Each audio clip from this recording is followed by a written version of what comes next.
Ja. Lang ist es her. Sehr lang ist es her. Scheiß Dreck. Oh, aber Steuerung habe ich doch im Kopf. Cool. Das ist gut. Nein. Oh. Nee, das wollte ich nicht. Okay, Steuer ist doch nicht ganz... Moment. Meine Fern. Ach ja, so ging das. Die Docs. Sean Hamptons Kreuz hat ein Ende. Das kriegen wir hin, oder? Warte, dahin und dann dahin. Okay.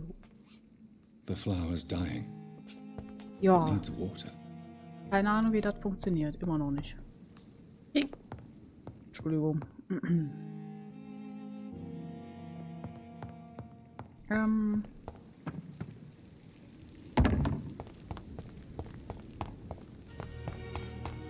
Okay, rennen kann ich noch.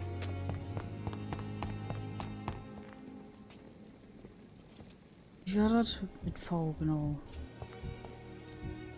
Okay, V war das da. Ich glaube, ich hatte letztens alle geheilt, richtig? Ja. Wir sind alle super. Hier sind ein paar Leute, die sind ein bisschen krank. Ach, das war der Blinde. Ach ja, stimmt. Die Schütze ist leider gestorben. Ich habe Dinge getan, die ich nicht wollte. Sind zwei erkältet und unbekannt. Die habe ich noch nicht getroffen. Stabil.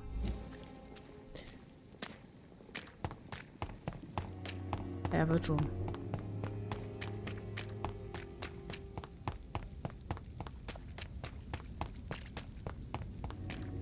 Das Kämpfen wird jetzt auch interessant. Ah ja, stimmt. Huch. So bin da. Dankeschön, Schaf. 2 Monate schon.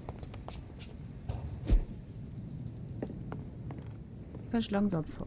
Ah, hier ist man. Ah. Huch, warum bist du jetzt im Kampfmodus? Das hat mich verwirrt. Aber ich weiß warum.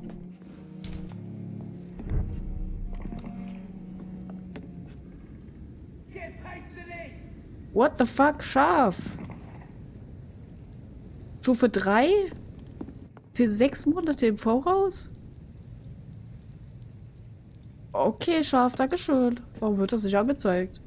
Ich glaube, weil ich das gar nicht eingestellt habe, dass man Stufe 3, Stufe 3 abonniert. Ja gut, läuft, läuft. Dankeschön, dankeschön. Das ist krass, ich habe das noch nie gehabt, dass das jemand macht. Für 6 Monate Stufe 3. Holy shit. Vielen Dank. Hallo? Nee. Ah, nein! Ah, dieses Holz. Ah, ich habe die Steuer übrigens vergessen. Okay, habe ich doch nicht. Ich habe irgendwas im Auge gerade. Aua! Hey, schilder mal da dagegen. Nee, das war das. Oh, das war das. Ach ja, SRG anvisieren, da war ja was. Oh. Aua. Ey, sag mal! Hey, halt die Klappe. So. Eins. Und da nix, okay. Hier war ich echt noch nicht, ne? Oder war ich hier schon? Du willst alle Emotes haben. Ja, jetzt hast du definitiv alle Emotes mit Stufe 3.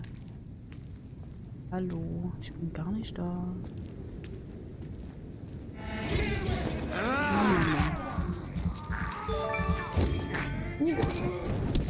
Shot Lukas, also für den Follow. Willkommen, willkommen.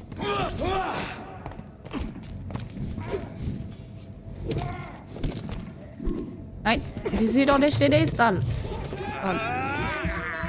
Das Spiel manchmal. Das stimmt doch nicht.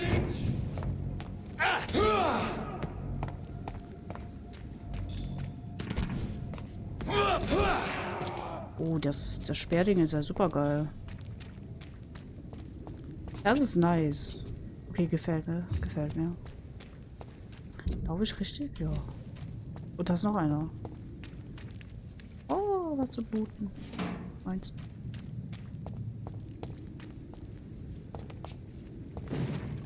Isst du den gerade auch? Ja. Ich auch. Wirklich. Noch aktiv? Oh, der folgt mir. Das sieht doch lustig aus. Krasses Movement, muss ich dir mal so lassen. Aber bist du verbuggt? Ihr seid verbuggt. Ihr solltet eigentlich was machen. Und der hat auch so ein krasses Movement.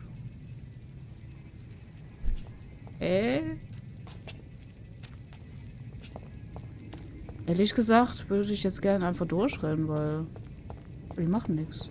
Auch nicht, wenn ich die anrennen würde. Ja, cool. Ah! Oh! Okay. Oh! Okay. Damit habe ich jetzt nicht gerechnet. Nein! Oh, die ist anvisiert. Scheiße. Er scheint Pazifist zu sein. Ja, anscheinend. Jetzt aber nicht mehr. Oh. Meins.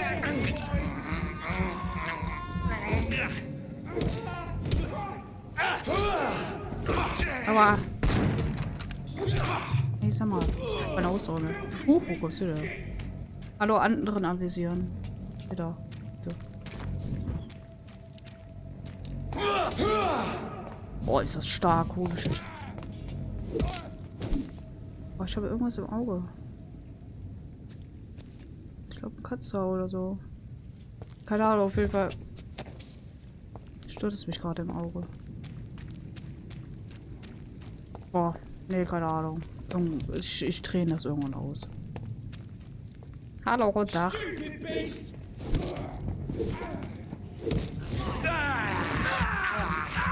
Hallo, ich trinke gleich was.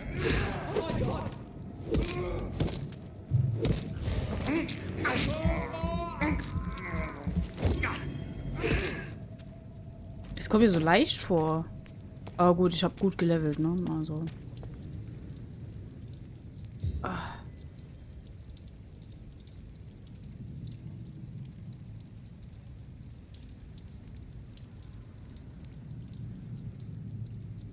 So.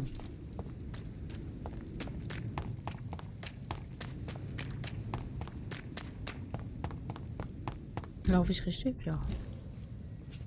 Ach stimmt, hier war diese komischen Kackviecher. Ja, ich erinnere mich. Huch. Das Spiel, ne? Das ist schon lustig. Man sieht genau, wo der Levelabschnitt ist. Sind die Viecher jetzt eigentlich immer noch da? Ja, ne? Nö. War wirklich nur für diese eine Quest. Ah ne, warte mal, ich mach das so.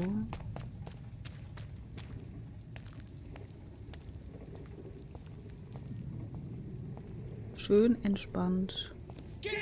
Wie konntest du mich sehen? Aua. Aua. Nein, ihr seht doch der Ändern. Ah. Man merkt, dass es ein Konsolenspiel ist. Immer wieder. Oh. Warte.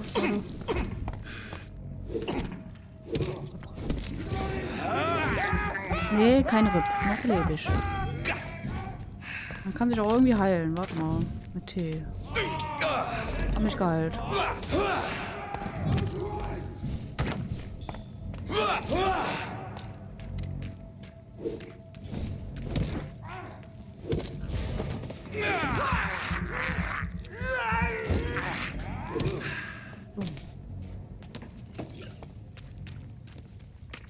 Gar kein Problem.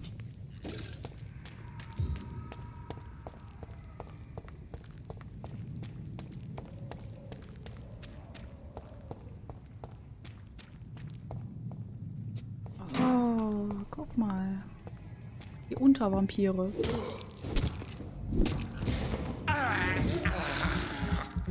Ich hoffe, das ist der Einzige. Nein, das ist er nicht. Jo. Sehr anhänglich, der Typ. Alter.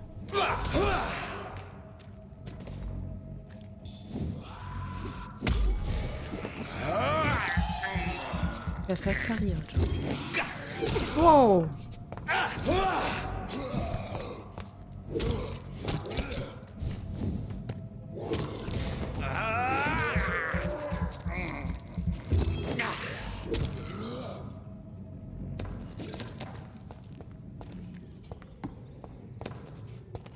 Sehr gut, sehr gut.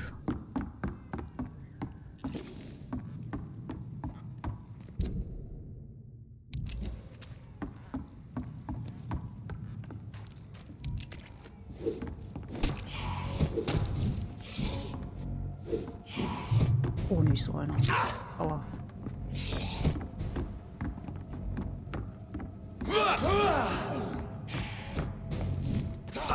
Wow. Naja.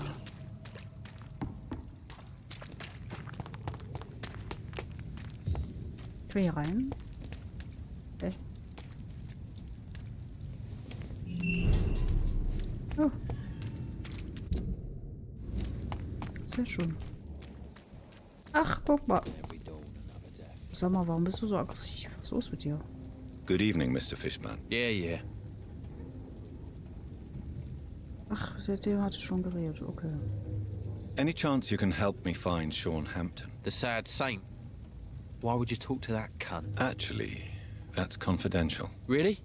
Well, go ask someone else then. I'm sure Tom Watts will gladly answer you. Okay. Wie konnte ich nochmal heilen? Ich drück mal eben alle Tasten durch. Irgendwas war mit Heilen. Do you require medical E. assistance? That's something I didn't expect to hear again. A doctor concerned with the health of his patients. Yeah. I could use some help. On several matters, in fact.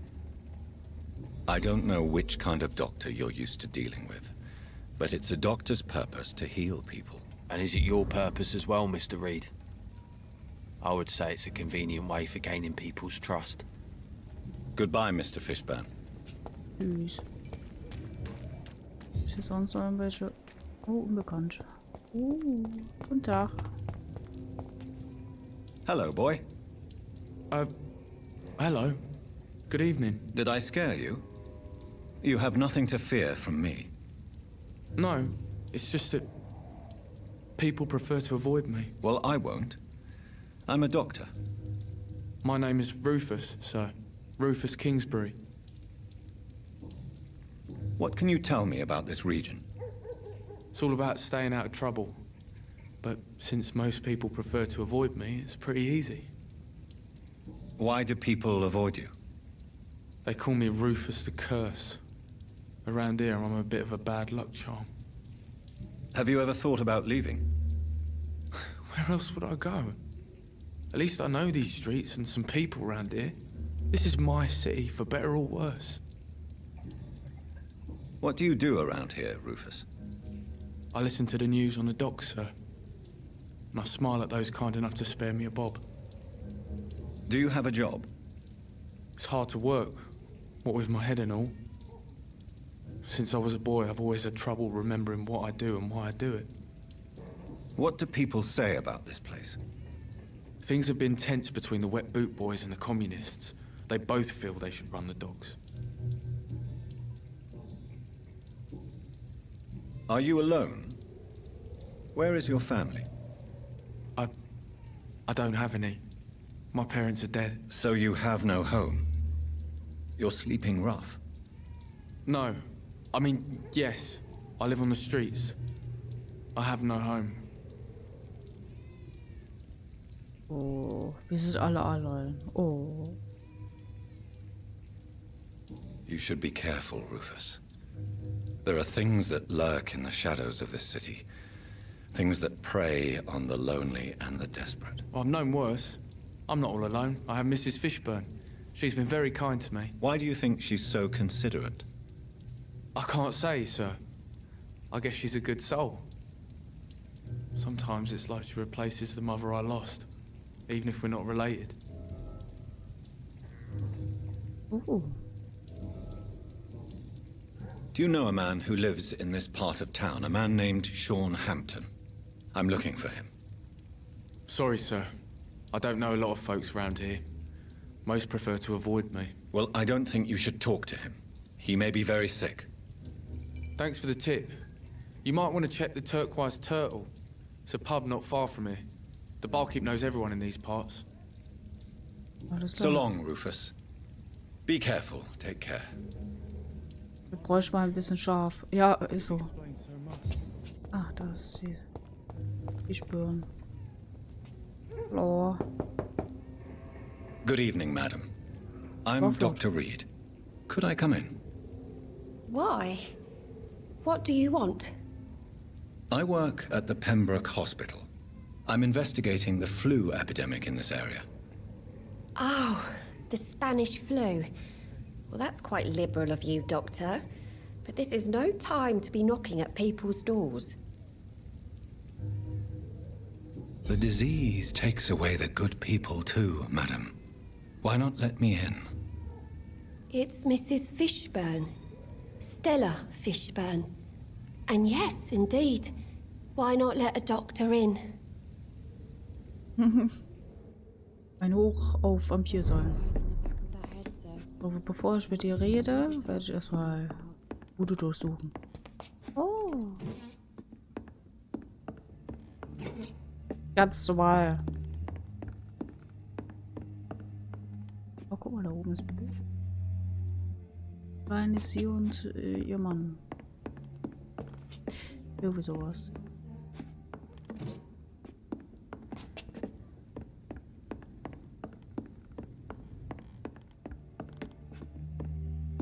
Ja, so kann man natürlich auch Spiegelreflexion sparen, ne?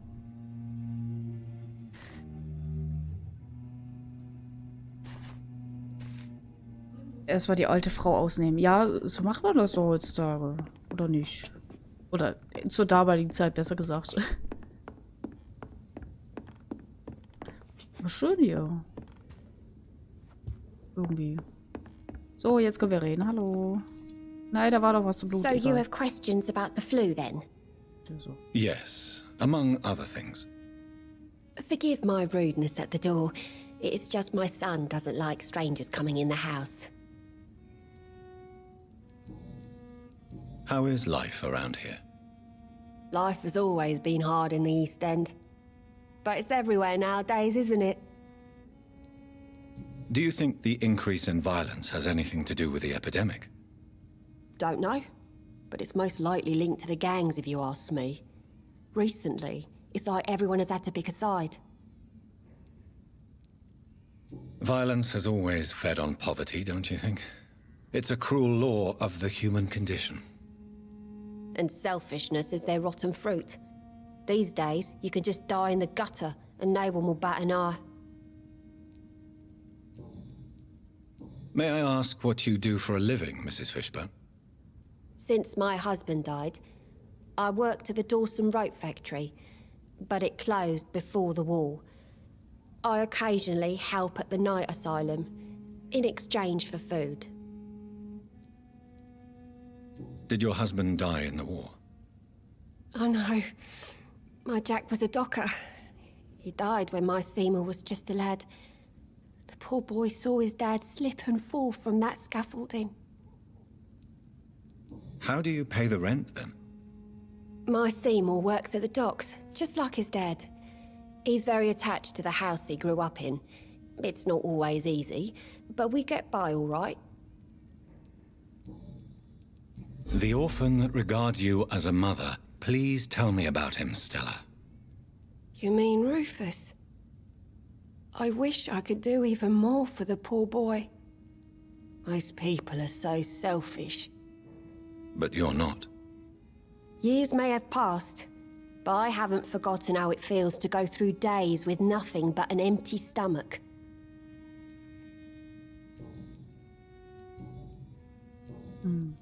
I'm trying to locate Mr. Sean Hampton. Do you know where he could be? You talking about the one everyone calls the sad saint? The man who takes care of the homeless? The very same, Miss Fishburne. I'm sorry. I don't know where his shelter is. But if you ask around, I'm sure you'll get your answer. Okay. Mann, mehr weiß ich. Goodbye, Miss Fishburne. Take care of yourself. So, ich muss hier nochmal looten. It's locked, all right. Och, Mann, oh. I'm not sure the epidemic is what worries people most these days. Eigentlich hat sie einen Schlüssel oder so. Aber ich glaube, so müsste ich sie umbringen. Das wollen wir ja nicht, ne? Oh, du hast ja Blutarmut. Habe ich was gegen Blutarmut?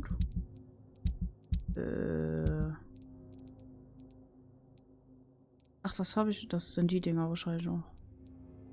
Ah, ne, ich habe was gegen Blutarmut. Hallo, guten Tag, Rufus. Ich habe hier was. Evening, Rufus. Evening, Mr. Do you need help? A real doctor caring about me. That's a first. I feel like a real person. Ja. A real doctor treats everyone the same, Rufus. I don't know what to say. Thank you, sir. Thank you. Gerne, gerne. So long, Rufus. Be careful. Take care. Hauptsächlich fliegt ganz so eine kleine Kackfliege rum. Sag mal. Bin hier beschäftigt, ja? Ich muss Menschen retten und so. Oh, ich hab B gedrückt. B ist ja wohl. Ich wollte aber Frau drücken.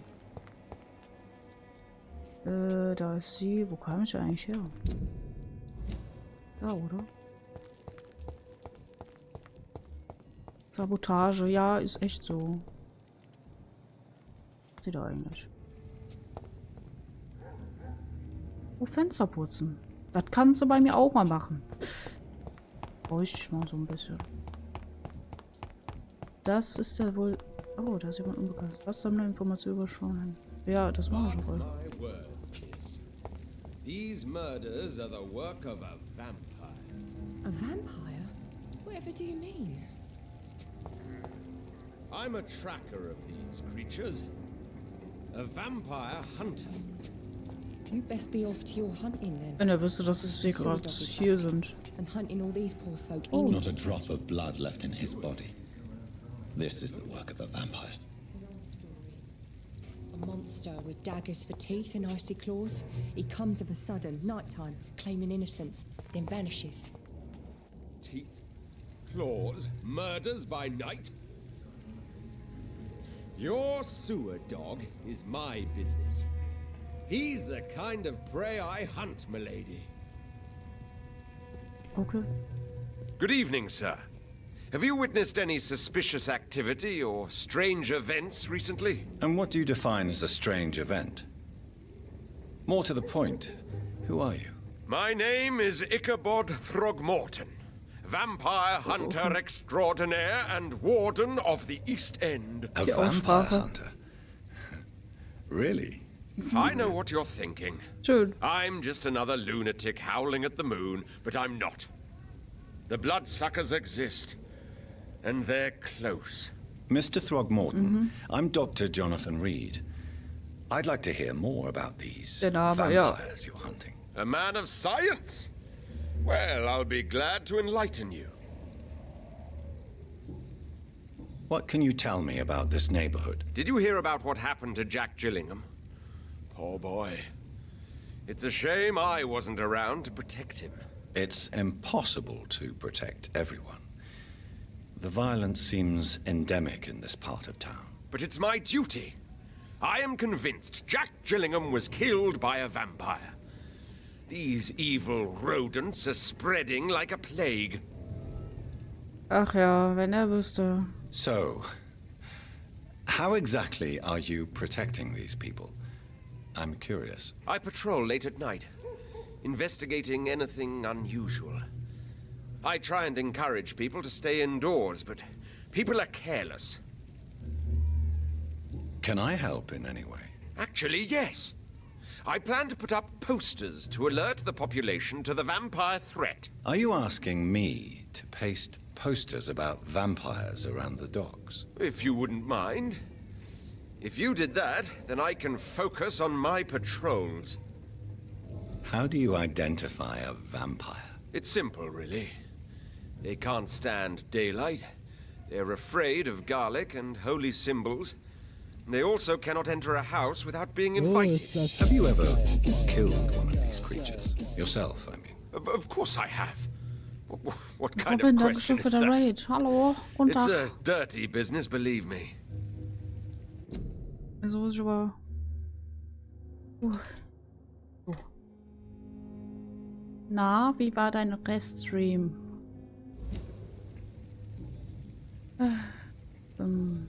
Das bin ich aus dem Konzept. Was habe ich jetzt gemacht? Ach ja. Have you heard of the Guard of Priwen? Of course. They're dedicated hunters. A little militant for my taste, but they do let anyone join. Were you ever tempted to join the Guard yourself? I did think about it, but I'm more of a silent hunter. They're more of a sanitary militia. So you hunt alone? That sounds risky. Vampires are just like every other predator. They hunt when they're hungry and follow certain patterns. It's just a matter of observation and patience. I'm looking for Sean Hampton. Can you help me, Mr. Throgmorton? The sad saint? He should be at his night asylum at this hour, but I cannot tell you how to find it, sorry. Really? Why is that? It's nothing personal, Doctor. I'm sure your intentions are good, but people who sleep there, they have plenty of reasons to hide. War alles gut, danke der Nachfrage. Hoffe, hier läuft es auch super. Muss jetzt halt auch los, schnell was zu futtern machen. Ich wünsche euch noch viel Spaß. Okay, dann guten Hunger hier. Und ja, danke für den Raid nochmal.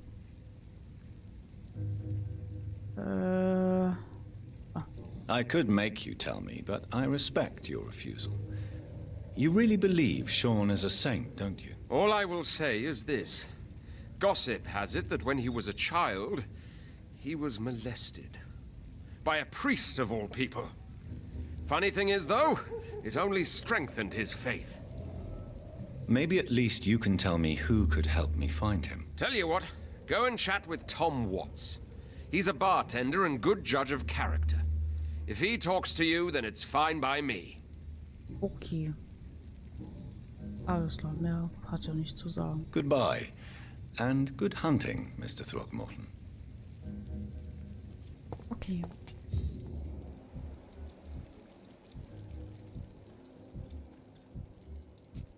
Was ist sonst? Nee, das wollte ich nicht. Nee, das da.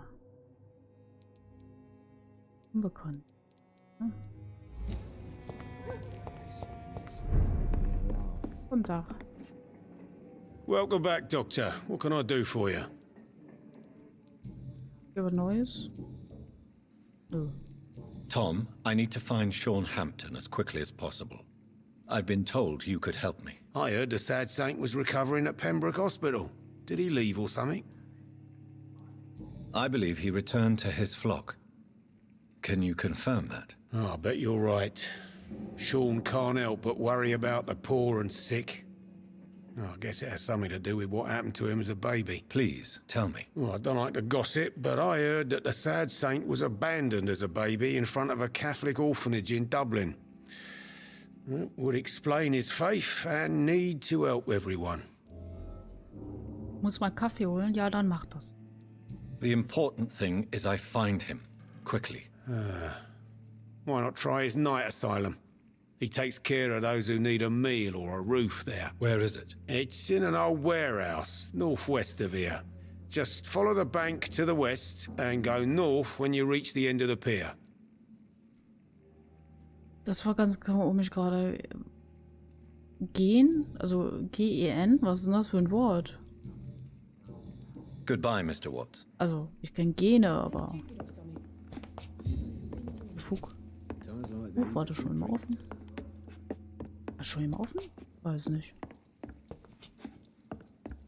It's locked. Na du. Ach, sowas wie Richtung. Oh, okay.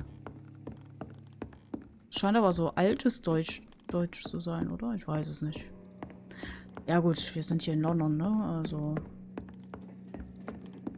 Die reden ein bisschen komisch und...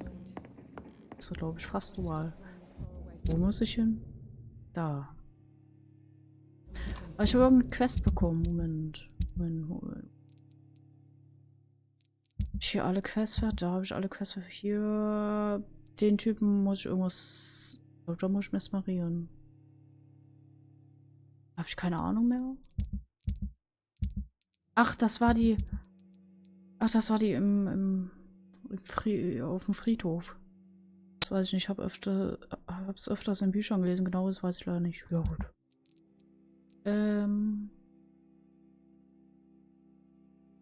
Die geil. Sie. Unbekannt. Achso, die kennen die doch gar nicht. Da war das. Entscheide, was du mit Jack Gillinghams Uhr tun wirst. Bring sie einem Verwandten, verkauf sie an jemanden anderen. Nee. Wir werden hier keine Uhr verkaufen. Die Totengräber, nimm eine Karte vom Stapel. Sogar einige Ginflaschen aus Tom Watts Vorrat. Finde den Ort, an dem der Bombenanschlag stattgefunden hat. Perhaps I should shut the turquoise for a time. Und Tom. Ach, ich wette, das ist hinter der verschlossenen Tür. Oh, was gibt's denn hier so? Gibt's hier geile Preise?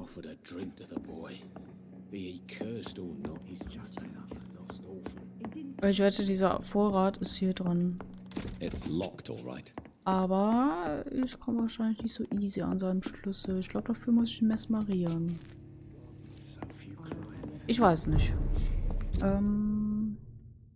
Ich weiß auch nicht, ob Mesmerieren so gut ist, weil die sehen ja noch relativ normal aus. Warte mal, finde ich irgendeinen Winkel, dass man den besser sieht? Ja, okay, relativ ist so eine Sache. Also, wenn man genau hinschaut, sieht man schon, dass mit ihm nicht so alles stimmt. Der Dyson.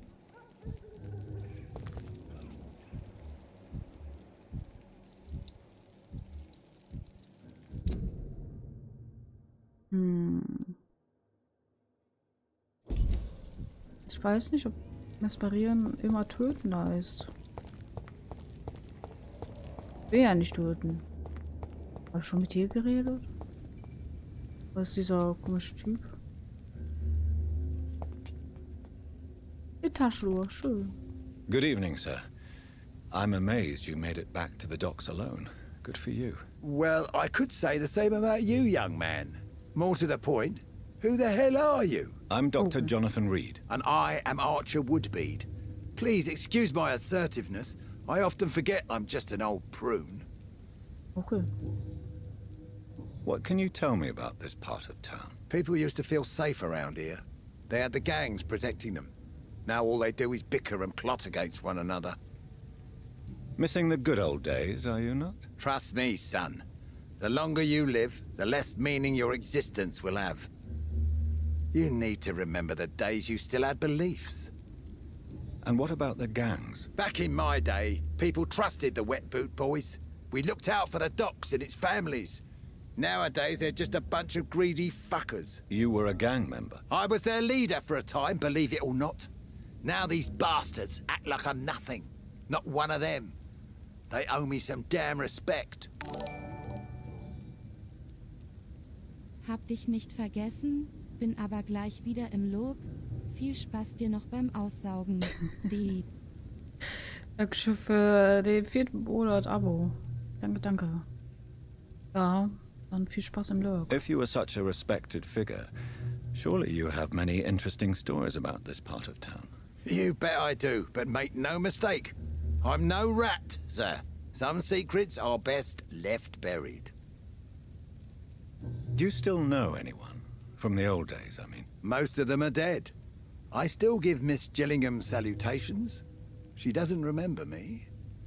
She did once like me. Boy, she was a beauty back then. Who would you trust around here? The owner of the Turquoise Turtle's a decent fella. Tom's his name. Sean Hampton's all right too. Don't particularly share his religious views. He's quite devout if you catch my meaning. Any remarkable new faces around here? Nobody. Well, there's that boy Rufus the Curse. I like him, despite the reputation he's made since his parents died. Poor little bastard. I'm sure a district as colorful as the docks must have plenty of stories about strange visitors and creepy characters. So, you want me to talk about the sewer dog, don't you? If you don't mind. The sewer dog is a bitch. Appropriately named, an old woman dressed in rags. She has an elegance, though, despite her ugliness. I saw her once. Scared the life out of me. Have you always been so bitter? It's not bitterness, it's poorly masked disgust. When everything turns to shit, we all have to eat a spoon or two. Oha. Alte Leute beschweren sich mal. Machen wir das. With everything that's happened recently, the war, Spanish flu, I must concede that these are difficult times. A few nights ago, I saw a kid eating a rat. He was right in front of one of those abandoned houses nearby. Just chewing on a living rat's insides. Na, lecker. Tell me everything you know about the Guard of Priwen. Andrew never told me what they do. I do know they're vigilantes with military training. Access to some impressive firepower. And what is your personal opinion about the Guard, then? This Guard of Priwen is just another gang preying on the young and naive. Preying on people like my boy. I know how it works. I invented it. Tell me about the Wet Boot Boys, Archer. I want to know more. We were there for the families and each other. It was us against the world. We were vicious, tough, even cruel. But we were united. You sound like you were some kind of radical union member. Yes, nowadays the communists and gangs squabble over pointless territory. Sounds stupid when you say it out loud. Why did your son really join the Guard of Priwen? If I believed in a higher power, I'd see this as punishment for my own sins. I deserve it for all the young men I enlisted back in the day. You don't believe in God, though, do you, Mr. Woodbead? So why did he join? Now I think about it, Andrew joined the Guard, not to defy me, but to follow in my footsteps, to make me proud. So your son has left you nothing to explain his actions? No letter or message? Not even a note. I'm a proud man, Dr. Reed. But I would kneel and pray if I thought it would give me my Andrew back. I'm looking for a man named Sean Hampton. Can you help me? The sad saint. Even when he was young, his faith and dedication were inspiring. A beacon even, if I may say so. Interesting. But have you spoken to him recently? I spoke with him about my missing son a few days ago. I've not seen him since he was attacked by some drunkard and left the vicinity. Goodbye, sir. Okay, das waren einige Informationen. Good evening, Ich wollte Mr. nicht mit dir Woodbead. reden. Nein. Ich glaube, bei dem... Ich könnte den an sich aussaugen. Gibt immerhin 3000 EP. Soll ich das machen? Aber ich wollte eigentlich alle zum... Ich wollte eigentlich, dass die alle leben, aber... Ist hier irgendwas?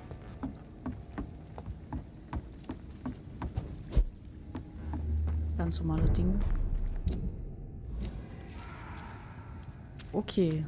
Geräusche sind nicht so ganz normal. Oh, ja, hier ist der. Oh, warum ich? Greif schon den an. Ja, komm, greif den an. Oh mein Gott, du bist sehr stark. Oh mein Gott, du bist Level 22. Ja, kein Problem.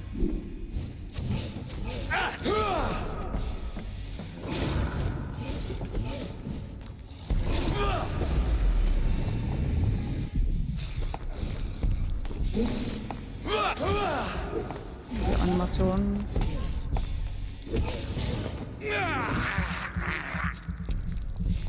Ist doch aber gar kein Problem. Aua.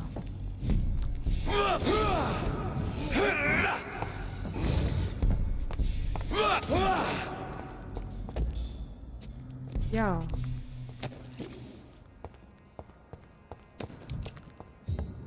Also, gar kein Problem.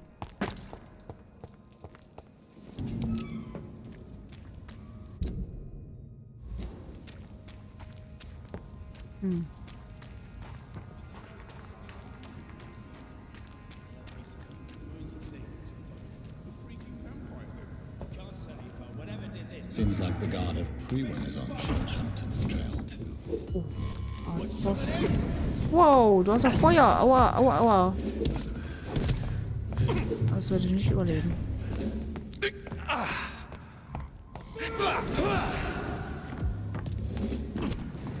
Ist das für... wo kommt der denn her?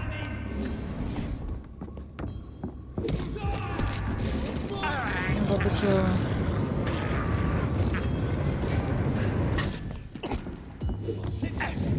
Alter! Ah, warte mal. Aua. Oh. Nein. Ich bin so froh, dass ich immun bin gegen Schaden, wenn ich in dieser Reißanimation bin. Das würde ich sagen. Für die Kleinen.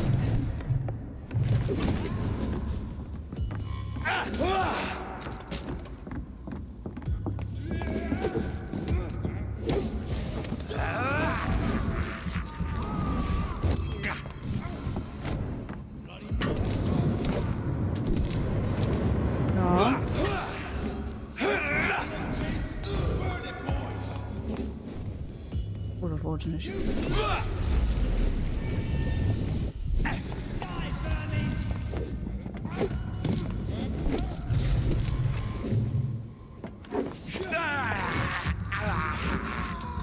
Dieser Gamefeature oder so. Weißt du, wo man das Subpatches ändern kann? Boah, das weiß ich gerade nicht aus dem Kopf, aber ich suche das auch immer.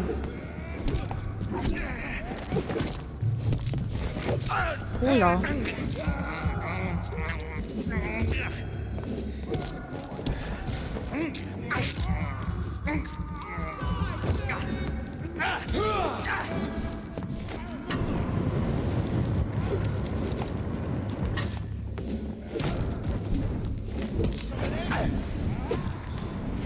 Nein. Ah, keine Ausdauer. Ich will nicht sterben.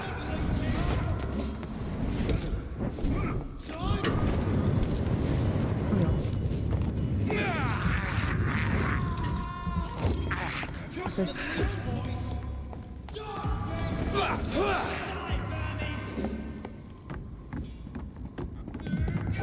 Das ist fast tot.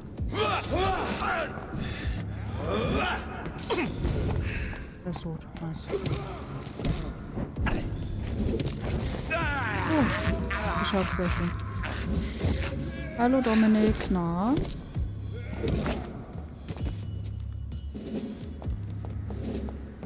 Wie geht's? Wie steht's? Corpse are deep. The result of rabid rage. If this is Sean's doing, he's become a murderous beast. Ich habe irgendeine Waffe bekommen, aber ich mag keine Schusswaffe in dem Spiel. Furchtbar. Ja. Aber ich mag echt keine Schusswaffen. Ja, Schusswaffen. So. Oh, Kisten kaputt machen. Oh, okay, doch nicht.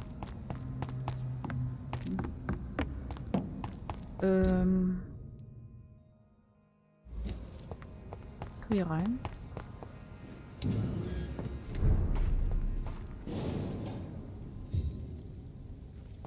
Wie es geht, gute Nacht. Oh je.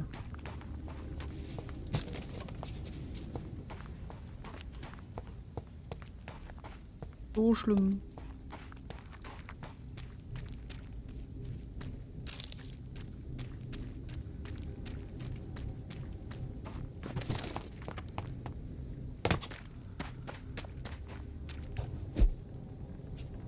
Hallo, guten Tag. Hä? Okay, tschüss.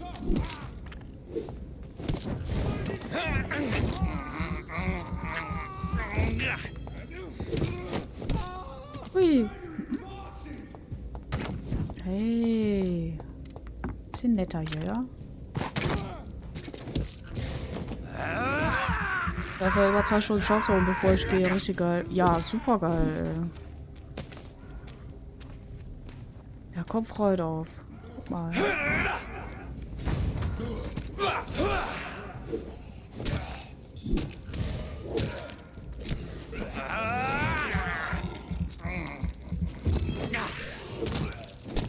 Über hier und hörst auf zu jammern, Mensch. Das, was Geiser sagt.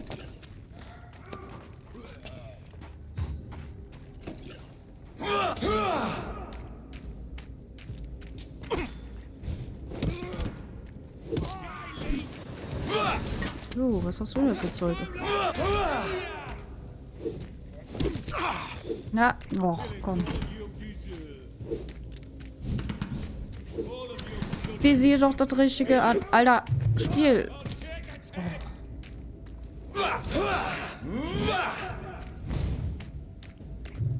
Na, ich hab kein Blut mehr. Das ist schlecht. Wow.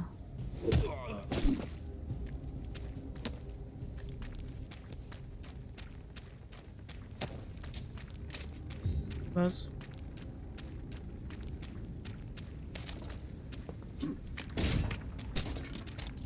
Der arme Dominik. Oh, Balu.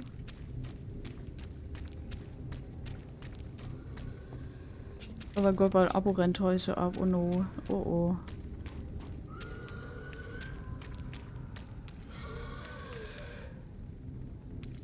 Hallo Sniper.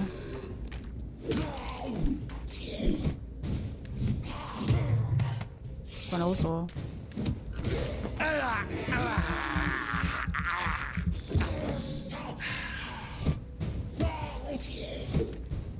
Na komm, greif mich an. Scheiße, so zu spät. So zu spät, oder zu früh. Nein! Ich hab gedrückt! Ach, egal. Okay. Mobbing spielen. So.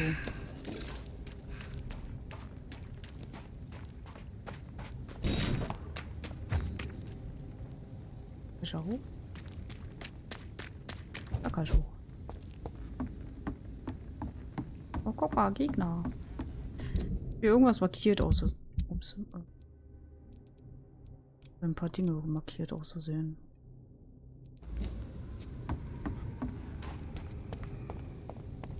Und da.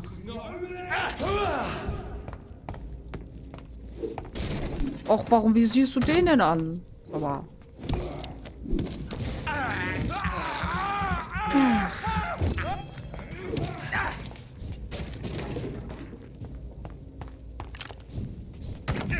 Wow.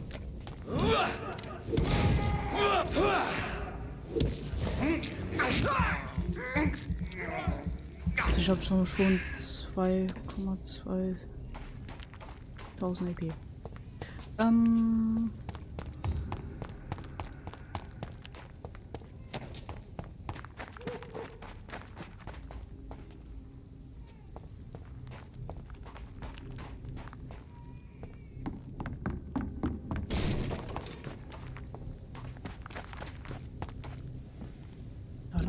Ja.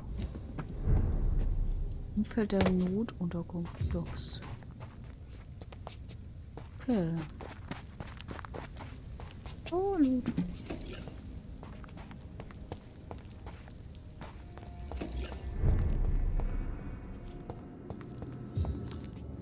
Oh, hallo. Good evening, miss. I'm Dr. Jonathan Reed. Can I help you? A fancy doctor lurking at night by the docks? Not fishy at all. And what about you? Working outside at night in this dangerous part of town? You want to know my secret? I'm trying to earn money. And I'm Lottie Paxton, by the way. Is it not dangerous to work here at night? As long as I have good legs, I can run away from trouble.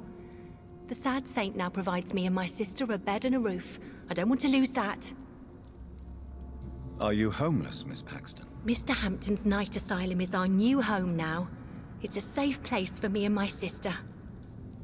What can you tell me about the Sad Saint? It's just the nickname of Sean Hampton, the sad saint of the East End. He gave me shelter. and he's not always sad. What can you tell me about this place? How are things here? It may be okay for a strong girl like me, but a dandy doctor from the city like yourself, you better watch your back, Mr. Reed. You really think I should go back to a safer place, miss? No, I think you had better stay and help as many people as you can. Just avoid the wet boot boys. Those bastards are worse than the epidemic. Which local dangers must I avoid? Well, the gangs, the thieves, the drunks, the jobless. A man with your fancy clothes will attract a lot of attention. Well, I am not someone so easily intimidated. Glad to hear that. And if you get into trouble, you can always seek help at Shaunhampton Shelter. No one would dare to be violent there.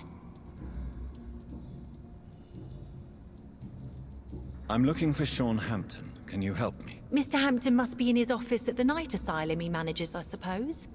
Why do you want to see him? He was a patient of mine at the Pembroke Hospital, but he left abruptly. I see. Well, Mr. Hampton is a discreet and dedicated man. I'm sure you'll find him soon enough.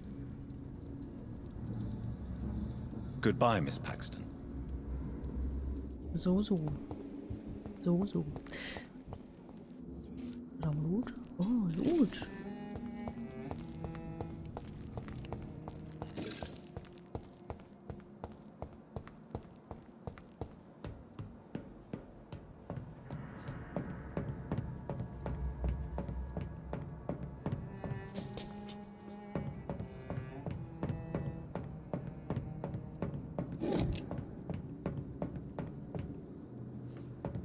Wow.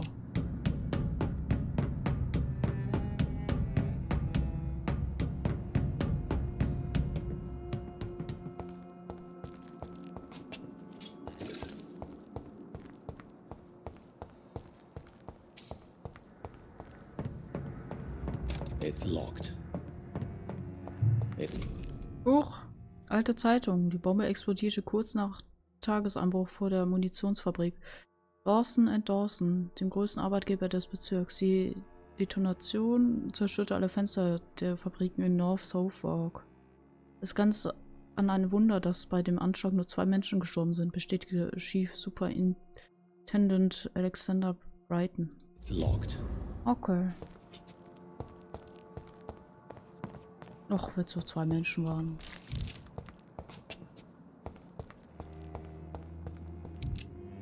Oh, hallo, guten Tag. Oh, die sieht nicht gesund aus. Oh nein. Nicht mal lesen. Hatte geschriebenes Gebet. Lieber Gott, dies ist mein Gebet für meine geliebte Mutter, Gertrude Paxton, die nun im Himmel auf ihre Töchter wartet.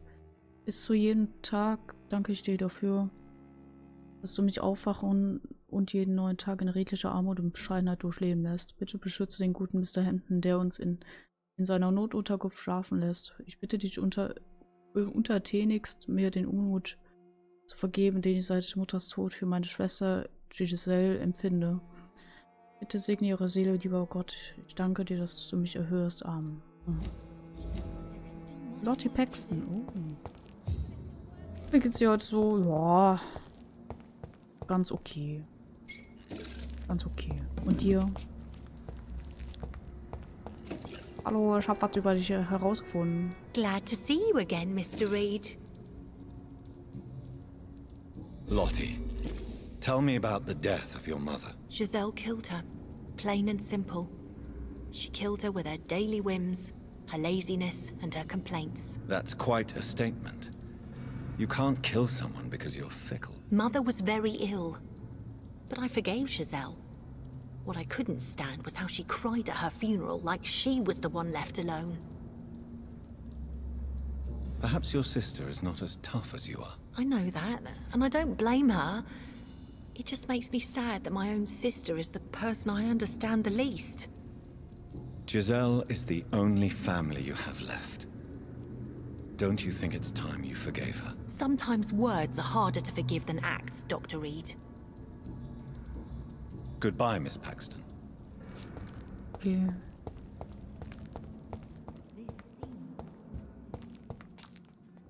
Ach. Erstmal looten, bevor ich mit ihm rede. Oh, gefalteter Z. Ach du Scheiße. So viel Text.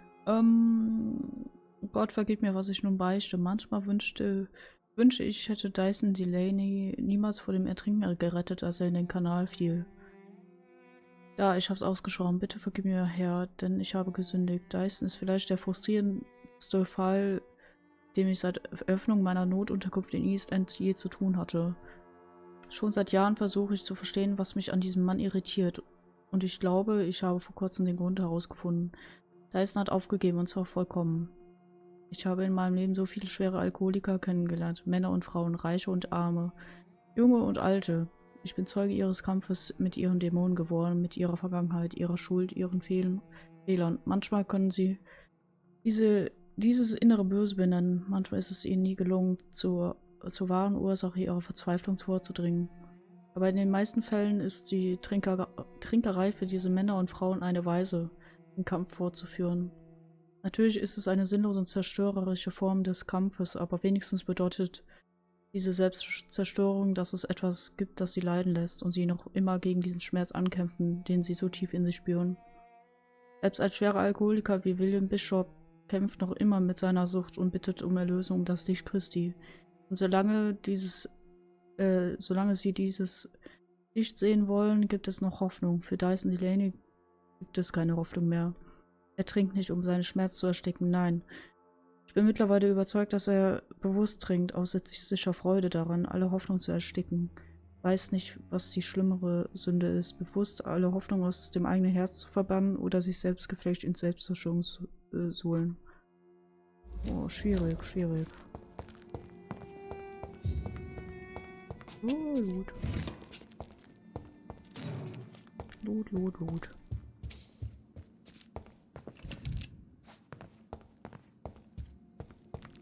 Hallo.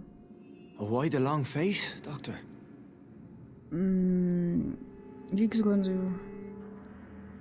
It looks like we both have changed a lot. I must Offensichtlich. confess, it saddens me, Sean. Put your faith in the Lord, Doctor.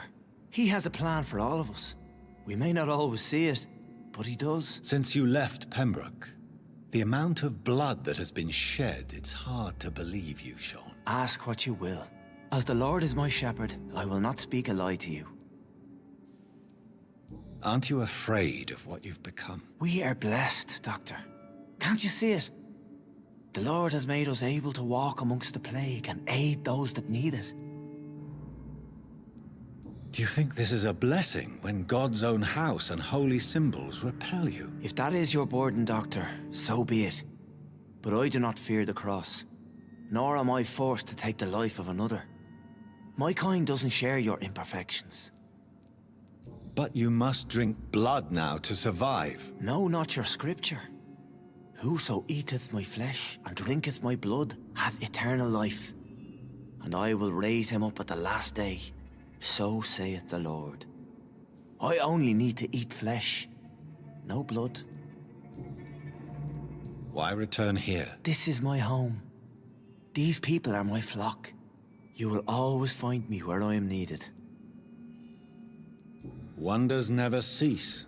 Scal managing an asylum. And what of you? A vampire doctor? Meals laid out before you. Yet you restrain. And what about William Bishop? He tried to take care of you. But this hunger, this thirst, cannot be restrained. Alas, poor William. He had a good soul, but was weak in spirit. He could not shake the thirst for booze, never mind blood. But have faith. My will is far stronger than his. Why did you kill Miss Jones at the Pembroke Hospital? Killed old Harriet? You must be mad, Doctor. Why would I do such a thing? So you claim Miss Jones' death was not by your hand, nor the other incidents at Pembroke? Though Harriet was an angry, spiteful woman, she was one of God's creatures. I have nothing but love for all he has made. But you were close to her. Of course. But she was lost, separated from the fold. She did not see the hand of the divine in my blessed condition.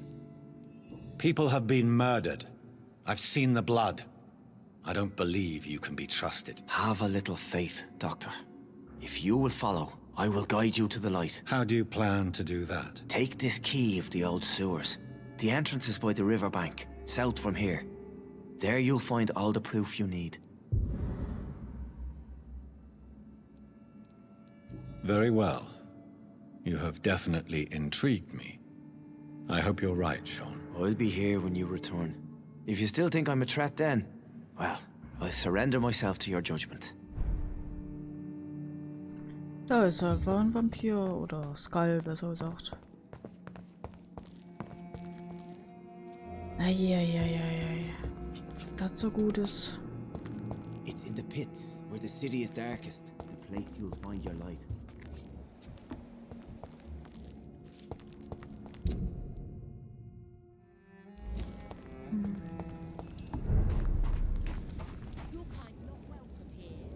Oh, Giselle. Good evening, miss. I'm Dr. Jonathan Reed. May I have your attention for a minute? Good evening, sir. My name is Giselle Paxton, but I don't have time for men like you. Have we met before? No, but I just need to look at your fancy clothes to know that you must be desperate to visit the docks at night. That's quite judgmental of you. Sir, I've led enough strikes when I had a job to identify you as an enemy of the working class. May I ask what you do for a living? I'm killing myself scraping for a living. And you? Have you ever had to struggle in your entire life? As I told you, I'm a doctor. You have to work a lot to earn that title. Oh, a doctor. Born with money in a nice house, were we? Was Daddy a banker or a doctor himself? Why such hatred? Are you judging me by my clothes and my job? Course I am. Fuck, you're so blind. You don't even see your privilege. Lazy people like you disgust me. What can you tell me about this vicinity? Tell you what, just spend a few weeks here, and then ask me that question again. If you're still alive, I mean. If you have something to say, say it. I'm getting tired of all this. Oh. You want information instead?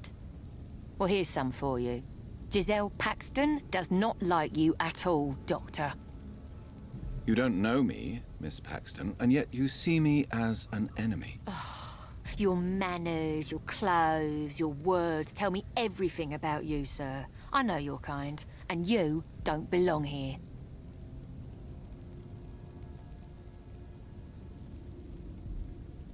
Oh, schwierig, wie ich da antworten soll. Ach komm, ich gebe ihr einfach recht. Vielleicht geht's ihr da besser. You're right, Miss Paxton. My clothes and my manners do speak for me. And I may not belong here, but that doesn't make me a bad person. You tell me, Dr. Reed. You tell me. Giselle, I know you sleep at Shaunhampton's shelter. What can you tell me about him? He provided a roof for me and my sister. I am grateful, of course. But he gives me the creeps. Why is that? He's always sad. Like he's about to cry. He's always asking us to get closer to God. And to give ourselves to the Lord. Creepy. You speak of strikes and class enemy. Am I right to assume you're involved in trade union activism? You bet I am. Well, I was. Nowadays, I'm just another worker blacklisted by the big companies. You lost your job because of your beliefs. Those bastards really hate a worker who refuses slave wages and unsafe conditions, especially when it's a woman. Isn't the whole point of trade unions to help workers in need? Why don't they support you? A few nights back, I lost the money my companions had asked me to hide. With me and my sister being penniless, they thought I stole it. What really happened? I drank too much that night. Strange men saw me count the money in that bar. Some sort of militia in uniform. I'm sure they robbed me. Giselle, tell me about the death of your mother. After our father died, Mother worked so hard she made herself sick. We spent all the money we had on useless drugs and doctors. It was hell. Hell? What do you mean? The three of us were exhausted and desperate. And when I'm desperate, I tend to get angry. And I'm hard to live with. Lottie said I killed Mother.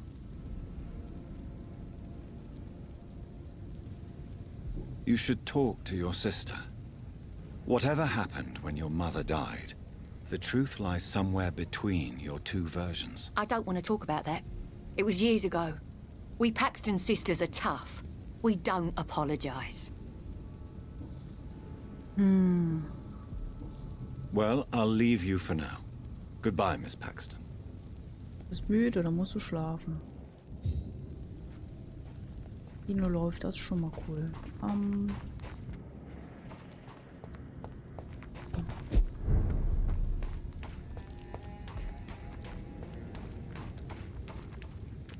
Da ist ein Gegner.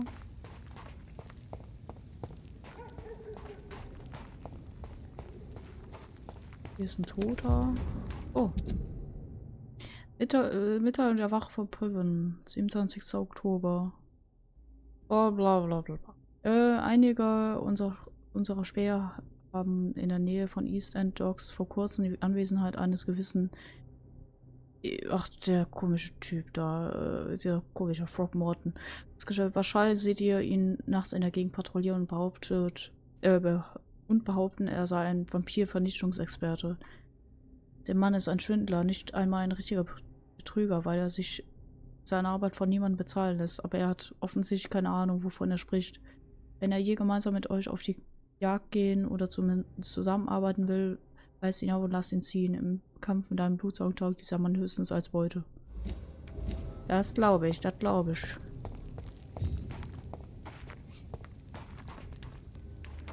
Mal außerdem B statt V. This could be the public house Giselle Paxton mentioned. I should investigate further.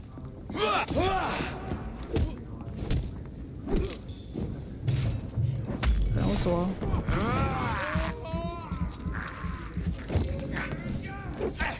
Boah.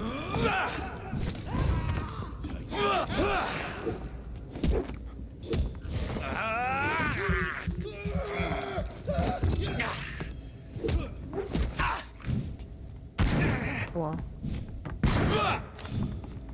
Jetzt.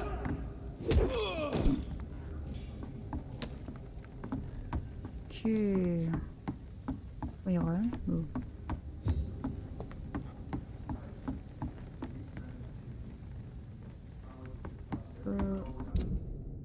Da unten.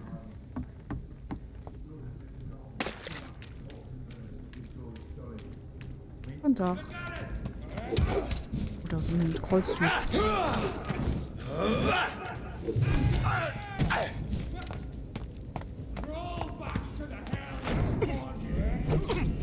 Fuck. Leid, lass mich hier Ruhe. Hallo. Hallo. Könntest du bitte... Fuck.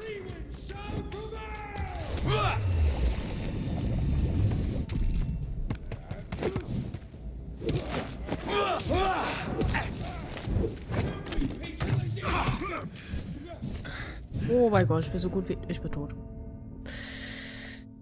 Ach, Scheißendreck.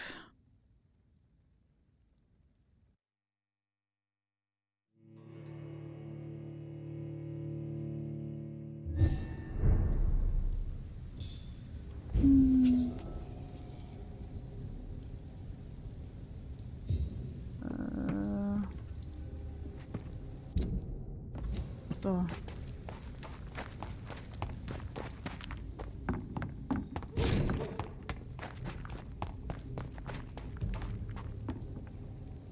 Och nee. Ach nö. Nein. Hör doch auf, den Falschen anzuvisieren. Oh Gott, ey. Das macht's alles so schwer immer. Oh, hier ist ja alles voll. Ja, man merkt, dass ich immer weiterkomme.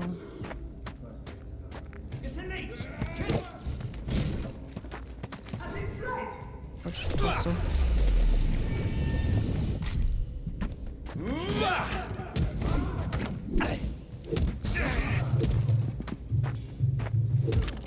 Ich drücke einfach so lange, bis ich wieder Ausdauer habe. Oh. Boah.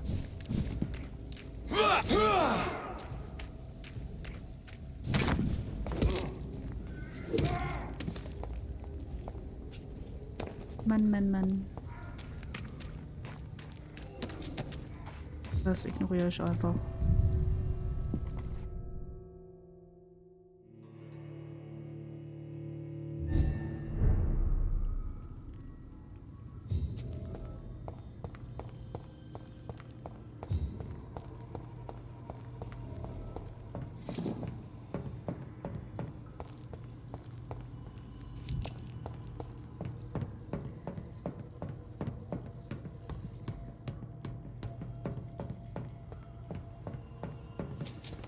Ich will das ja für random Schillinge rumliegen.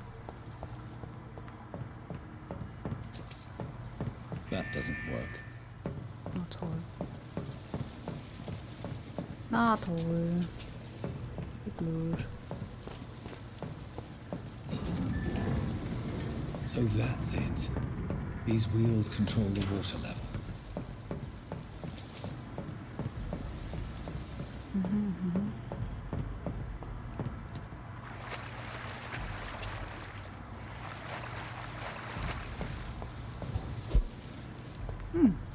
Okay.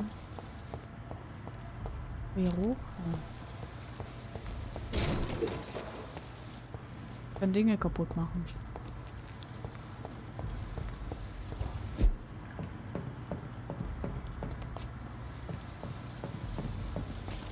Aber warte mal, das hatte ich jetzt gemacht, ne?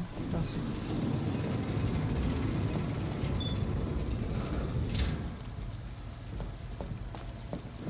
Nur mal eben testen, ja. Gibt's ganz unten was?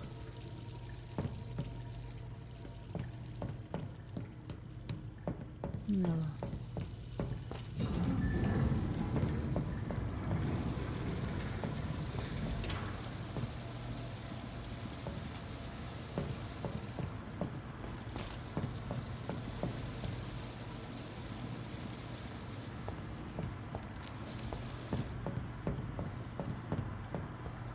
That doesn't work.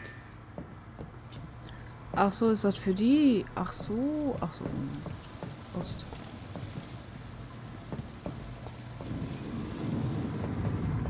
Einfach alle zumachen.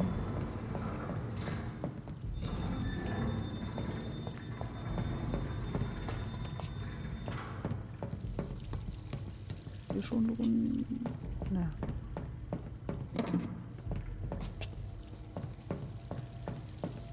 Okay. Das war simpel.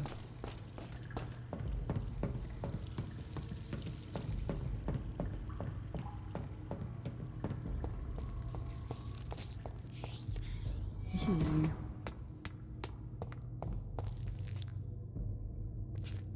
Oh nein. Ich werde irgendwas treffen, glaube ich. Irgendeine Vampirart werde ich hier treffen.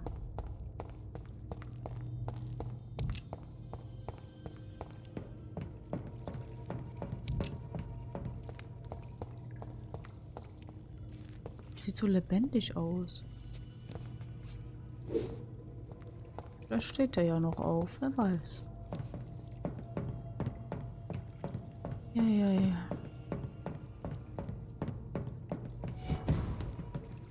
Da war gerade was.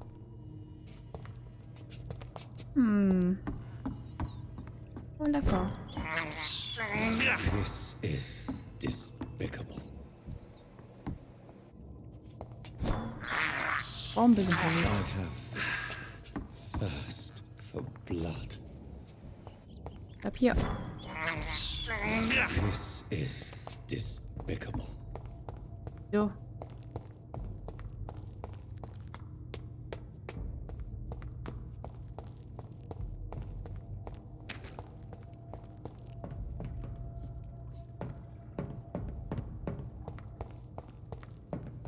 It's locked, all right. Oh. Okay. Sehr elegant gesprungen.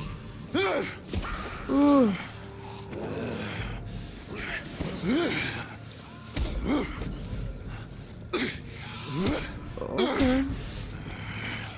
These maggots have escaped the wrath of Ascalon for too long. It is time to purge the sewers of their filth. You again. The one they call the sewer dog. Hold your tongue, newborn, or I'll crush you like a maggot. You've let the beast consume you.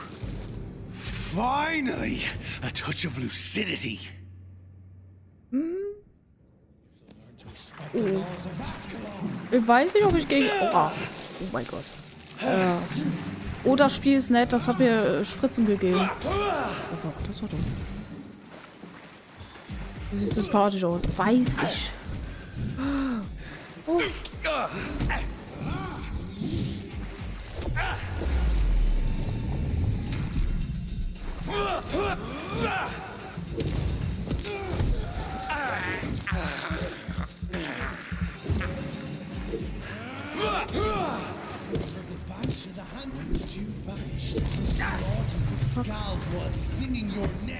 Wow.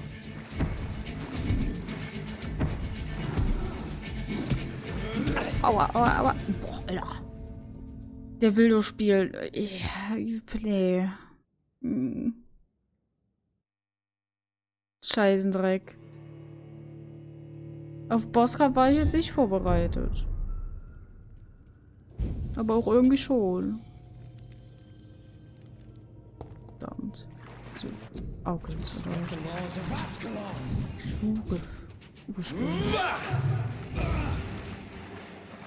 das Problem ist... Oh Mann, ich muss mich konzentrieren. Konzentrieren, sagt ich.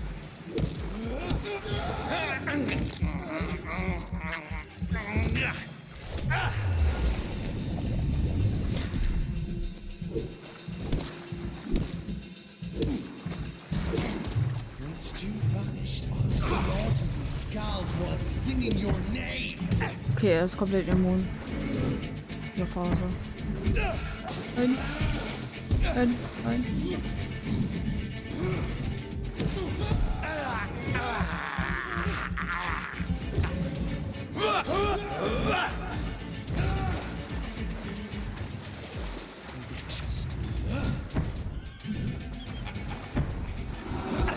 Aua.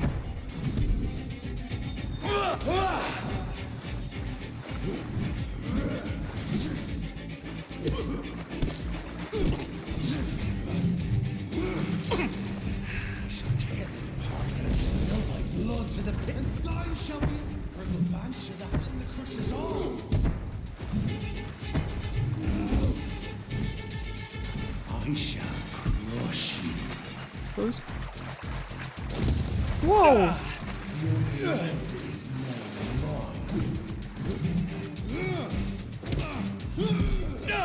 Aua.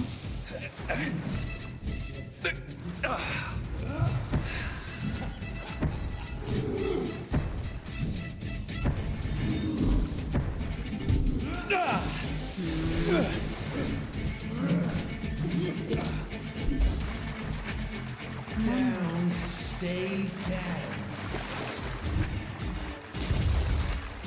Return to your apothecary needles. Verdammt. Ist halt einfach komplett immun, wenn er in dieser Phase ist.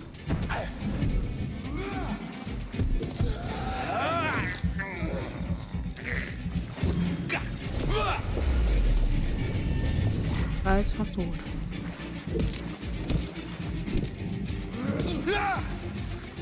Ja, nice.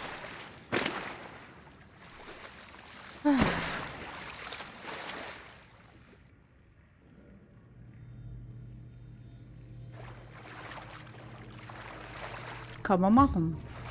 Danke, danke.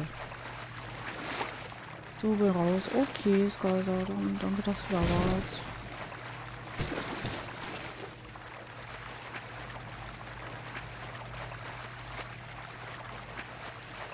First Try, so wie bei... Ja, natürlich, First Try. Mhm. Naja, fast. Fast war es ja wirklich First Try.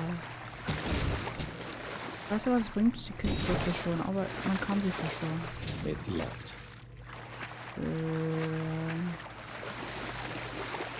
Da.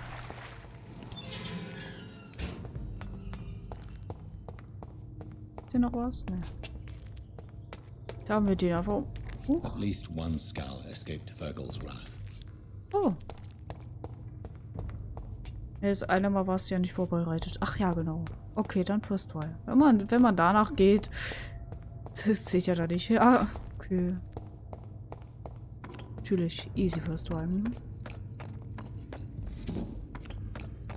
Kann man hoch, aber da kann man auch irgendwie erkunden. Aber ich glaube, da geht's richtig lang, weil da Blutzeug ist.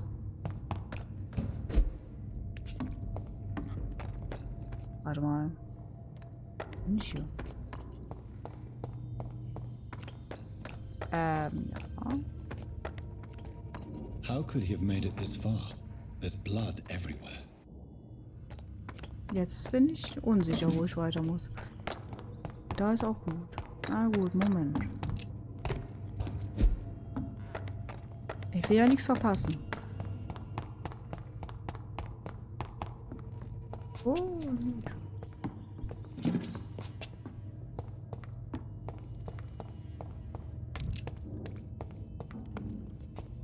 Noch mal Loot.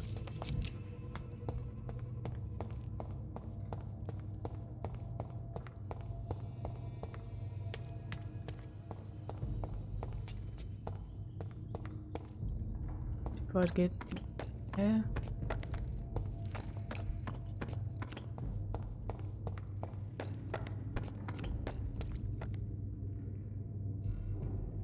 Okay, verstehe.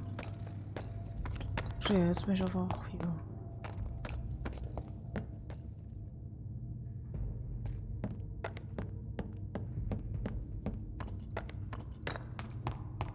Quasi im Kreis gelaufen. So. Oh.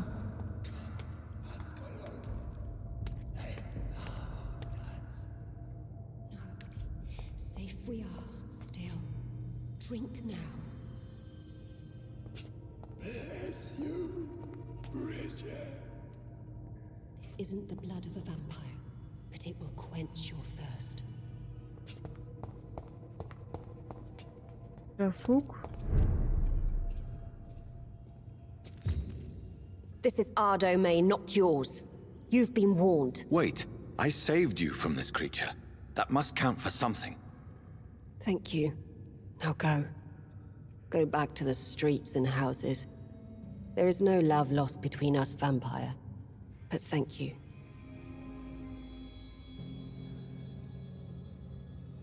Sean Hampton sent me here. I believe he wanted me to find you. Who are you? If you must know, they call me Old Bridget. And this shelter is where we live. I'm Jonathan Reed. I'm a newborn Ekon. I'm afraid I'm not sure what's going on. I shall not bend a knee, young Ekon. But I sense your pain. Ask, and I will afford you my attention. Why was that creature after you? Virgil is the blunt instrument of the Ascalon Club. His masters would see us dead or turned into slaves if they had their way. What the hell was that thing? He wasn't an Ekon or a Scow. They are known as Volkod, an ancient offshoot of immortals. Blood drives them, enrages them. What of this Ascalon Club? Vampire society's elite in the Empire. They make the rules and enforce their judgment upon us whom they see as lessers. So was it you that Sean Hampton sent me to find? Perhaps. The sad saint was always kind to us. He must trust you if he revealed our location. Sean is a Scow. All those I've encountered have been violent, crazed creatures. How can he be any different? Maybe because he is the sad saint. Or perhaps because I am old Bridget of the Sewer Skulls. Sean killed a patient of mine. And that's just one of the murders he's being hunted for. If you refer to Harriet, she is now among us and under our protection. Harriet Jones is alive. That's it. That's the proof Sean wanted me to find. I must talk to her. No. Harriet is not alive. But you can speak to her. I must warn you. She is fragile and may not receive you warmly. I don't understand. She is filled with bile and hate.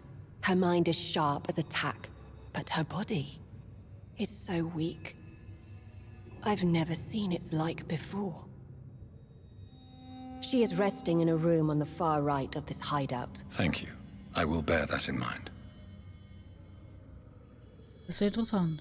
So, Mr. Pixelbot, danke schön für dein, Hallo. Oh, okay. Lol.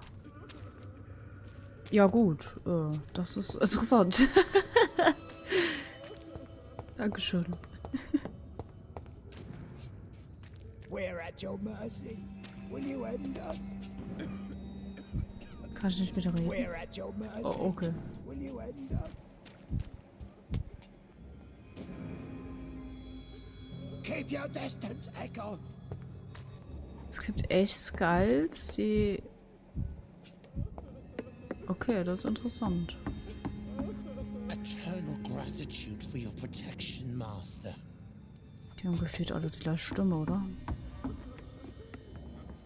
Weil die scheinen dann nicht so relevant zu sein, die Leute. Old Bridget says you are one to trust.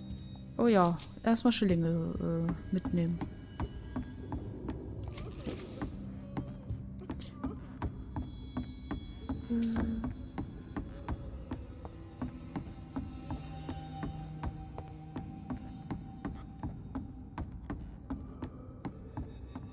War gerade mit dem falschen Profil und dachte mir, ein Follower mehr ist doch gut.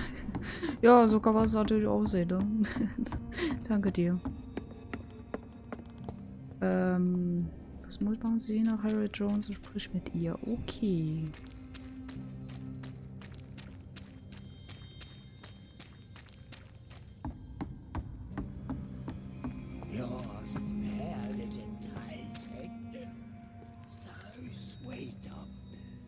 Geht's dir gut? Wie siehst du denn aus? Ih.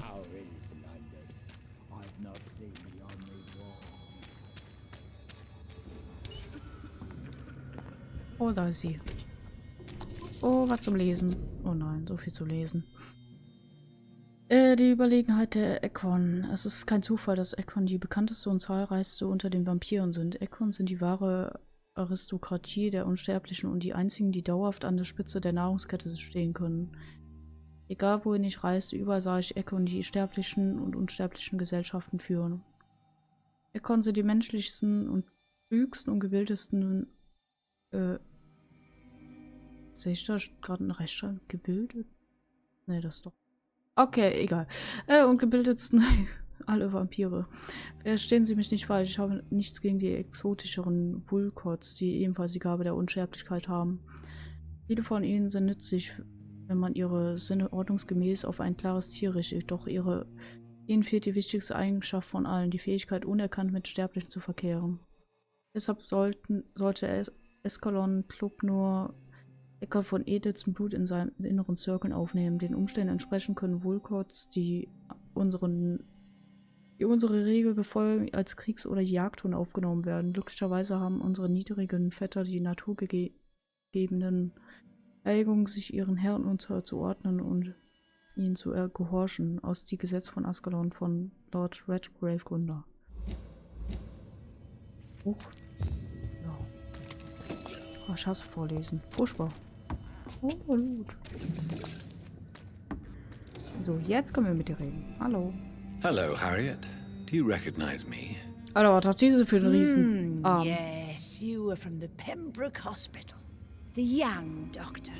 So full of secrets. I've so many questions I need to ask you, Harriet. If you would. I love questions. As for the answers, you may not like them. Ich lese deswegen nie vor. Ja, verstehe ich. Würde ich auch am liebsten, aber ich kann schlecht still vor mich hinlesen in meinen Gedanken. Und ja, das ist ein bisschen seltsam dann. Es sei, ich spiele privat, dann ist es natürlich normal. Aber so beim Stream, nee. How do you feel? I can't see. Da müssen die Leute meine schlechten Vorleseskills ertragen. My body's burning. I feel as if I'm dying over and over again. Warum hat die so einen riesen Fettarm? Was ist denn los? Have you tried to eat or drink something? People here tried to feed me, but I'm just not hungry. I don't have the strength. Does the pain ever stop? It is not pain I feel. It's like I can't stop feeling every inch of my body. But at the same time, each muscle and bone is the wrong place. Ich gebe grob wieder, was drinsteht in Kursform. Auch clever, aber ich bin so vergesslich. Ich lese etwas und vergesse es eh wieder. Selbst wenn ich es gerade durchgelesen habe. Ich weiß nicht. Kann mir sowas nicht merken. The blood. What brought you to fake your death in such a gruesome fashion? To see if I would be mourned. Why flee with Sean Hampton? Oh, it's always a pleasure to see a saint fall to sin. But the coward still won't kill. Do you take pleasure in causing so much pain and sorrow? Nobody gave a damn about me. Not a tear shed. Poor Harriet. Always the discarded. Why did you come here? And why not? This is where I live now. Leave me be. Will you respect old Bridget's wishes? Will you obey her? Bridget is kind. She only needs to keep me fed and I'll be good. So you desire to stay here? Yes, I'm with my own kind. Birds of a feather, so to speak. Poor Harriet. Always alone. I have a question of the utmost importance to ask. Will you answer? Questions, questions, questions. The good doctor, always searching for answers. Do you remember what you did after leaving the hospital? Did you kill anyone? First, a question from me. You answer first. Very well then. What do you want to know? Are you like me? Are you also dead?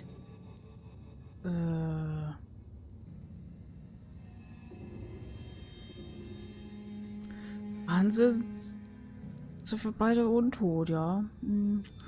So, ich bin wohl erstmal wieder raus und wünsche dir noch einen erfolgreichen Stream. Bin dann auch bald wieder live. Okay, alles klar. Dann danke, dass du reingeschaut hast. Und ja, bis später. Wahrscheinlich.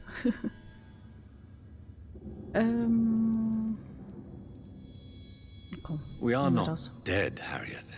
Death no longer pertains to us. We are different. I like what I am. I truly do. I relish the pain that courses through me. I know you fled the hospital with Sean Hampton. Did you or Sean kill anyone in your flight? Anyone? Try and remember. I will not lie. I wanted blood, and I wanted revenge, and Sean pulled me from it, brought me here instead. But the shadows heard my prayers. The shadows killed that bastard. You sought vengeance by your own hand, and someone else obliged you. Very convenient. Don't lie to me. I don't lie. I saw him near the docks, and rightly I wished him dead. And I am happy he is. It's true. But I didn't kill him. I was too tired. Ich gehe jetzt mal die Fliege jagen, dann gibt's Pizza. Okay, mach das oder einen guten Hunger. Oh, hallo Stoffel. Who was that man? The one murdered in the street? He used to be my landlord. I lived here for many years before falling ill. Oh, he was an awful man. Disgusting and cruel. So cruel. Shadows? Tell me what you saw. The shadows, they heard me and answered. Something in the deep darkness. Quick, deadly. It asked me if I wanted revenge. I answered, yes. And these shadows, this presence, do you still hear it? Was it a vampire? Did Sean see it? It spoke only to me, and now it is silent, but it is born of hatred. And it will kill again. And it hates you, Doctor. Oh, it hates you. What makes you say that? It whispered your name, Dr. Reed. It wanted to know who you were and where you went. Questions about me? What did you say? Nothing, Doctor. I said nothing. There was nothing it didn't already know. Oh, I'm tired now. Let me rest. Eieiei. Ah, ihr Arm, holy shit, ey. Oh, Loot. Wie hab ich das nicht gesehen? Oh Mann, ey. Hallo, runter. Have you found the answers you were looking for, young Ekon? There is too much left unanswered. So many questions. Get to know us. Spend time with us. And I may be willing to answer more questions. Why do you live here, amongst the filth and vermin? Live. Here we hide. What are you hiding from? From the guilt, the shame, from the hunters and the light. And of course, our past. Why don't you leave the city? Hide somewhere far from the guard of Priwen, the Ascalon Club. We are the Sewer Skulls. This is our domain. We have run as far as we can, and now we hide. Your diction, your words. You do not carry yourself like most Skulls I've encountered. True. I'm not like most Skulls. You were once someone else. What happened to you? It is as sad as it is long, young Ekon, but it will remain mine. Can I be of service to you? We ask but one thing. Reveal to no one our secrets. Do not betray us. For how long have you been in hiding here? Skulls have been hiding under London since vampires first entered the city. Where did you hide before the sewers? We claimed ancient tunnels, forgotten caverns, catacombs. We are skulls, groveling beneath the feet of our makers. What manner of creature is Harriet? She is different from everyone else. I really don't know. I'm not even certain she is a skull. I've no idea as to what blood made her. What is a skull, in fact, in your honest opinion? The progeny of a vampire, disavowed by her maker. Perhaps a fruitless branch of a noble tree. A word used to enslave us. I cannot say. You mentioned that vampire blood has tremendous potency. You believe it to be stronger than your own? The vampire's sweet blood. That rich, dark wine that we crave. For it made us, and it can sustain us. I thank you for your time, madam. I must go back to Hampton now. Your kindness has been ample payment, Ekon. To protect us, I'll close the access to our hideout, but you can use our shortcut to reach Mr. Hampton's shelter. Just follow the arrows. Thank you, old Bridget. I hope we'll meet again.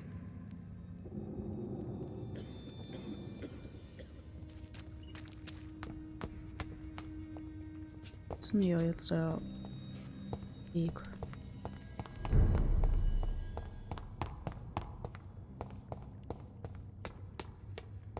Ach, sie sagte was von Pfeil. Ja, von Pfeilen sagte sie was. Huch, wer bist du denn? Are you all right, sir? What are you doing here? I could ask you the same question. Don't you know this is a quarantine zone? I'm Dr. Jonathan Reed. I'm investigating the epidemic. You had better get to a safe place while you still can. Oh, really? Well, go investigate somewhere else and leave me be. I beg your pardon? I said go. Leave me alone, sir. Na, was, warum sich der verängstigte Junge und der Mann können? Sir, you have no idea what could happen to you if you stay here. Why don't you go home? For fuck's sake. Do I have to punch you in the face to make you disappear? Leave me be! It's my duty to insist. Death lurks everywhere. I must ask you to go back home. I'm safe here, don't you get it? I'm better off risking the flu than catching a bullet. Am I clear enough? I see. Well, since you are obviously hiding from a threat, don't you have a safer place to go? Do you think I'm stupid? The Night Asylum, the Turquoise Turtle, even Miss Gillingham's attic. I tried them all. No, this is my only chance. Wow. Wow. Erstmal looten. Habe ich entwickelt, ich habe 4000 EP.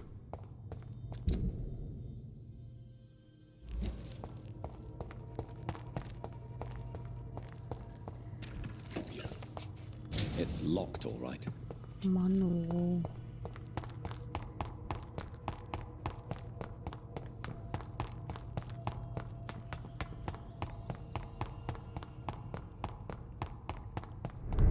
Ja, schauen wir nach irgendwelchen Pfeilen. Oh, da. Warte, unten oder oben? Oh, Loot.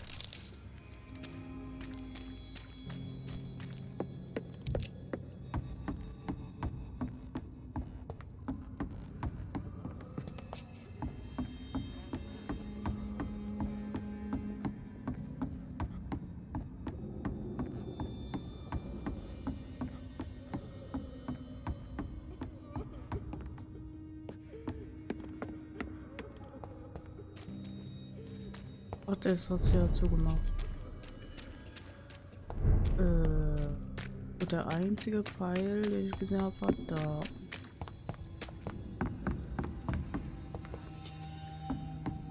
Da ist eine Safe-Dings. Moment.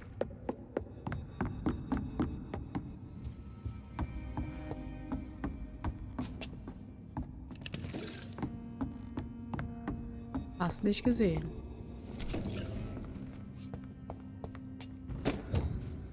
Würde ich Keule. Moment.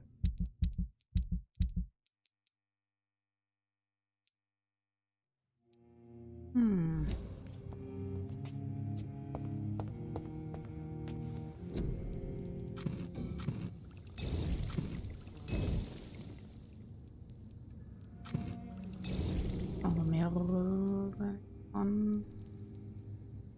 Kann ich jetzt. Und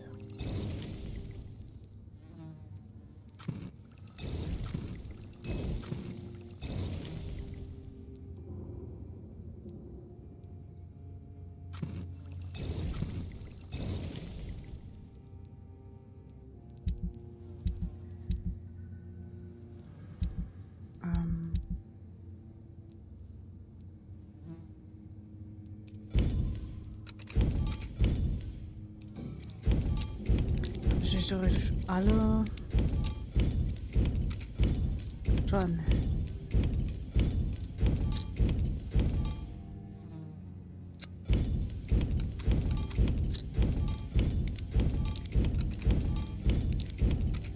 Und zwar auch verkaufen, aber auch das Geld ist. Was? Oh.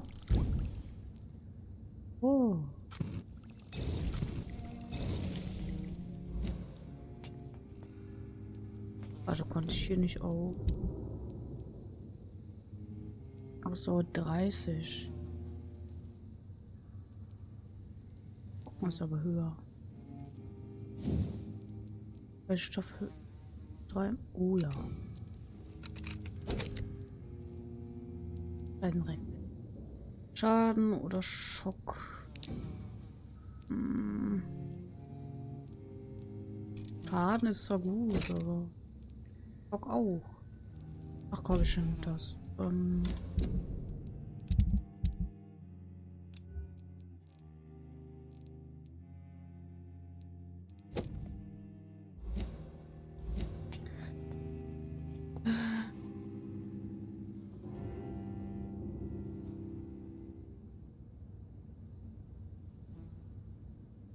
Okay, so egal. Naja, Ansichtssache. Ansichtssache, würde ich sagen. So.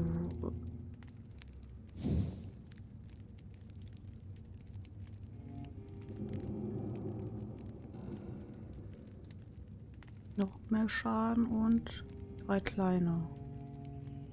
Ah, dafür mehrere Leute.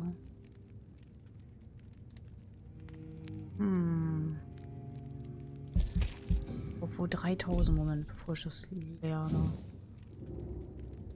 2000.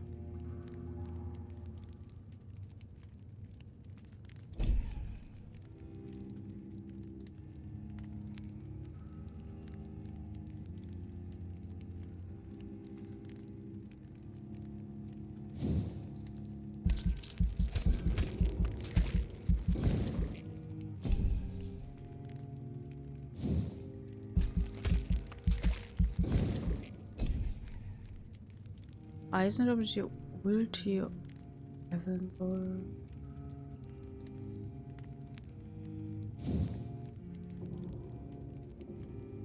Gegen eine bessere Regeneration.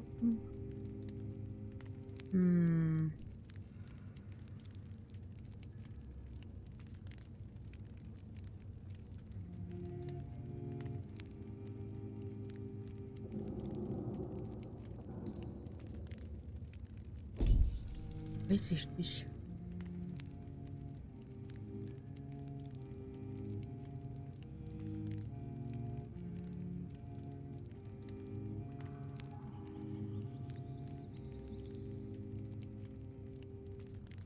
Heilung ist cool, wenn ich den beißen kann. Schaden auch. Ich werde die Ulti auf jeden Fall leveln.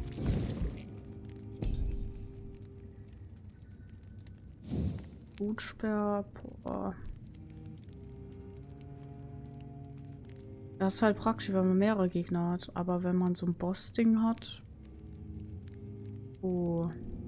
Ich glaube, ich nehme das mit dem meisten Schaden.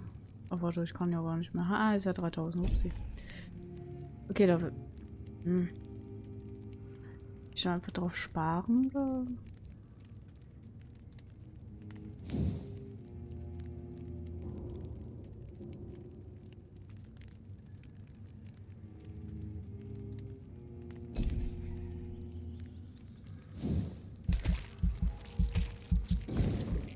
Mehr Schaden ab. Auch Heilung. Heilung super. Jetzt habe ich noch immer 300, aber aus 600 liegen.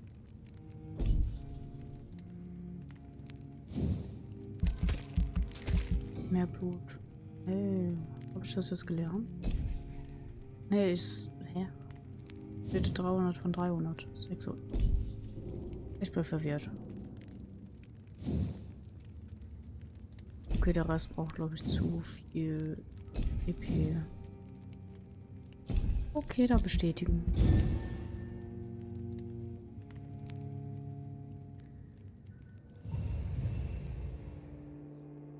Und sehr schön.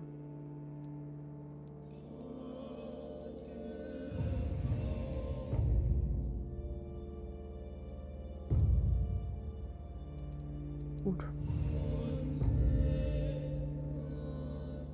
Schwierig.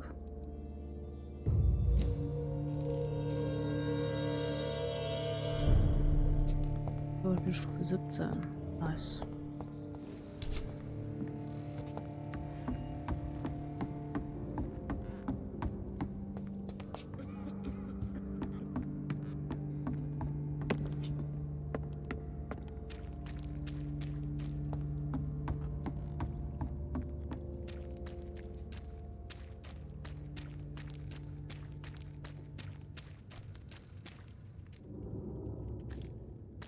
da. Ah.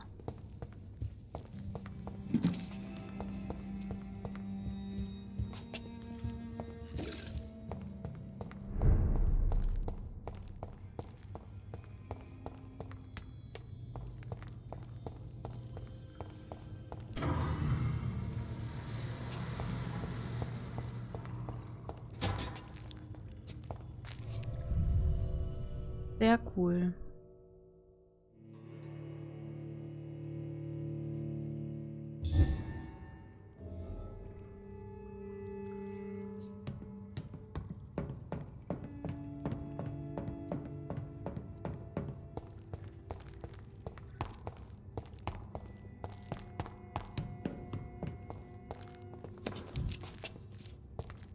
It's locked, all right. Mann.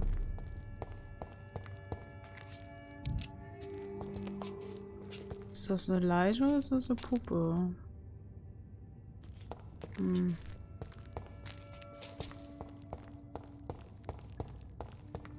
It's locked, all right. Manu.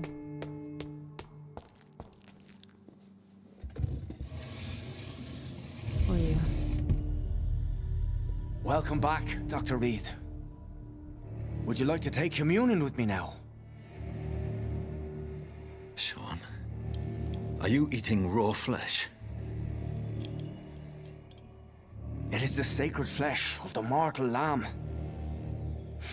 Our Lord's bountiful transmutation for the sustenance of his believers.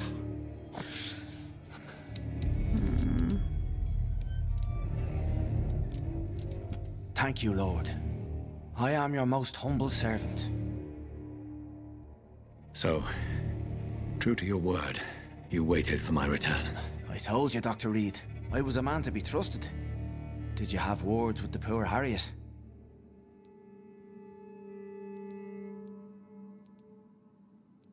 This shelter is the tip of the iceberg. You hide your game well, I'll give you that. We are God's children, Dr. Reed, one and all, and he's determined to save us. What will be the result if you continue to assist both Skulls and the living? For the last decade, that's what's been happening. And they found a better life.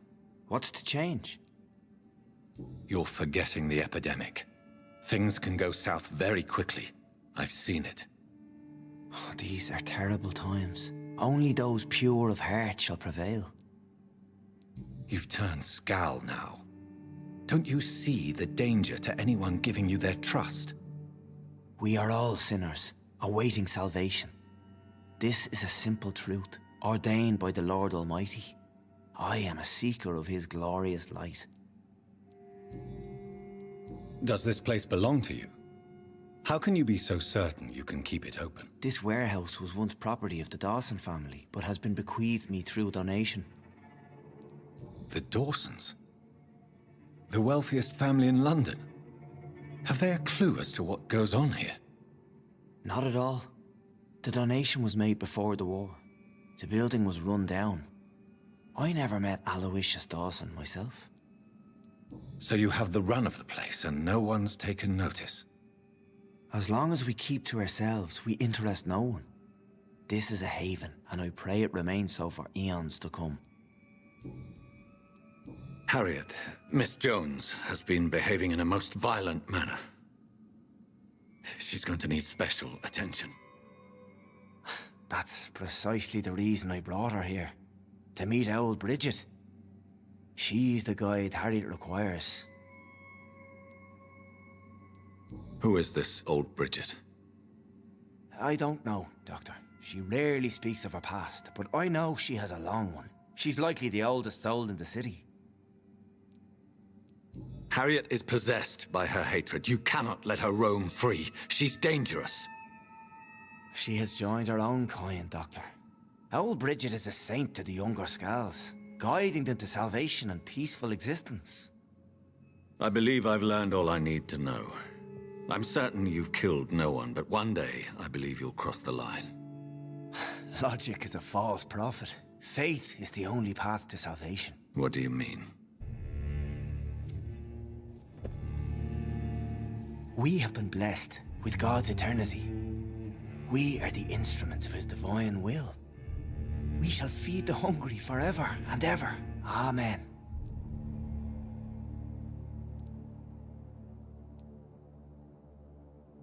I will strive to emulate your merciful nature, Sean, but it's a difficult pledge to make. Give yourself over to God, Doctor. Expel your urges and kneel before the Lord in praise. These urges. You know the hunger will never be satisfied. I've come to embrace the everlasting craving. I have sworn to feed only upon the flesh of the dead. It is now my sacrament. Take, eat. This is my body. So saith the Lord.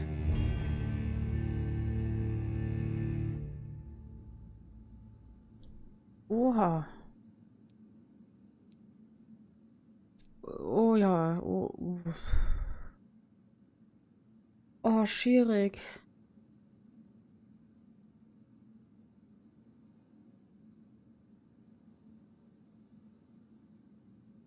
Vampyr. Boah, ich weiß nicht, ob der Typ... er wirkte so doch aufrichtig. Ey, die Leute, die irgendwie Priester sind oder so, die sind die verrücktesten meist. Ich will ihn auch nicht töten. Ich kann ihn haben. Ich habe die 500 DP eigentlich gar nicht. Aber wenn es funktioniert. My discoveries.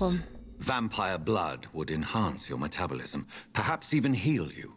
If what old Bridget says is true, I'll give you some of mine. I'd rather not. It would be extremely awkward. You have no choice, Sean.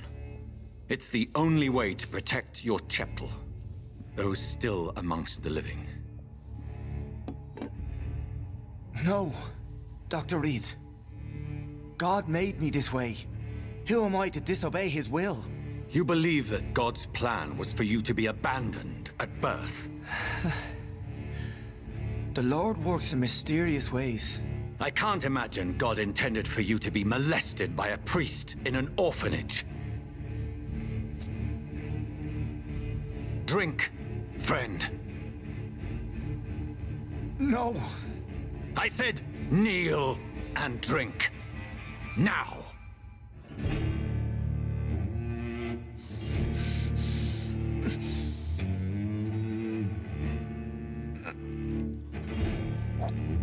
Entschuldigung, aber das ist so lustig.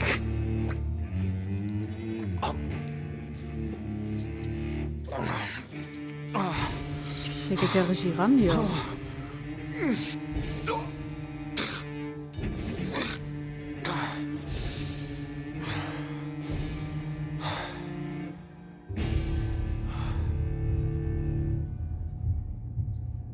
Können neue Bürger... Was? Ich will aber niemanden töten. Oh, dieser Person wird bald durch die Konsequenz leiten. Oh je, oh je. Ich hoffe, das war kein Fehler. An sich wird er mächtiger dadurch. Oh je, oh je. Oh je, oh je.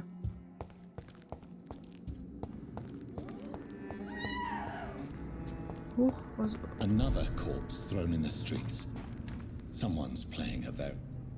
Ups. Ist er doch böse? Upsi. Priester ist generell etwas weird. I know this brooch. This is my mother's. A birthday gift from father. Wahrscheinlich ist es schlecht, Gutes zu tun, was ist fast wie in echt, ja. 29 Pretty Orchard Street. That's near Poplar's district. Why would this man carry off my mother's brooch? I must go there.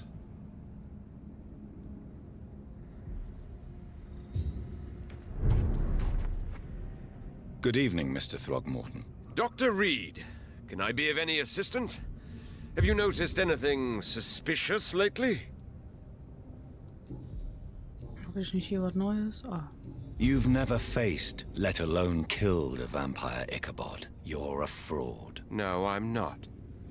I may embellish the truth concerning my achievements, but I'm totally dedicated to my quest. Wahnsinnig trifft's eher, aber... machen wir das. Stop fooling yourself. You've never faced a vampire before. You wouldn't stand a chance. Well, that's not true, sir. I've already faced one of these creatures. Oh, really? And you're still alive. We did not actually fight. I let it go. What do you mean? I entered the vampire's den. The stench was terrible. I was ready to kill it. But then I saw it. Just a suffering soul like you and me. I spared her. Tell me about the vampire you spared. She was a girl. Her body was a mess. I could see pus running from the deep wound. She was crying in pain. You cared about her. That's what defines us as human, Ichabod. Yes, but she was a truly evil creature. I'm haunted by the tragedies she caused ever since I spared her. Did you see what happened to him? Actually, yes. He was thrown from the roof like a vulgar log. Why is it that you sound so afraid? You didn't see it. He was dead before he hit the ground. The strength required to do such a thing, well, it beggars belief. Who could have done that? Who? Well, a vampire, of course. Look, bite marks on the neck and lacerations here. There is definitely a vampire close by. Ja, hallo, hier. Ich steh vor dir. Goodbye. And good hunting, Mr. Throckmorton. Ach ja. Glad to see you again, Mr. Reed. Ach, das ist diese Lotti. Ich war schon verwirrt. Did you see what happened? No. I was coming back to the shelter from work when I heard an awful scream, and there was this man, dead, just in front of the building. You saw nothing at all? No, I told you, just that awful woman's scream. A woman's scream? Are you sure? Of course. It was terrifying. I thought it was my sister, so I ran. But it was a man I've never seen round here before. Okay. Goodbye, Miss Paxton. You again? What do you want? Did you see what just happened? No, I didn't. And I don't care. Really? Why is that? Because this sexist pig is one of the 4 men who blacklisted me. Good riddance, if you ask me. Warum ist sie so... Well, I'll leave you for now. Goodbye, Miss Paxton. Eieiei.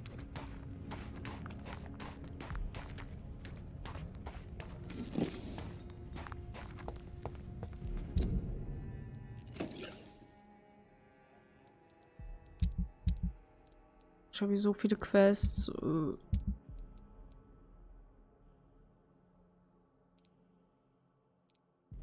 Kann ich jetzt eigentlich mit dem reden? Ich weiß es nicht.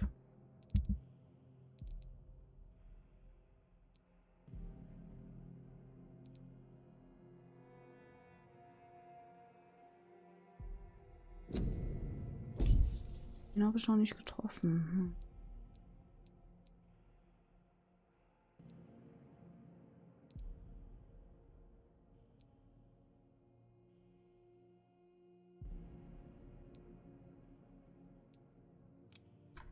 Ich würde halt noch ein paar Nebenquests gerne machen, bevor ich irgendwie Hauptquests mache. Jetzt habe ich schon wieder irgendwas markiert da hinten. Und da auch, hä? Weiß nicht, wie ich es mache, aber ich mache es irgendwie. Ist mir gar nicht angezeigt.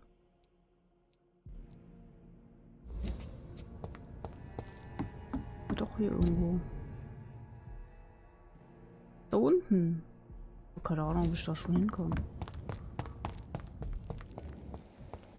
Oh, guten Tag. Good evening. I'm Dr. Reed.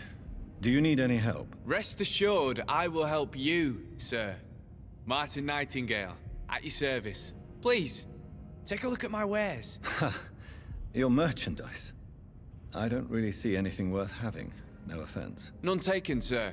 But please, I need to eat. Perhaps if you keep looking, you'd see something that takes your fancy. Let me be frank. Ach, ich kann die You're Ofen as much of a aufkaufen. businessman Nee, das will as ich nicht. I am a werewolf, right? Who the hell are you to question me? It's hard enough to stay clean when you don't have a place to sleep. I'm doing my best here. I meant no offense, Mr. Nightingale. I was merely pointing out the fact that you're unlikely to survive long if you continue wandering this path. And what should I do then, sir? Should I join the Wet Boot Boys like so many others? No thanks. I'd rather be a bad seller than a dead gang member. What can you tell me about the neighborhood? Have you got any friends around these parts? Not really.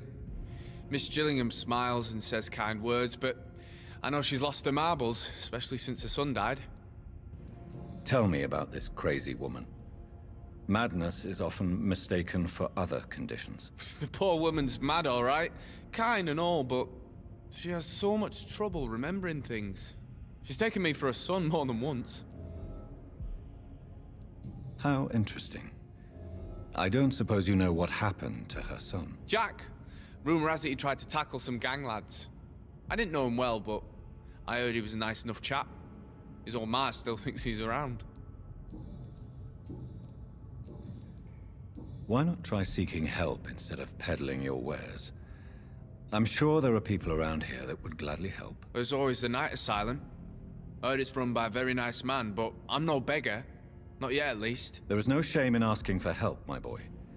Sometimes it can even be the best course of action. I don't feel okay with that. I'm gonna make a name for myself, and I'll do it by myself. Goodbye. Nope, ich werde ihm nicht diese Uhr geben. Das wäre nämlich die eine Quest.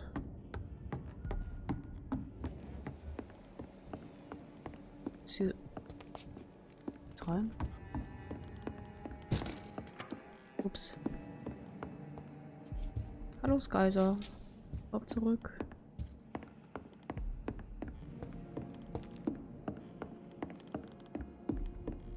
Warum soll ich dich nicht so nennen?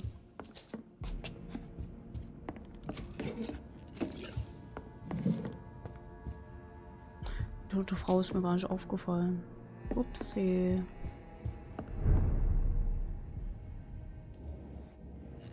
Blinzelnder Skull. Okay.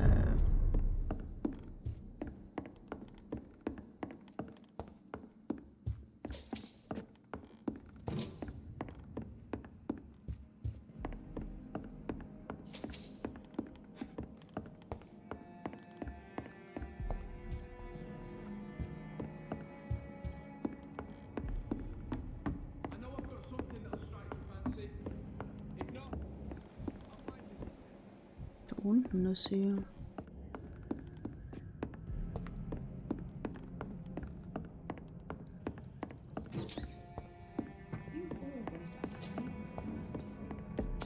So ist das geil. Ritter, Dankeschön für den Raid und hallo an alle Raider. Na, wie war der Stream?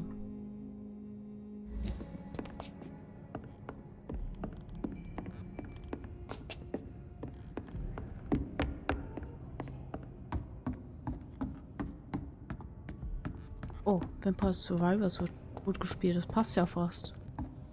Oder fast. Ah, hier ist die Frau. Good evening, miss. I'm Dr. Jonathan Reed. May I come in? I already took my medication, Doctor. But thank you. I'm sorry. Your medication? Have we met before? Don't tease me like that, Jack. Sorry, what? Was? Sie war sehr gut, haben gesucht oder versucht zu überleben. Und? Hast I du think überlebt? I should come in, miss. I'd like to check if everything is okay, what with the epidemic spreading across London. An epidemic, you say? How terrible. I had no idea. But where are my manners? Please do come in, Doctor. You are a doctor, yes? So schnell komm rein. Wie geht es Ihnen, werte Dame? Ja, ganz okay. Die Wärme macht mich ein bisschen kaputt. Ist ein bisschen schummrig.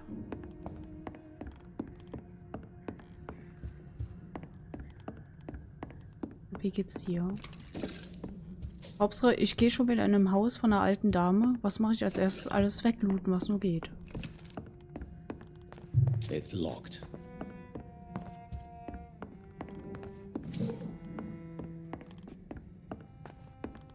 Zwei Runden mit Level 84 geschafft.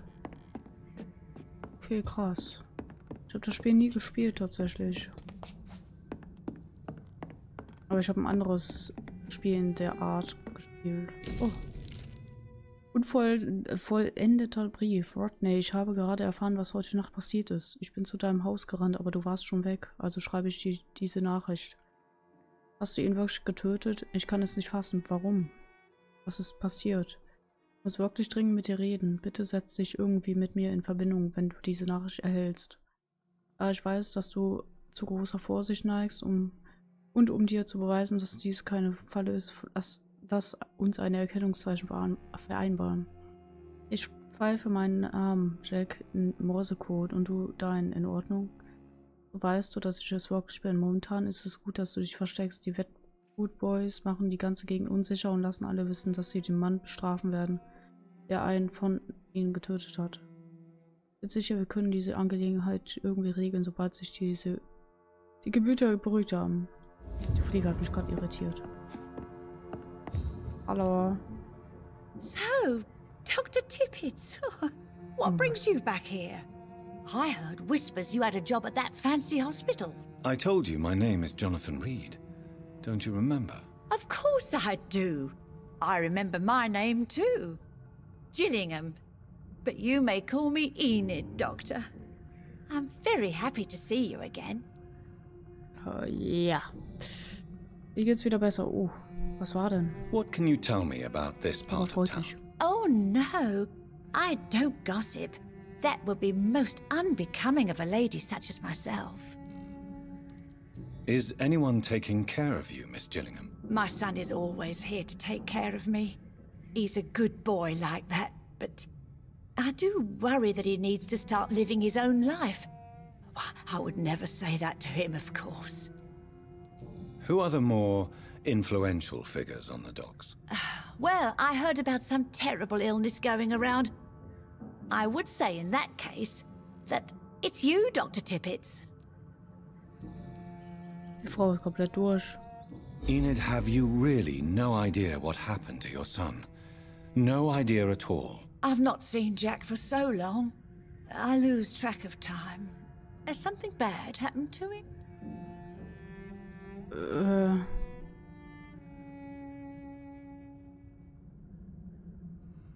Schwierig. Was sagt man denn einer Frau, die Alzheimer hat? Oder dement ist, wie auch immer.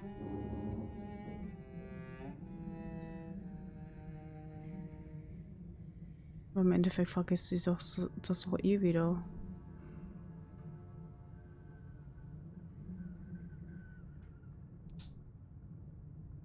Ich will die Frau nicht anlügen, aber irgendwie tut sie mir schon leid.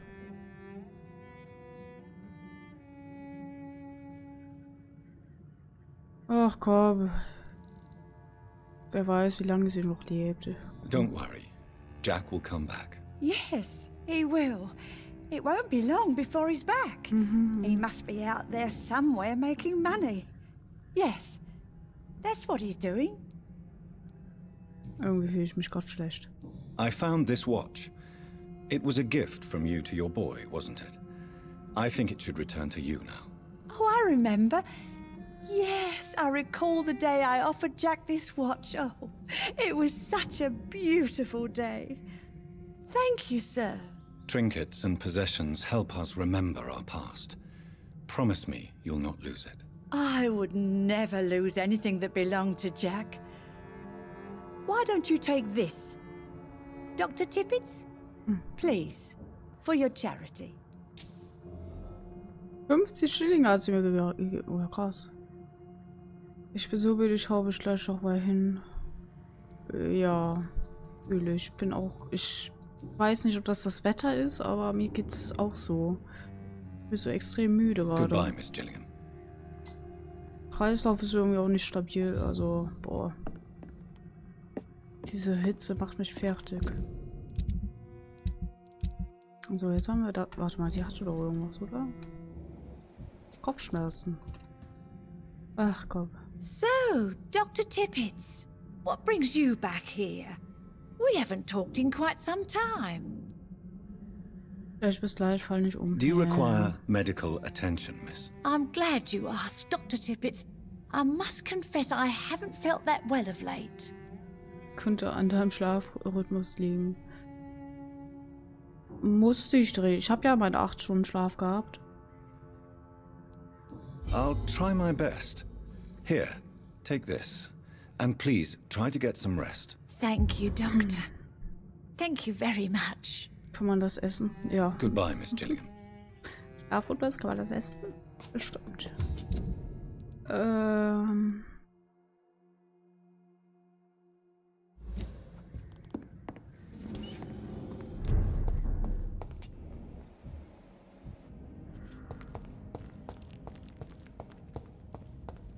Hab ich wieder irgendeine scheiß Markierung gemacht? Sag mal, entweder ist es verbuggt, die kommen nämlich immer wieder. Da bin ich jetzt etwas hinlegen, bin bis dahin im Nürg. Viel Spaß noch. Warum geht ihr denn alle schlafen? Oder legst du dich nur hin? Schläfst du oder legst du dich nur hin? Also seid ihr gegönnt, aber...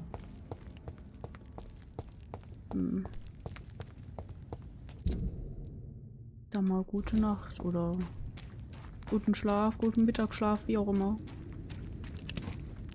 Will auch. Aber nein, wir spielen jetzt noch ein bisschen. Ich möchte eigentlich nicht schlafen, aber etwas Entspannung muss sein. Du musst ja meinen Stream dabei schauen. Nein, Spaß. Mach, was du möchtest.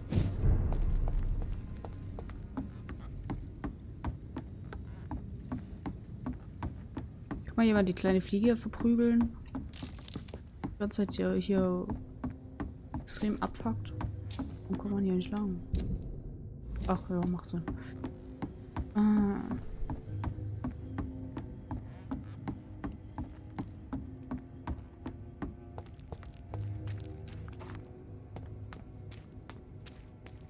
Kann ich da überhaupt? Oh,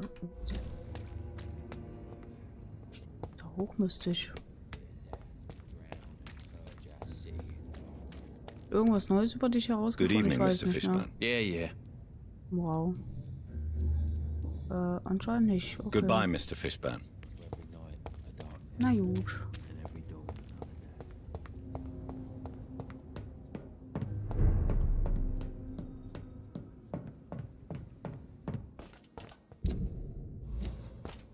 Oh, lecker. I have this thirst for blood. This is despicable. Diese Musik erinnert mich so an Silent Hill. Ich weiß nicht warum.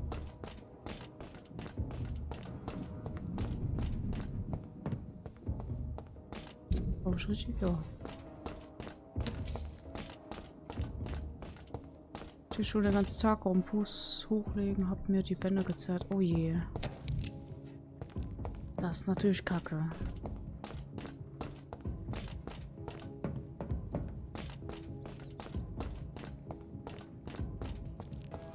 Jeder hat irgendwelche Wehwehchen. Ich auch. Was? Achso, ja, das kennen wir. Ich jetzt auf der anderen Seite? Ja, bin ich cool.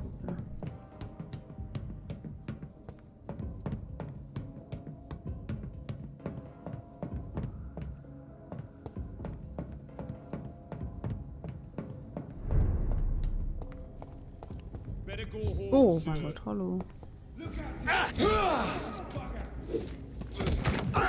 Wow. Oh, alles klar.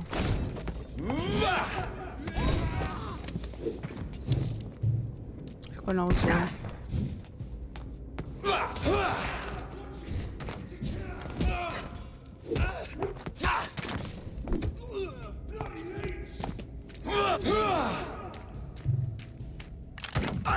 Upsi. Boah, Reaktionszeit ist gerade nicht vorhanden. Tut mir leid. Oh je, oh je, oh je.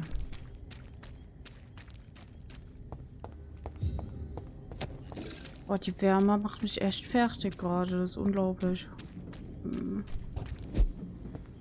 Was hier machen? Außer hier rumlaufen. Oh, Loot. Okay.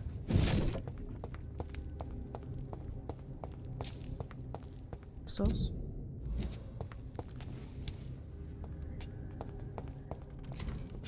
War ich hier schon dran? Oh, dann geht's nicht mehr so gut. Doch, ich erinnere mich. Ganz vage.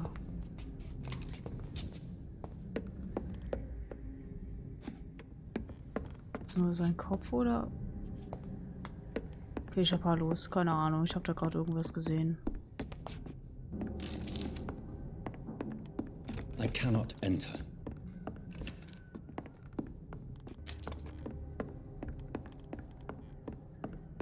It's locked, all right.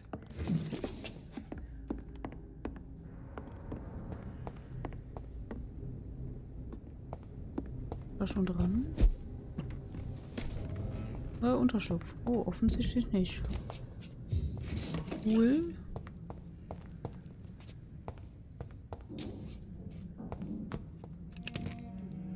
Ja, benutze ich ja eh nicht.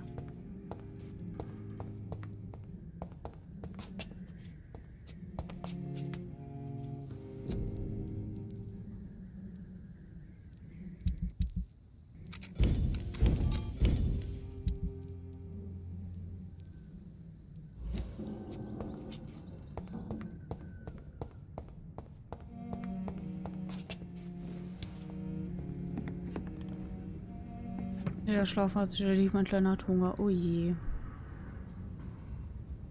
Die schon vor da? Mit Sicherheit. Ach.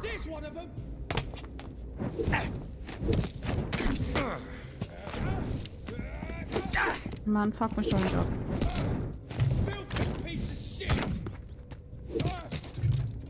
Genau so. Wieso bin ich schuld, hä? Ich hab gar nichts gemacht.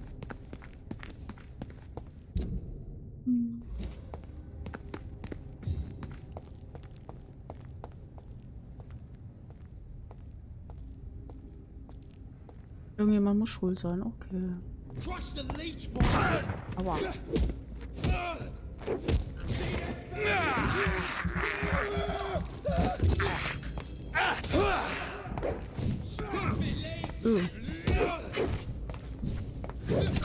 Aua.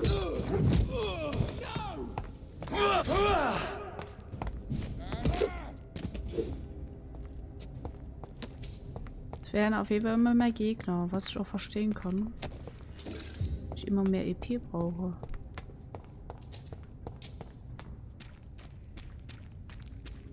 Jo. This place. Rain may have washed away the blood, but not the memory. My poor Mary. Es macht Sinn, warum es mir so bekannt vorkommt. Oh, Drohung. Hallo Jungs, zu eurer letzten Nacht zum Auftrag, die Toten in Saufwag zu plündern, sag's nur einmal. Tut es einfach. Seid froh, dass ich eure Beschwerde nicht Edwina zeige. Sie würde euch die Eier abschneiden. Ein kleines Vögelchen hat mir außerdem gezwitschert, dass ihr Witze über das macht, was ich am Pier gesehen habe. Also bin nicht nur ein Spinner, der vor Angst vor seinen eigenen Schatten hat, oder ein Beknackter, der wie ein altes Weib Gespenstergeschichten brabbelt. Gut, ich mag es, wenn meine Jungs Spaß haben. Der Beknackte wird auch auf eure beschissene Kadaver pissen, nachdem dieses Scheißmonster, das ich gesehen habe, eure Spatzenhirne gefressen hat. Genießt die kommenden Nächte, Kollegen. Ich habe gehört, es soll regnerisch und neblig werden. Ruf die. Boah. This is my watch. Damn grave robbers. Ich habe meine Uhr. Ach, tatsächlich, das ist der Anfang. Ui. Das ist ja cool.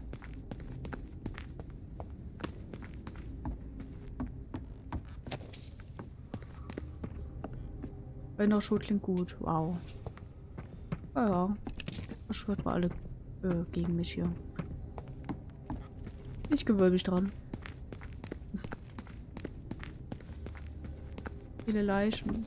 Hauptsache beschwert sich darüber und was machen wir? Erstmal Leichen beklauen. Da sind wir ehrlich. Leichen sind Leichen, besonders hier.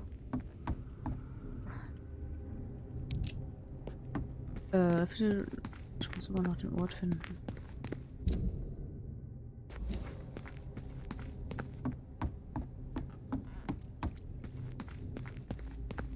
Ich glaube, mehr ist hier aber nicht. Boah. Und wirkliche Linguisten hier. Ach ja.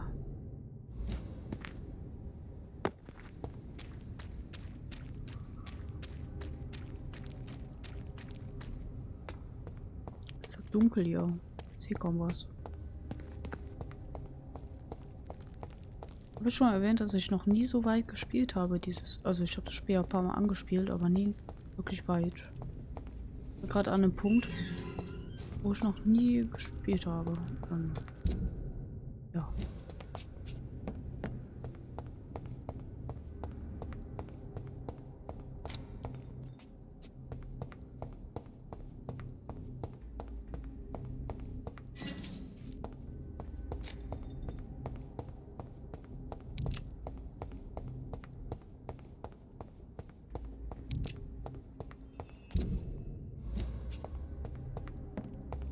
Irgendwo muss es hier sein. Oh ja.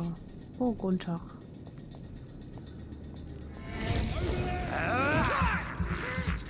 Eins.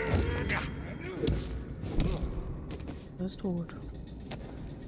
Als ob der das nicht gesehen hat. Ah, okay.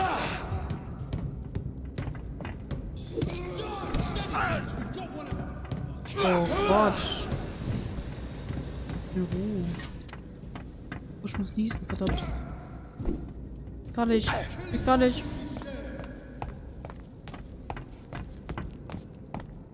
Okay. Oh.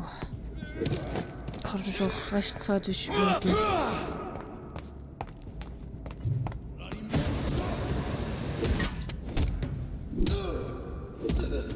So.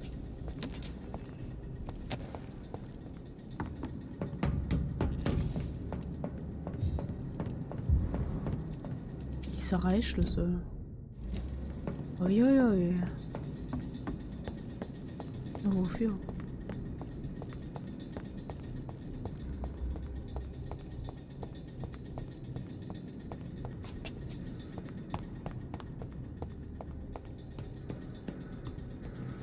Ah, cool, hallo. Not a good place for a stroll. Easy does it, boys.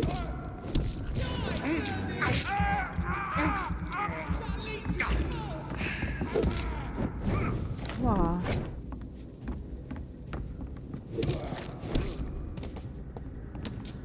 Hat auch seinen Nachteil, wenn man die so schnell tötet. Ich kann kein Blut. Huch. Nein, ich mach das weg.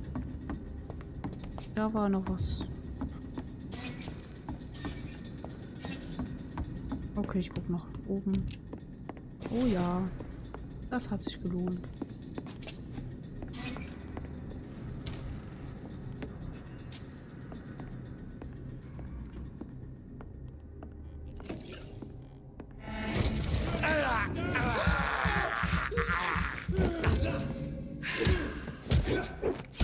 Aua. Ich bin schon mal zwischendurch vergessen, aber irgendwie... Aua.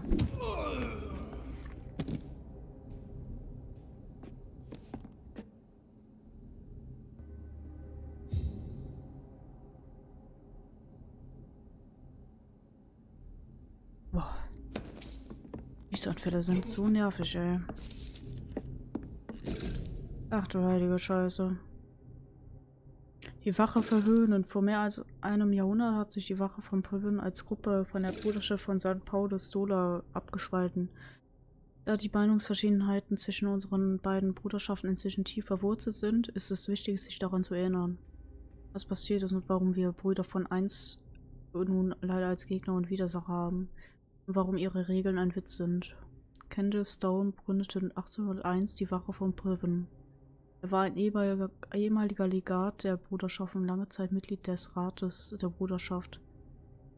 Seine Abkehr war das Ergebnis eines nicht beizulegenden Streits innerhalb des Rats. Kendall sagte, die Bruderschaft müsse ihren gewaltlosen Ansatz beim Studium der Vampyre überdenken und die Ausrottung der Unsterblichen solle das ultimative Ziel all ihrer Nachforschungen sein. Seit diesem schrecklichen Bruch waren die Beziehungen zwischen der Bruderschaft und der Wache von Privin immer zu schwierig. Die Wache sieht die Bruderschaft als Verräter, die sich mit ihrem Feind verbünden, während sie Diebe und Eiferer nennen, da sie viele uralte kostbare Bücher zerstört und gestohlen haben, als sie gingen. Ich weise Vorwürfe der Feigheit entschieden zurück, weil ich weiß, welchen Mut es unseren Brüdern abnötigt, sich feindseligen und Sterblichen zu nähern und sie zu beobachten. Ich werde niemals den fürchterlichen Verlust der Bücher und Schriften vergessen, die Kendall und seine Anhänger bei ihrer Abkehr verbrannten. Und ich bin... Was? Und ich bin... Ich werde nie aufhören, über ihre Dummheit zu lachen, bis sich in ihrem Namen offenbart. In Anspielung auf dem Schild von König Artus bezeichnen sie sich als wahre Privin und somit als wahre Verteidiger dieses Landes. Jedem echten Gelehrten ist allerdings völlig bewusst, dass sich im Buch Teil Brüdwürden nur den Namen von Artus Schiff ist, mit dem er die mythischen Gefilde von Was? Wie auch immer segelt. In der Tat war für ein Symbol aus das Flüstern unserer Vergangenheit von Asher Talltree, Primas von St. Paulus. Okay, du ziehst das Spiel durch? Wahrscheinlich nicht. Ich weiß nicht mal, wie viele Stunden dieses Spiel überhaupt hat. So, im Durchschnitt. Zumal ich ja noch Nebenmissionen mache. Ne? Also. Ist schon mal ein Unterschied. Aber nein, wahrscheinlich nicht. Du hast was von einem 24-Stunden-Stream gehört? Ja, natürlich. Mhm. Nein.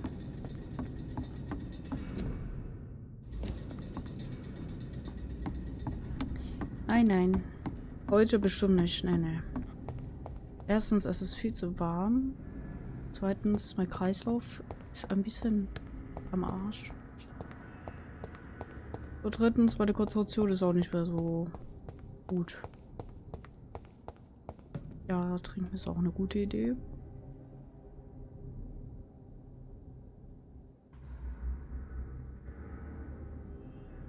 Ja. Schudler.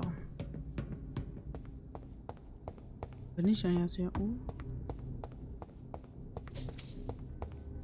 Ach.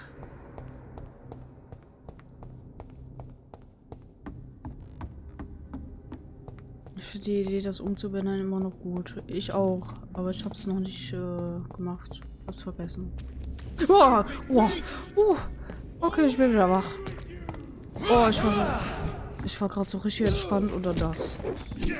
Den habe ich überhaupt nicht gesehen.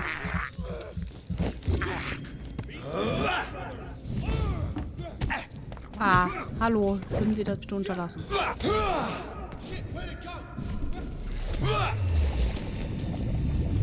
Nein, so nicht. Nee, ich hoffe, es gibt so eine Art Sound.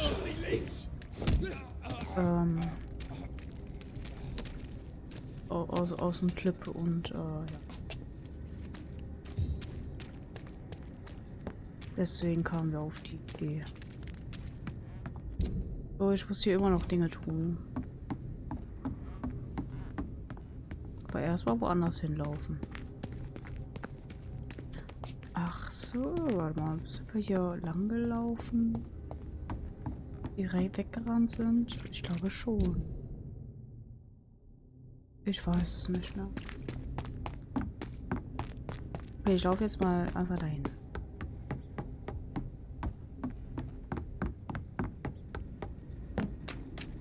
Ja, genau, ich hatte es mal in einem Clip gesagt.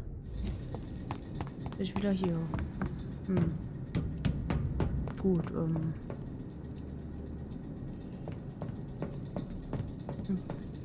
Na, das schlug einfach. Das habe ich auch mal in einem Clip gesagt. Das war, glaube ich, in einem Visage-Stream. Ja, das war in einem Visage-Stream, ich erinnere mich. Aber ich weiß jetzt nicht welcher. So viele Clips entstanden bei diesem Spiel, das ist unglaublich. Ich bin verwirrt, wo muss ich denn hin? Das wird ja irgendwie Sinn machen, wenn ich, weil man ja hier alles geöffnet hat, dass man hier irgendwas guckt. Verstehe ich gar nicht. Ja, ich auch nicht. Bei einem Horrorspiel so viele Clips. Keine Ahnung warum. Also. Erstmal 2 Niesanfälle. Jetzt juckt meine Nase.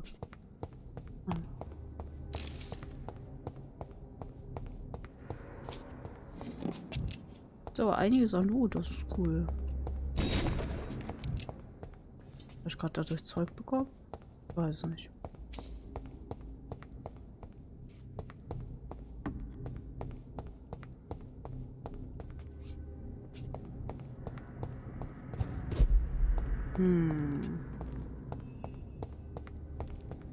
Ich bin ein bisschen lost, aber das ist ja nichts Neues, ne?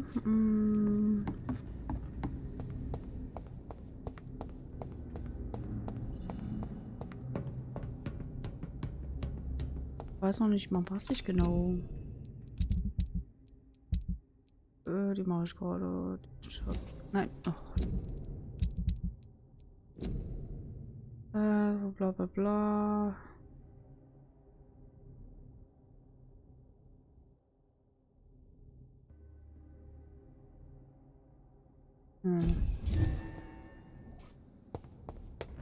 Das ist auch so ausgemacht. Ja.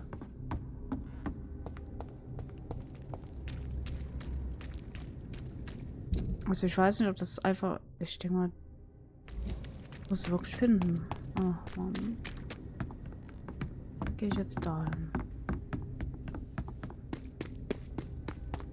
Es gab ja auch vorhin diesen Zettel, wo das mit dem Bombenanschlag drin stand, aber... Ehrlich gesagt, alles vergessen.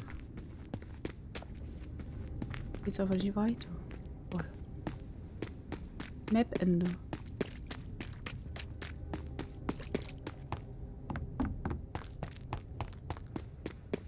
Ich weiß ehrlich gesagt nicht, wie weit das Spiel geht. Ich weiß auch nicht mehr, wie viele Kapitel es gibt. Ja, 2. Kapitel 3. Was? Kapitel 3?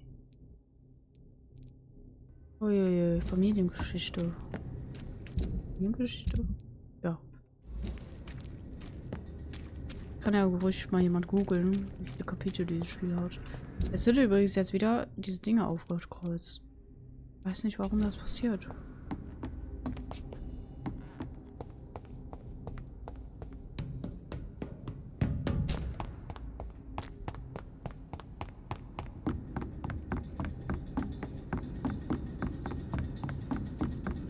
Ganz oben ist nichts. Aber nur der Typ. Oder habe ich was übersehen?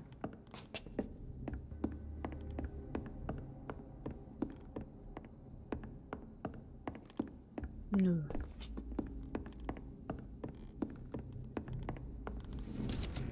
Seltsam.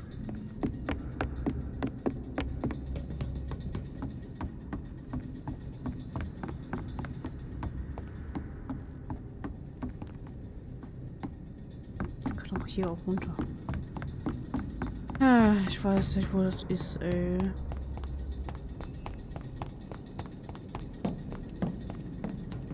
Sechs Kapitel. Oh, danke, Schaf. Das ist gut zu wissen. 6 Kapitel. Oh, da sind wir ja gerade mal bei der Hälfte. Holy shit. Also, was nicht schlecht ist, aber... Das geht wohl noch ein Weilchen. Besonders weil ich halt ja noch Nebenquests mache. Also ich würde gerne versuchen, alle Nebenquests zu machen. So gut es geht. Bin verwirrt. Place looks like the picture I saw of the bomb site. Oh, danke schön, John. Das ist super. Verändern Sie Anstellung, bla bla bla. Man kennt es, ja. Yes. The place has changed since the explosion, but it was definitely here. I should find some way to pay my respects. Nein, die Blumen, die du... Soll ich auch Blumen finden? Was? Oh? It's locked, all right. Aber hier ist ein Unterschlupf.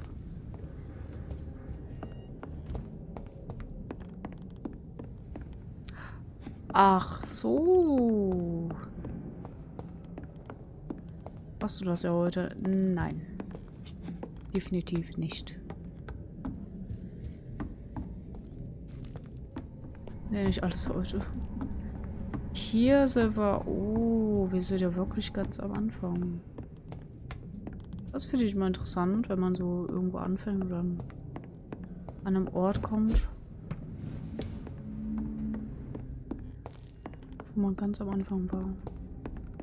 It's locked. Dreck. Ach, sie ist aber, ja, okay. Da lang muss irgendwo.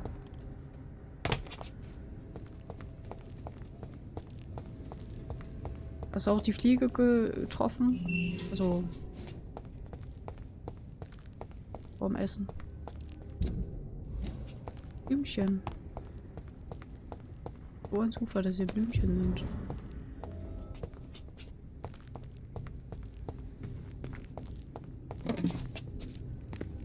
May all who suffered from this tragedy find or rest in peace. Also falls das jemand lesen möchte. Hier, Moment, ich versuch's. Mein Englisch ist nicht so gut, ich kann es nicht übersetzen, es tut mir leid. Also ich kann es für mich lesen und versuchen zu verstehen, aber... Oder das Lesen von da aus?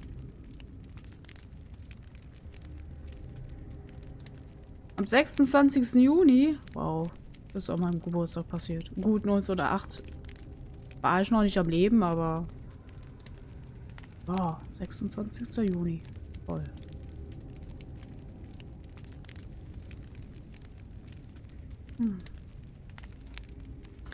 Okay, ich kann es tatsächlich doch übersetzen. Das ist nur eine Erinnerung an die Verbliebenen, an die Toten.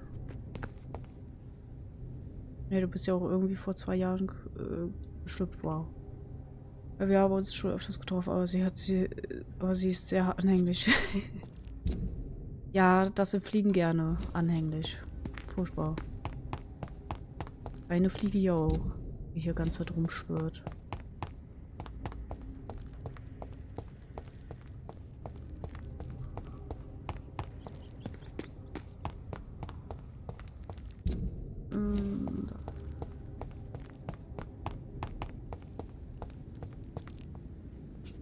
Ah, ne, ich muss da hoch, ne?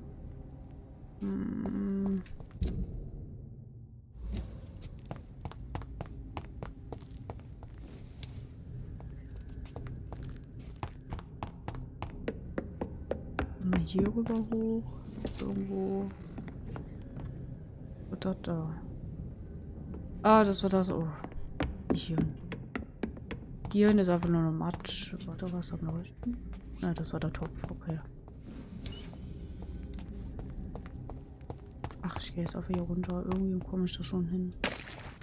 Ja, stimmt. Ich habe ja die 2 Leute hier gekillt. Einfach hier hoch. Ich meine, eingeschläfert.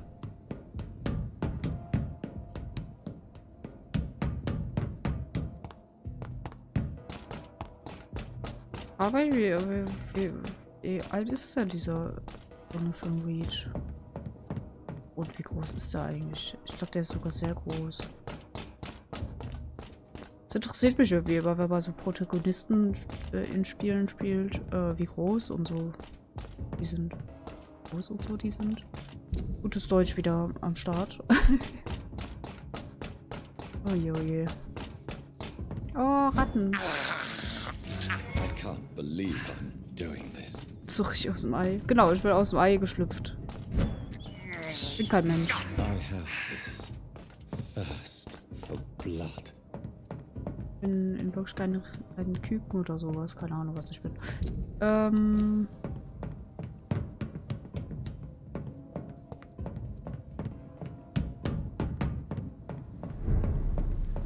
Jetzt sind wir wieder hier. Jetzt müssen wir da lang. Jetzt wollte ich mit diesem Dyson-Typ hier reden. Habe ich über Fishburne irgendwas Neues herausgefunden? Ich glaube nicht. Jetzt heißt wieder NPC suchen. Beratungsfallstück bitte zu mitnehmen. Nein.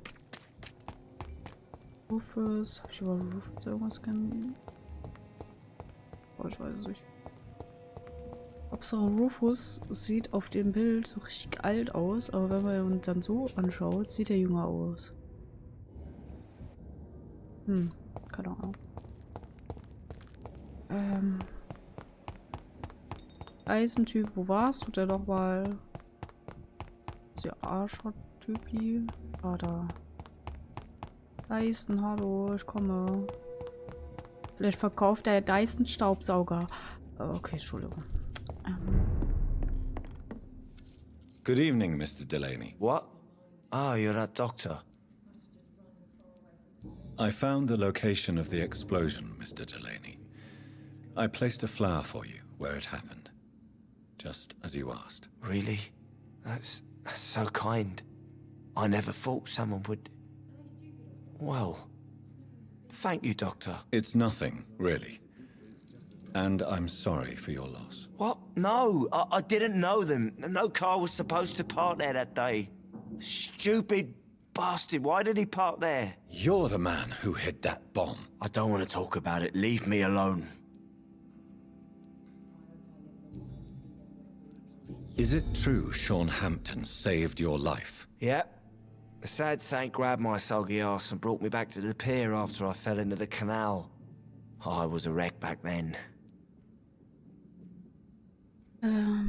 Was? Für Staubsauger besser zu Dominik gehen. Der kennt sich schon gut aus damit. Und das versteht doch hier keiner, diese Insider. Naja. So kindseitig hoffe ich jetzt reicht wieder nennen. Ja, Dominik ist ja der Staubsauger-King. Oh je. Oh, ihr seid schon fies manchmal. Ja, dann mal gute Nachtsgeiser. Waren sie jetzt hier dankbar, die Geschichte ist. Und doch trägen sie weiter hin. And yet you're still drowning in cheap liquor. Sean Hampton really acted like a saint that day. But I suppose I'm just another lost soul who doesn't deserve to be saved. I want you to remember the bomb, Dyson. Tell me about it. No. I don't want to remember it. Why use a bomb? What were you trying to destroy? The Dawson & Dawson ammunitions factory. A symbol of violence against the people. My group wanted to destroy it to send a message. The victims. They were not the target then. I spent so much time figuring out the perfect moment. I used a short fuse. No car had ever parked there. They all died. I sense your guilt, Dyson. Why is that? Did you not think violence was an acceptable political tool? I still believe our fight was just. By killing an innocent couple who were just at the wrong place at the wrong time. No way.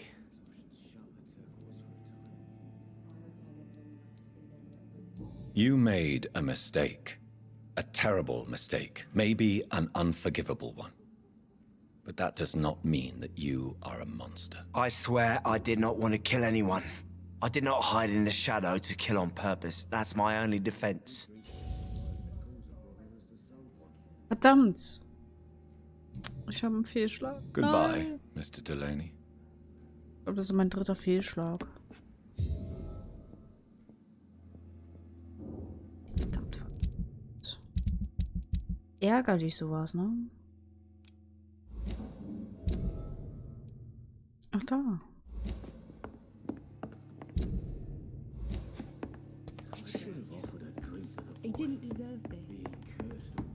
Okay, da kann ich nicht lang. Upsi.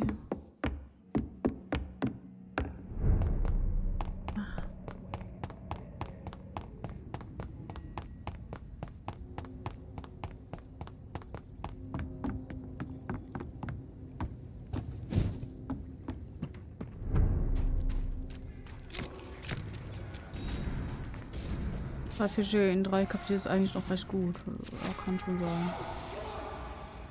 Ja, töte sie alle.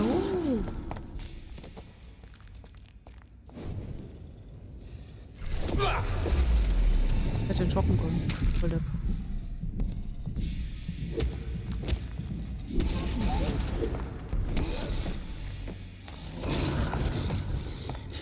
Okay. Drei Fische hatte ich im ersten Kapitel. Oh, okay. Dann bin ich ja noch gut dran, ne?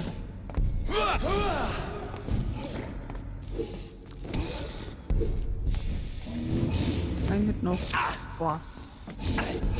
Jo. Böse.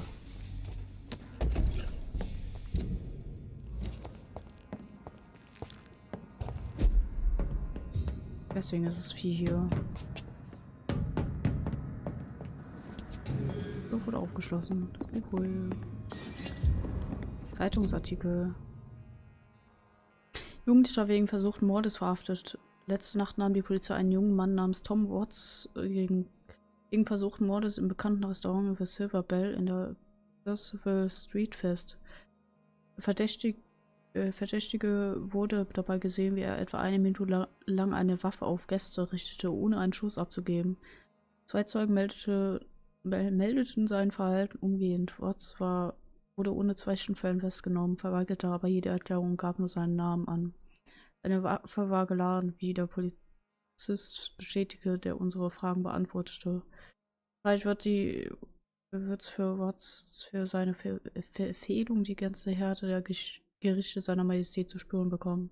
Der junge Mann wird mindestens einige Jahre hinter Gittern verbringen. Okay. Dann haben wir was Neues über den erfahren. So. Der Schlingel. Tom has so much alcohol, he could keep this district afloat for quite some time.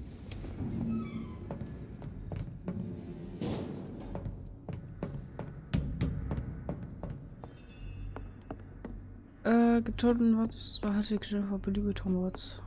Nee, komm, ich gib ihm die. Mein Gott.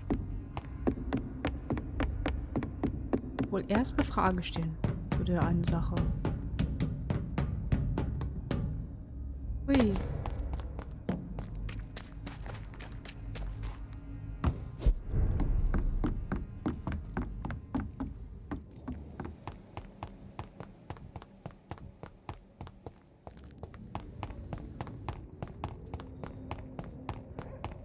Guten Tag. Welcome back, Doctor. What can I do for you? Oh. Tell me about your arrest for attempted murder, Tom. I tried to kill someone. I got arrested. I paid my debt and I have nothing to hide. So you mean your customers know about your sordid past? Yeah, why do you think this is the last pub open? I have nothing to hide and I don't judge. That's a relief for many round here. Do you think prison changed you? Made you a better man? Oh, I don't know about that. All I brought back is bad memories, scars, and an ugly tattoo of a blue turtle. But do you feel cleansed of your sins? All I know is that I'm at peace. I did what I did, but I wouldn't do it again. Does that make me a better man? I don't know. Also ich würde schon sagen, dass es ihn besser macht jetzt. You attempted murder. Give me some details. I was given an order to kill. I was an obedient gang member at the time, a proud wet boot boy. Why did you join the gang? Because I finally felt useful. Do you have any idea what it means to feel respected when the rest of the world shits on you? So you were ordered to kill someone. What happened then? I don't know if you can possibly understand, but I couldn't kill him. I just stood there pointing my gun. Someone saw me. I gave up. Why couldn't you shoot? My target was eating in that fancy restaurant with mirrors and music. He was eating, drinking, laughing. He was having such a good time. I hated him for his bottomless appetite and easy life of easy pickings. And then something happened. Hat er ein Tattoo von einer blauen Schildkröte? Ja, hier. Also sie ist nicht komplett blau, aber da so halt so. Ich glaube, das ist die Nordwesten, Süden, Osten Gedönse drauf. Wie heißt das denn? Kompassgedönse. Kette Kassefeuer. Ich weiß es nicht. Also, sie läuft mit drauf. You've had a sad, violent and lonely life, with no joy to speak of. You realized that you were living with nothing but sadness. No, not really. I had friends and happiness in my life. That was more about just being pleased for the guy. Okay, wenigstens haben wir nichts verkackt, oder? Why not leave town and start a new life after you got out of jail? I grew up in the East End. This is where my roots are. This is where I want to help others and die, eventually. Do you think the docks will always be a hive of scum and villainy? As long as poverty and fear run the show, I don't see how it would change. Misery loves company, as they say. Don't you feel threatened, staying in such a violent and criminal neighborhood? I've made peace with my violent past, Dr. Reed. I may not be a pacifist, but I'm not angry anymore.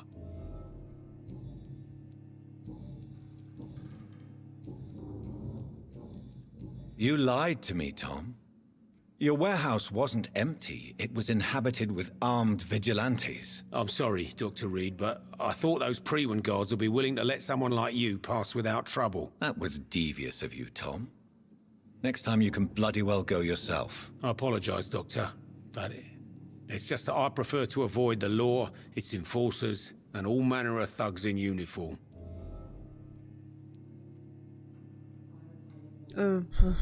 Komm hier. Here is your booze. I hope it will appease your customers. Just try not to kill anyone with this poison of yours. Believe me, Doctor, most of my customers are less agreeable when sober. Cool, 50 Schillinge, cool. Goodbye, Mr. Watts. Perhaps I should shut the turquoise for a time. Und so, jetzt haben wir die Quest auch erledigt.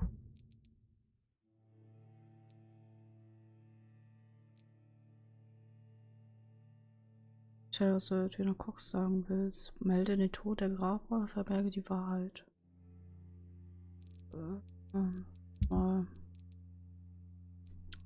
Ich weiß es nicht.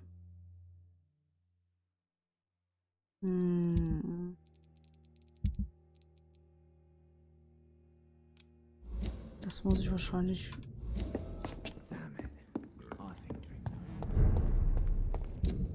Das ist hier, finde die Halskette. Oh. Wie soll ich die finden? Oh, warte mal, dieser Beruf-Typ hier. You again. What do you want? Habe hier irgendwas rausgefunden? Da. I know you believe monsters are real, Booth. They are. I know, I saw one, but no one believes me. Habe ich das richtig in Erinnerung, dass es in London spielen soll, das Game? Ja, das ist richtig. Tell me what you saw. It was a few years ago. Clay Cox was still the boss then. He'd sent me to the shipyard to find out who was stealing tools and ropes at night. Go on. First, I thought it was an old lady with a limp. It looked frail and crooked. Then I saw it grab a bloody beam and lift it like it was a stick. I shouted. It looked straight at me. Do you know what it was? It was all eyes and long teeth, but I couldn't see its face. I shot at it when it moved towards me and I hit it. And then it jumped and vanished in the shadows. You could have imagined all that. These docks can be so gloomy at night. With the fog and the wind and the boats creaking. No, Doctor. That night I saw the fucking sewer dog for real. It's not a beast like the stories say. It's the ghost of an old woman. Bullets can't stop it. But no one believes me. Are your friends mocking you? Even Edwina told me once to never speak about it, but I know what I saw. And it wasn't human. Not human at all.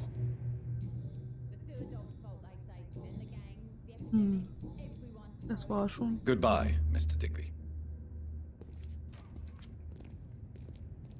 Good evening, Miss Cox. Hello again, Dr. Reed. What do you want?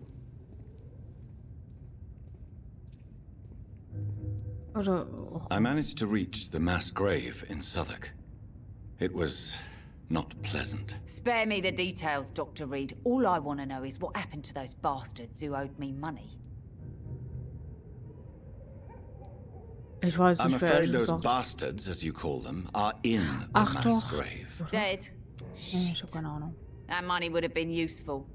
Well, I'll tell my boys to avoid the place if it's that dangerous. Yes. Everybody should avoid that place until further notice. Okay then, Doctor.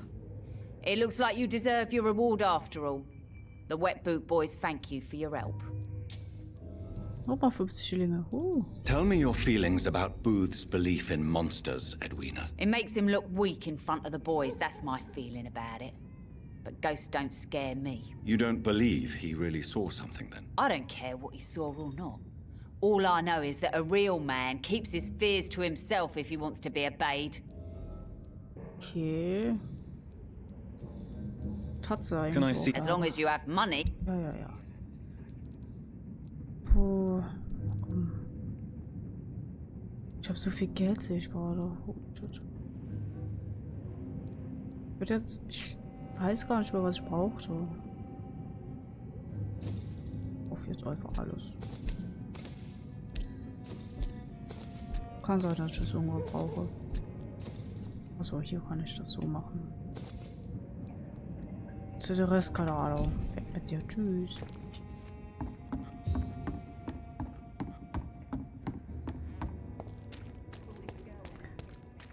Ist in jedem Game zu viel Geld? Nee. Nee, eigentlich nicht.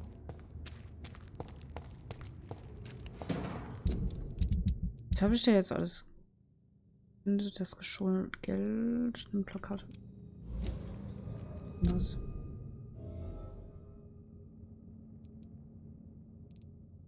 Alter, diese random Markierungen, die immer kommen, ne? Ich weiß nicht, was das ist, aber. Neuer Dialog verfügbar. Oh! Oh. Das ist neu. Interessant.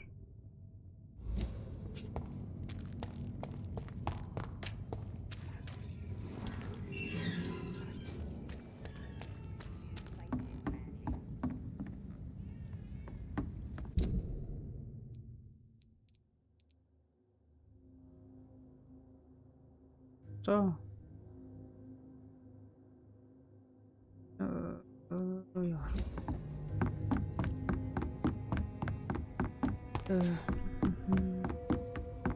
Oh, was ist das denn? Hier schon drin? Anscheinend, weil ja alles gelootet ist. Ja, gut.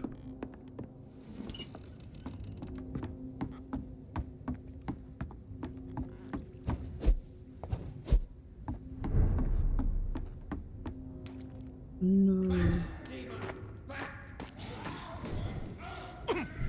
Jo. Lass mich in Ruhe.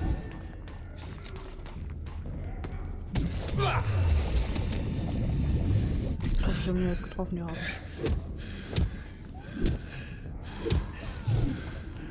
Explodiert ist er. Ich nehme mal eben so ein Spritzending. Ihr macht das, ja, macht das. Ja, mal gucken, wer gewinnt. Sweet stirbt. Okay, alles klar.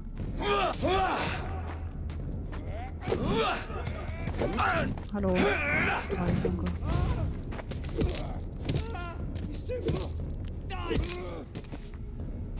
Macht Haie. Fein.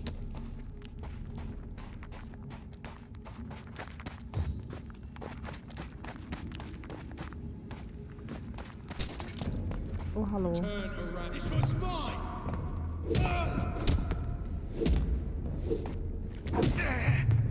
Hab keine Ausdauer.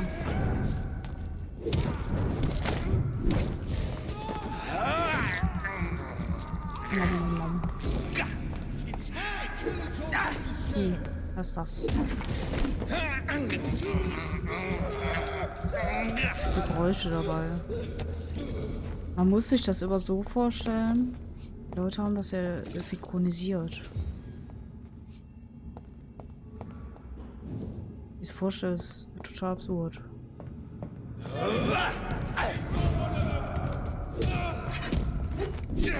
Boah. Oh, fuck, ey.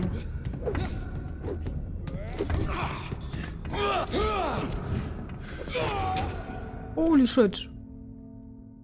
Aua. Aua, das hätte wehgetan. Wo werde ich jetzt spawnen? Ich weiß nicht, wann er gespeichert hat.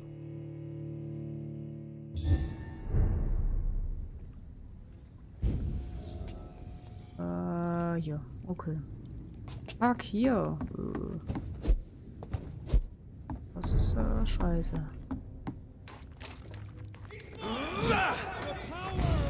Nee. Power auf. Fick dich. Mann. Verpissen Sie sich. Los, du schaffst das, ich lauere dich. Ich kümmere mich um die. Ich sitze auch fein. Aua, nicht auf mich. Aua. Genau. Geh auf den. Ja. Nein, mach ihn nicht fertig. Oh, jetzt muss ich dich aber drücken. Tut mir leid. So macht man das. Stell dir vor, die Synchro-Leute circa so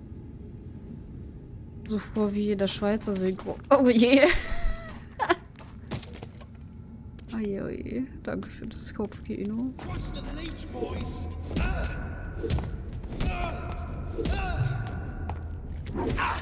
Wow.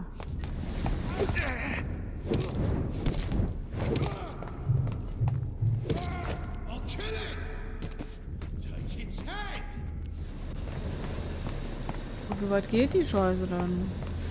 Ich weiß nicht mal, was das ist. Aua.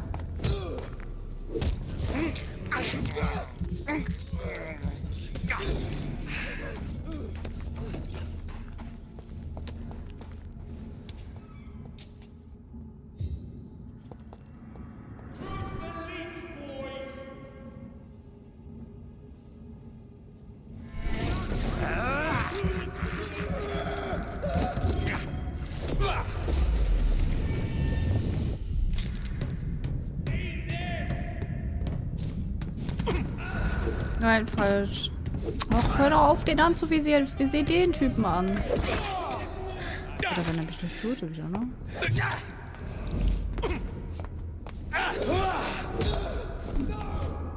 Ja, doch.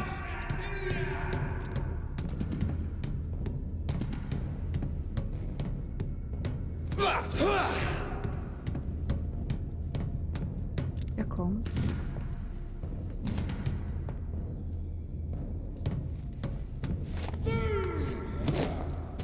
In deine Fresse. So. Ach, Mann.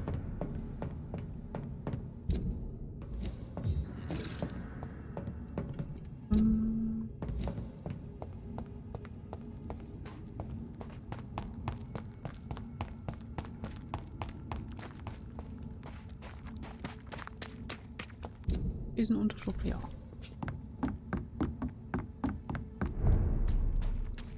UNCUT, so wie das aussieht. Oh, weiß ich nicht. It's locked. Ach, Mann. Oh, hallo. Nein. Ach, komm. Spiel, bitte.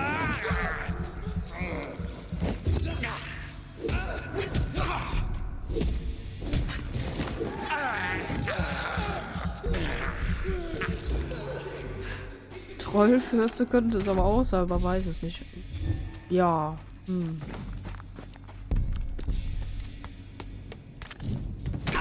Wow.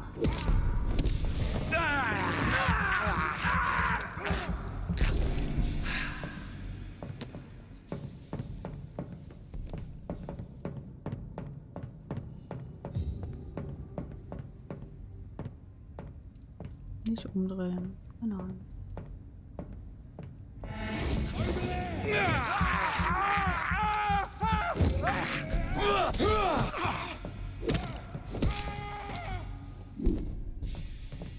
Okay.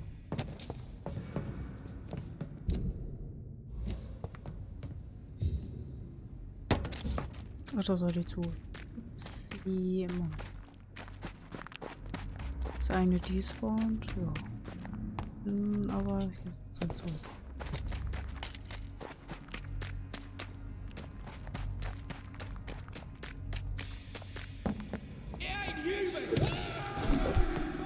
Weggehauen. Wow.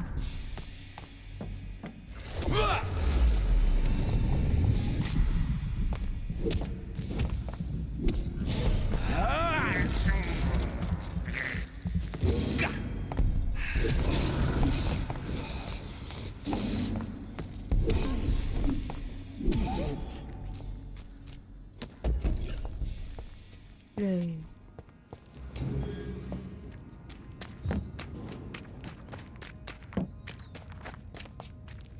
Ach ne, der ist keine Ratte aussaugen. Ach ja. Warte mal, bin ich jetzt nicht auf der anderen Seite? Ich habe keine Ahnung mehr.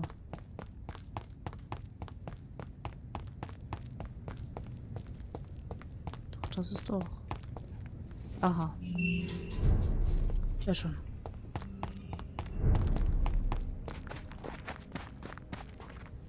Er stellt ja immer noch hier. Ach da.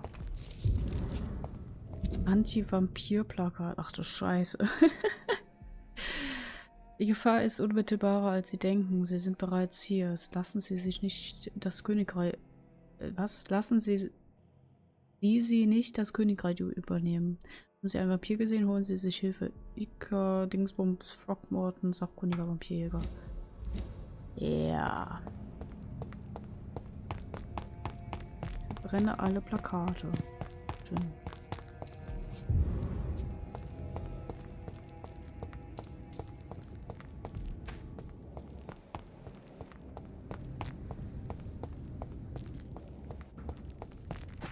Oh, guten Tag, ich habe alles verbrannt.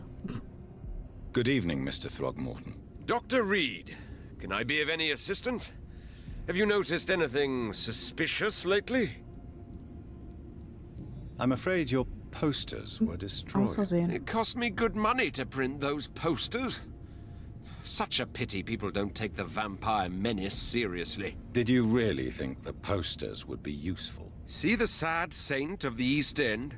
How a single man can help so many people? I consider myself the discreet protector of these men and women. Tell me, Ichabod, why do you consider yourself the protector of Shorthampton Shelter? He is a truly inspiring example. Dedicated, pious. His shelter is open to all, whoever they are. Most admirable.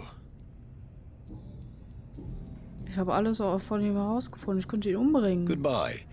And good hunting, Mr. Throgmorton. Aua, warum aua? Hast du dich wieder angeschlagen? Ach so, Fliege. Eieieiei. Ja, immer diese Fliegen. Sir Rodney zu den Top. Sir Rodney nochmal gewesen, der Typ hier. Oh, da ist doch was am Leuchten. Oh. Eins. Na, wie läuft's? Ja, ich denke mal, wir kommen voran. Ich komme voran. Ach, das war der Typ hier aus, was Kanalisation. Ach, Lei. Ja, ich bin gar nicht da. Gar nicht da. Ah, fuck, ich bin da. Hilfe.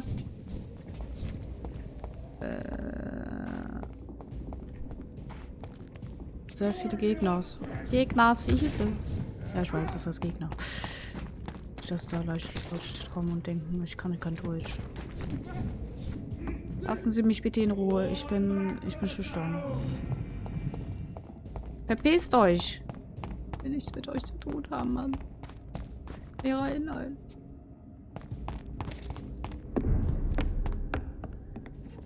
Oh, Geld.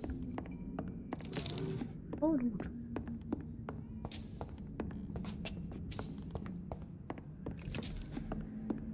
Na, Dominik, hast du dich entspannt?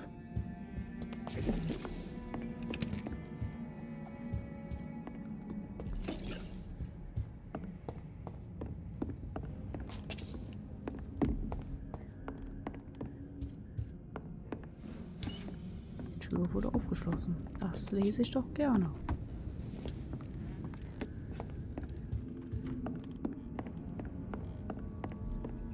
Oh, lecker. This is despicable. Verstehe. Weiß nicht mal, wie es in die Kanalisation gingst. Gegessen bin ich wieder im Bett, habe Tablette, Ballett hoffentlich. Tablette, Ballett? Was? Wie man. Achso, Achso, Ballett. Okay. Wie mein Körper wagt es, krank zu werden. Oh je. Ihr könnt mich gar nicht sehen, ich bin gar nicht da. Okay, können wir sehen. Alles klar. Raus, tschüss. Renn, Jonathan, renn. Warte. Ich weiß wieder, wo dieser Eingang war zur Kanalisation ist. So ist es in Original. Hallo, guten Tag. Hallo, Skulls. Oh, genau so. Aua.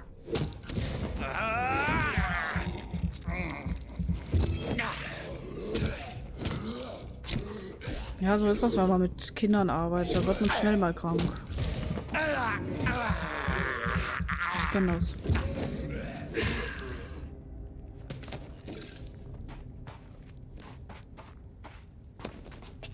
Okay, ich habe ehrlich gesagt doch ein bisschen vergessen, wo der richtige Eingang war. Verdammt.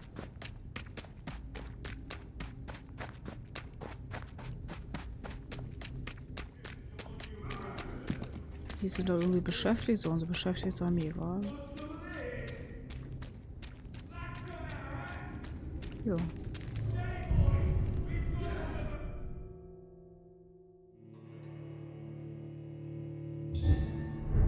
Oh je. Hals und Schwindel, das ist nicht gut. Sag mal, ist es bei euch auch so warm? Wir haben ja 30, 31 Grad aktuell, leider.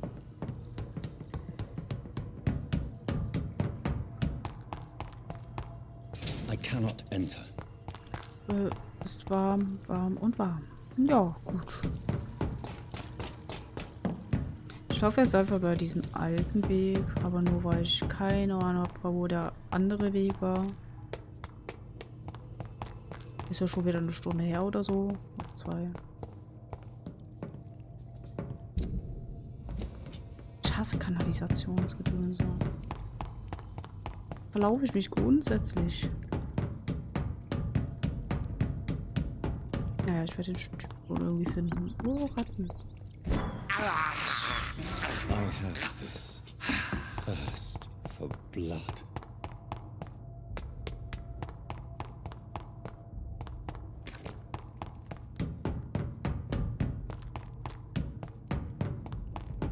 Ja. Ich habe den auf den Schild gehabt. Kann ich hier noch hoch? Oh, fuck mal Leute.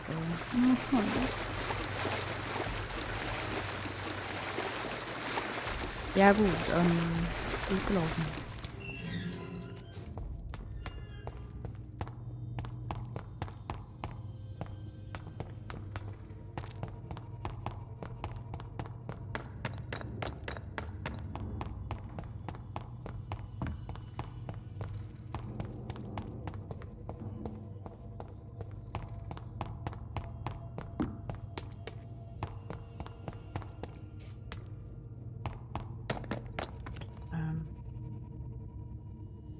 Scheißendreck, ey. Ich verlaufe mich, oder? Ich weiß es nicht. Doch nicht, nein, nein. Doch. Verlauf mich doch. Ach, Walle. Okay, einfach weiter hoch.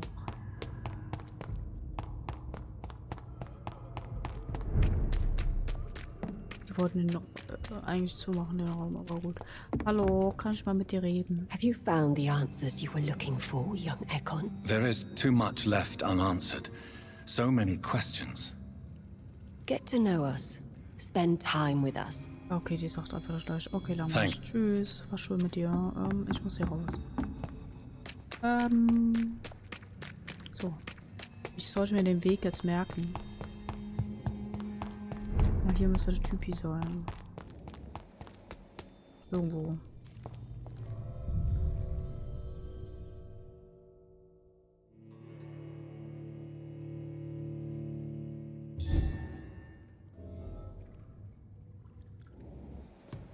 Irgendwo müsste hier sein.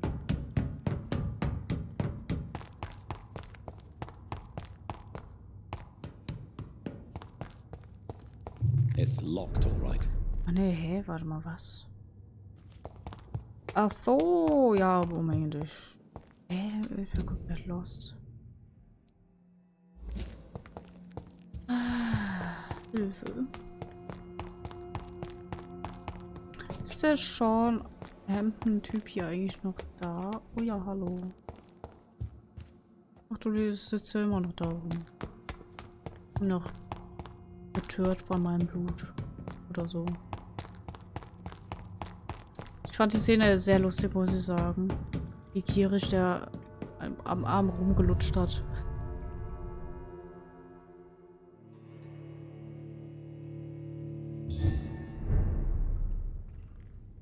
Wahrscheinlich wäre es erotischer gewesen, wenn es eine Frau gewesen wäre.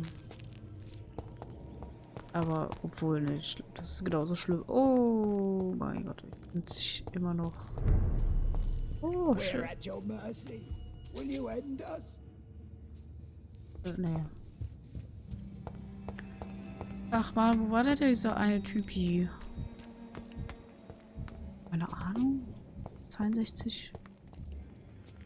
Hier, kann ich die hoch? Nein. Ey, manchmal habe ich einen Orientierungssinn. Katastrophe.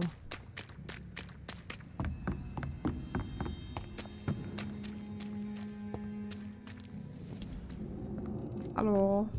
Kann ich schon mit dir reden? No more questions, Dr. Reed. Na gut, tschüss. Wäre vielleicht nicht so weird gewesen, aber von erotisch auch weit weg. Ja, gut.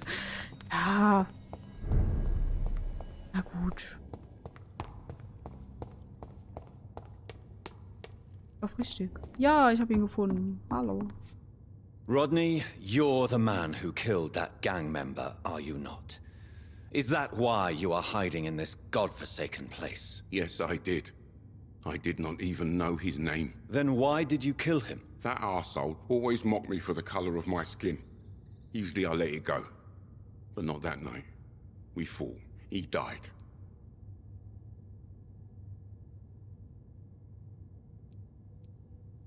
Unfortunately, I have met several murderers during my lifetime. You don't look like them. I can tell you're no cold-blooded killer. You're right, sir. At first it was just a simple argument between us. But the man had a bad fall. Believe me, Rodney, you won't survive here long. No matter what you did, you must go back to where you used to live. I'll go back to the docks then. But if I die, remember that the blood of Rodney Grader will be on your hands. Besser als nichts, ne?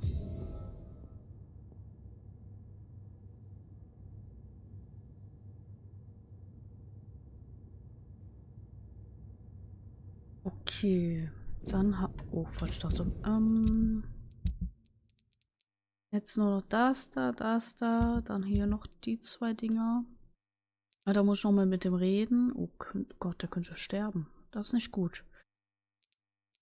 Boah, aber für die muss ich halt ewig weit laufen.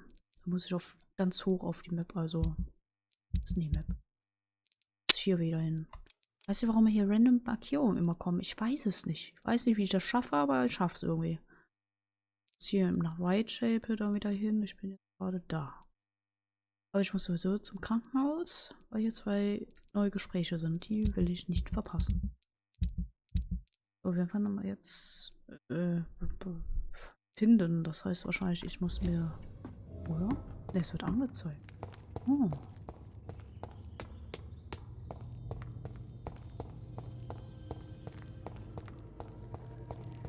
It's locked. Ach, echt jetzt? Sag mal. Stimmt, ja.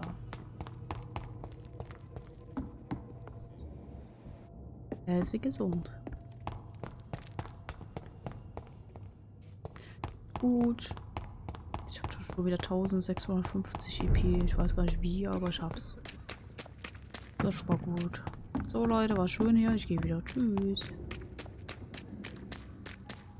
Bis zum nächsten Mal.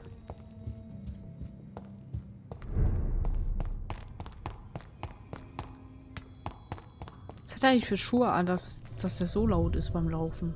Oder beim Rennen?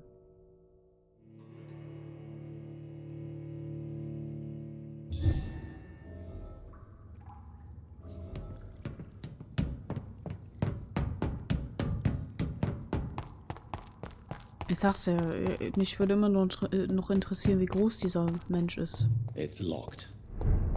Ja, dieser Typ, wie auch immer. Dieser Vampir, so. Ich schätze den tatsächlich so auf 1,90. Der ist sogar größer. Aber wenn man sich mal so an den anderen Leuten mal hier guckt. Holy shit, bist du klein. Das steht aufrecht. Ja, doch, ich würde den tatsächlich so 1,90. Wenn nicht größer forsch. Die Frauen, wie groß sind die? Sind die Charaktermodelle alle etwas kleiner? Kann das sein? Darauf habe ich noch nicht so geachtet.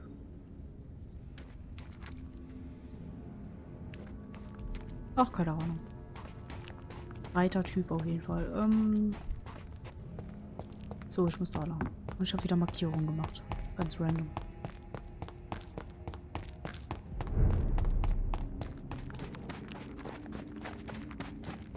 Nee. Oh. Ich hab keine Zeit. Keine Zeit. Ich will nicht sterben. Kann ich hier hoch? Nö. Es ist irgendwo da oben. Alles klar. Hallo.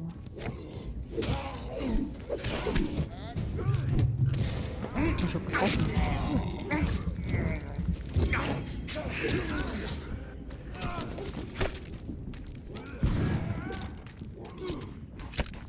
Ist die Ohren kämpfen? Hallo.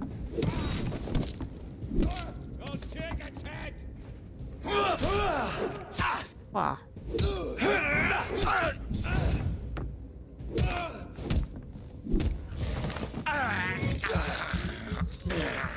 So gemacht. Giselle's stolen money. Oh. Everyone has some unethical ways of financing their war.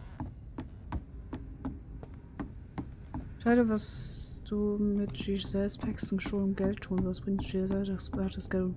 Lüge, Giselle. Nee, ich belüge hier niemanden. So ist mal den Weg zurückfinden. Da lang noch. Bitte alles Wirkliche über ihn, aber von Größe oder so steht nichts. Boah, wie blöd, ey. Lassen Sie mich in Ruhe, ich bin... Was findest du denn so über ihn? Das ist auch interessant. What the fuck war das? Oh, das Auto verschwindet. Ich will jetzt nicht da wieder hin. Ey, ihr seid vorher doch nicht da gewesen. Das war die falsche Taste. Ich wollte 4 drücken.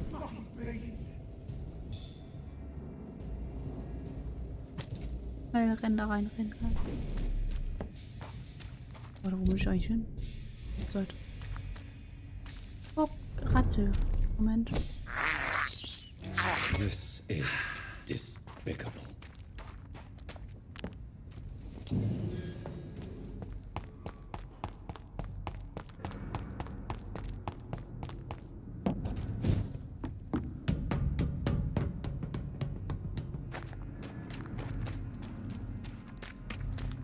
Ich bin ein bisschen verwirrt, wenn ich ehrlich bin.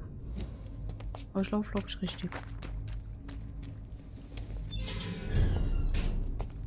Was?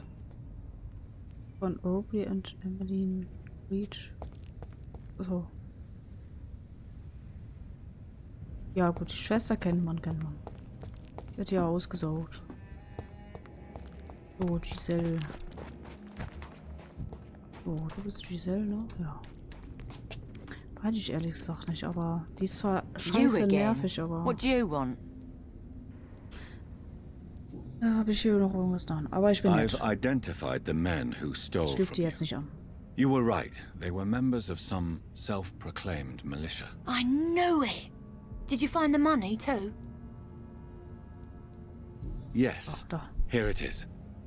They thought they could finance their activities with it. I never thought a man like you would be kind enough to... I misjudged you. Ja. Badly. Mhm. Well, thank you, sir. Will you give the money back to your comrades then? Fuck those bastards who fired me. I'll give the money to Miss Gillingham. Her son Jack was a friend of mine. He was killed recently. I know you were friends with Miss Gillingham's son, Jack. Tell me about his death. Jack's murder has been a shock to the neighborhood. A sign that the situation is now out of control. Why is that? There has always been tension between the Wet Boot Boys and members of the trade union. But a murder? That's a first. Who killed him? No one will ever know. One thing is certain. While Jack was alive, I had one less reason to drink. Es ist verrückt und irgendwie auch traurig, dass die meisten Menschen wirklich Trauer mit Alkohol verarbeiten. Verarbeiten? Ach, ihr wisst schon, was ich meine. Why does that upset you so much? I wish I had found the time and words to tell him how important he was to me before it was too late. Another failure for Giselle Paxton. Hallo Komponator, schön, dass du reinschaust. Welchen willst du helfen und wo du helfen kannst? Die Leute hier. Die armen Seelen. Well, I'll leave you for now.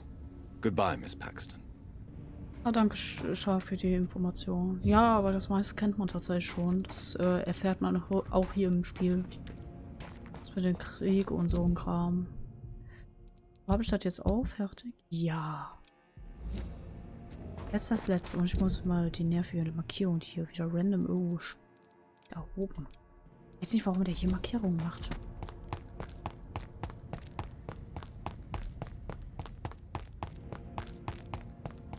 Ich wollte gerade reinfallen, tue ich aber schon. Ja. Gut, dankeschön. Habe ich vor ein paar Tagen mal geschehen. Oh, Ratte, Moment. Nom, nom, nom. I have this thirst for blood.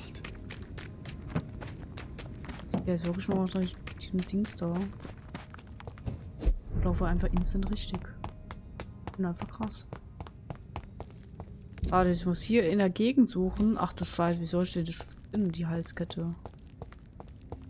Oh je, ey. I cannot enter. Ja, das hab ich gemerkt. Und hier ist die... Ja, genau. Hallo. Evening, Rufus. Evening, Mr. Reed. Okay, hab nichts mehr. So long, Tschüss. Rufus. Bla bla bla. Hat jemand eine Ahnung, wo die Halskette ist? Ich hab keine Ahnung. Wird halt so eine Suchaufgabe. Hallo. Good evening, Mr. Fishman. Yeah. Boah, die habe ich auch nichts Neues. Nö. Goodbye, Mr. Fishburne. Nö, blöd. Oh, es ist gleich 20 Uhr. Holy shit. Zeit rennt aber auch.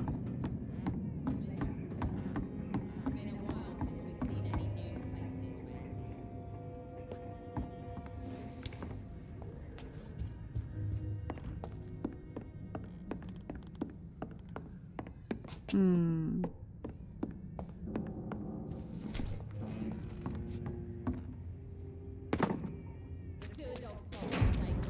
Buch. Herausgerissene Tagebuchseite. Ich hasse mich dafür, dass ich wegschaue, wenn sie mich wegen meiner Hautfarbe verspotten. Ich hasse mich dafür, dass ich wie ein Mädchen weine, wenn sie mich beleidigen. Ich hasse mich dafür, dass ich wie ein Junge fluche, wenn sie fort sind. Ich hasse mich dafür, dass ich meine Eltern hasse. Ich hasse mich dafür, dass ich lächle, wenn Kunden mich die traurige Brina nennen. Ich hasse mich dafür, dass ich nie den Mut finde, Tom meine wahren Gefühle zu gestehen. Da geht's um Sabrina. Aha. Tell me more. Hallo. Guten Tag. You still working at this hour? That's what I call dedication. Were you aware of Tom's past incarceration? That's the first thing he told me when he offered me the job. He didn't want me hearing about his past from anyone else. Did it surprise you to find out about it? Not really. I was already aware of his reputation before I met him. That's why I came to the Turtle in the first place. Most people would have run away because of that. Not me. I thought a man like him could give me stability, you know? At least to some degree. And I wasn't mistaken. Sabrina, tell me about your true feelings for your boss. I love Tom. Not ashamed of it. Don't care if the customers joke about it neither. Who's mocking you? I mean, we're always together. People will talk, won't they? Does Tom love you? Yeah, but he's always reluctant to take it further. It's not because I'm younger, or because of the colour of my skin. He hates jokes about us. Wow. Nur deswegen. Wow. Oh Gott. Tell me, Sabrina, do you really believe Tom has renounced his life of crime? He proves it to me every day he tells the truth. Tom Watts is a good man. One of the best. And you don't think he might fall back into his sordid ways? We can all do terrible things, Dr. Reed. And we never know what we're really capable of until it's too late. Ach, Goodbye, ja. Miss Cavendish. Aber weil Witze darüber gerissen wird, will er das nicht voranschreiten lassen. Oh, es ist deprimierend. Soll ich mit ihm Welcome back, Doctor. Hallo, guten Tag. Soll ich mit dir über irgendwas reden? Ja. Sabrina seems very fond of you, Tom. I like her too. I really do. I know I'm her boss, and I'm much older and all. But I like her, for sure. What is bothering you, then? Sabrina is an angry one. She wears it like a coat. I'm not sure I can make her shed that anger. It hurts to see her like that. Und deswegen Goodbye, Mr. Watts. redet man miteinander. Ganz einfach. Spielerei. It's locked, all right. Immer noch.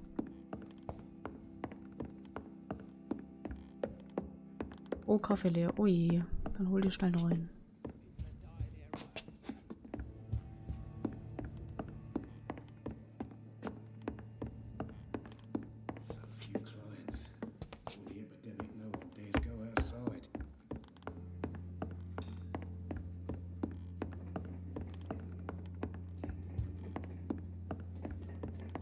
Wo könnte man eine Halskette verlieren?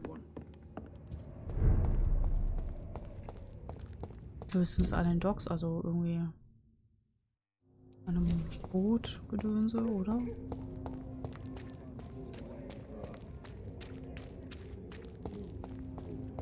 Das war gruselig, als die Textur noch nicht nachgeladen haben.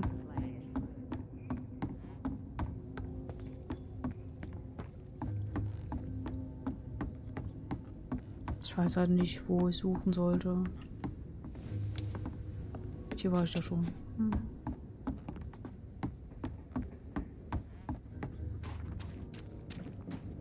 I cannot enter. Meh.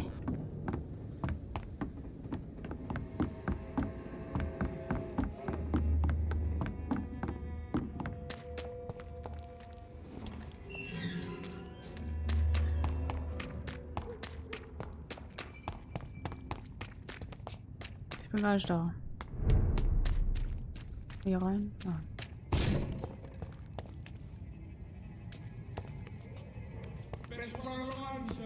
Ja, ja, ich war weg. Keine Sorge.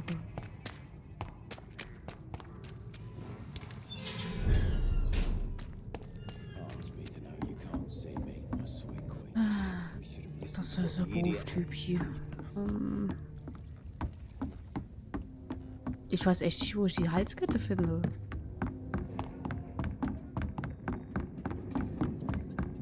Oft ist es so, dass sowas komplett random finde, genauso wie diesen Brief.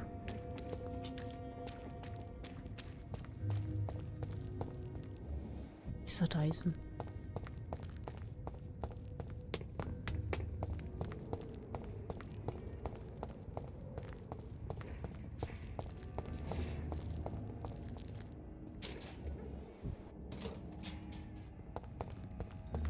Oder habe ich irgendwelche Informationen? Bla bla bla.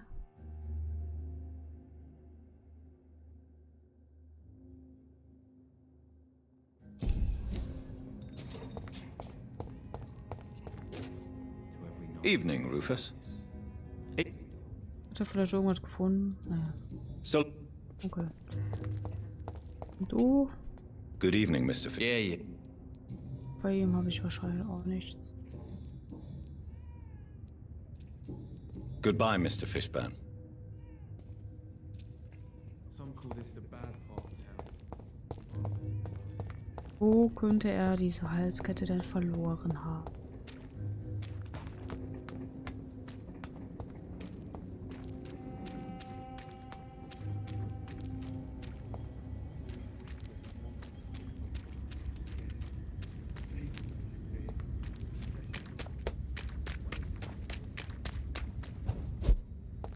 Zwar nervig sowas, aber es gehört zum Spiel. Die liegt wahrscheinlich in irgendeiner Bar oder so. Ja, die einzige Bar, die hier existiert, war ich halt schon. Da war nichts mehr. Oh, hier ist das Noten. Die einzige Bar ist halt hier. Oh, guck mal. Das ist das Tattoo, was er auf dem Arm hat. Das Spiel mal gesehen als Let's Play, aber ich erinnere mich nicht mehr so genau. Ja, das Problem ist halt auch, das ist halt eine Nebenquest. Und im Let's Play ist es oft so, dass Nebenquests nicht immer gerne gemacht werden. Es sei, du hast es bei Gronk gesehen. Ich glaube, Gronk hat, glaube ich, alles gemacht. Und ich weiß, dass er das Spiel gespielt hat. Aber ich habe es mir nie angeschaut. Bett, Badewanne, Waschmaschine, Küche. Waschmaschine in diesem Jahrhundert. In welchem Jahrhundert leben wir? 1908, ne? Ah, ob es Gronk war. Ja, keine Ahnung. Es gab bestimmt noch mehr Leute, die das gespielt haben. Vielleicht hier an den Docks irgendwie? Hier unten vielleicht? Keine Ahnung.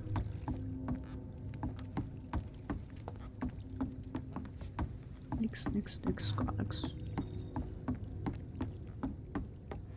Ich schaue immer die 100% Edition. Ist auch cooler. Ich versuche auch irgendwie alles so gut wie zu finden, zu machen. Problem ist halt, ich habe teilweise verkackt bei den Hinweisen. Hier bei dem ja zum Beispiel. Also ich werde wahrscheinlich auch nicht alle Hinweise finden, ne? So ist es halt. Leider. Dafür müsste man sich einen Guide anschauen. This situation won't last forever.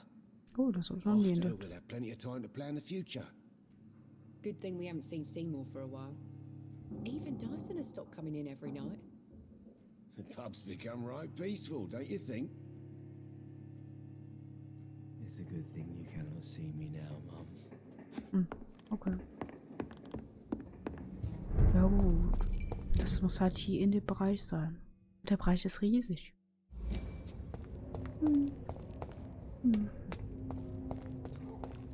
Oh. Wild.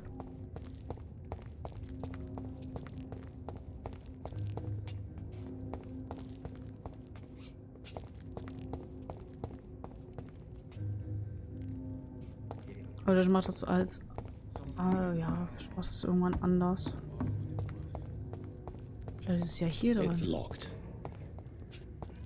Mal dahin. Oh, da leuchtet was. Will's haben. Wieder wie der Elster. Bestimmt hin. Aha.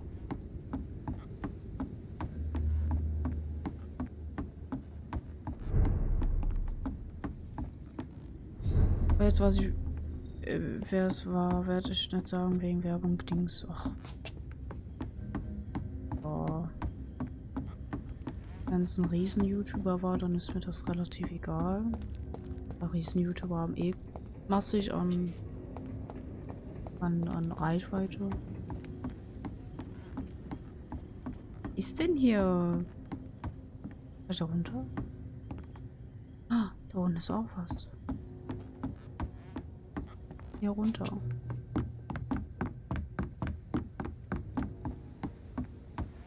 Achso, der hat keine Reichweite. Ja, kannst du aber ruhig trotzdem raushauen. Kleine Let's Player sind auch cool. Wer weiß, vielleicht kenne ich den sogar. Obwohl, ich kenne gar nicht so viele kleine Let's Player. Damals ja, aber heute nicht mehr. Die damaligen kleinen Let's Player waren irgendwann große Let's Player. Ich muss mal da irgendwie lang kommen, oder komme ich hier lang? Ah, Mann, no, Spiel. Einfach gestrickt. Okay. Nö, sagt mir nix. Dann. Ich weiß nicht, wie ich dahinter komme. Hier geht's auch noch hoch. Verdammt.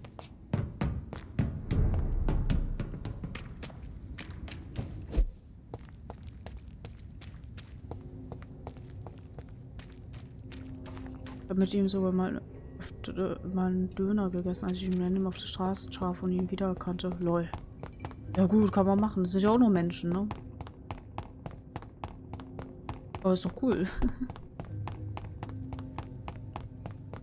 Boah, ich weiß gar nicht, was ich machen würde, wenn mich jemand auf der Straße erkennen würde, zumal ich eh selten auf der Straße bin oder halt draußen rumlaufe. Hm. Aber da sind Schillinge, die ich nicht gesehen habe. Ja, kleines Höher sind auch nur Menschen. Große auch. Große auch. Ja, genau, ich bin kein Mensch. Ich bin ein Küken oder so. Wenn du sagst, dass ich geschlüpft bin. Ach, warte, wie komme ich da hin?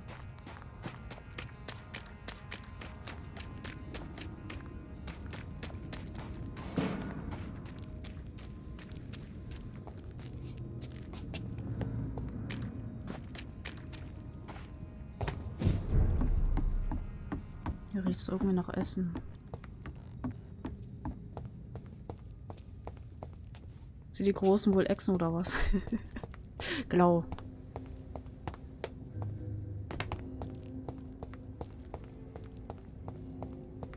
Das sind keine Menschen.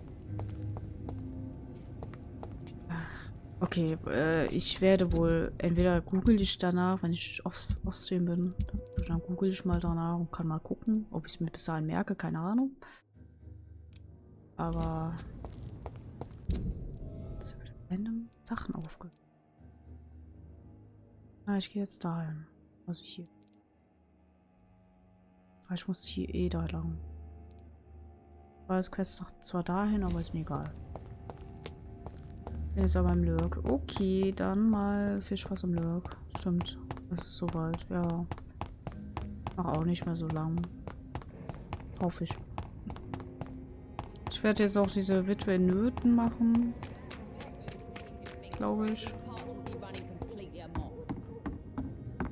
Hoffe ich aufrichtig? Ja, tue ich. Guten Tag.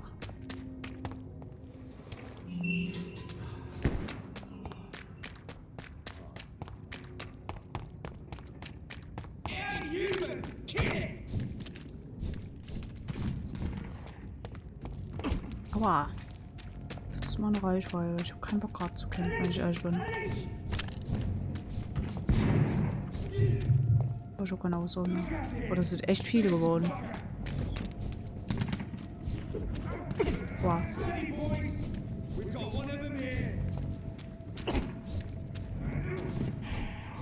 Skulls, lasst mich doch bitte in Ruhe. So. Der ist wieder im Krankenhaus safe. Cool, cool. Kannst du bitte die Keule wieder einstecken?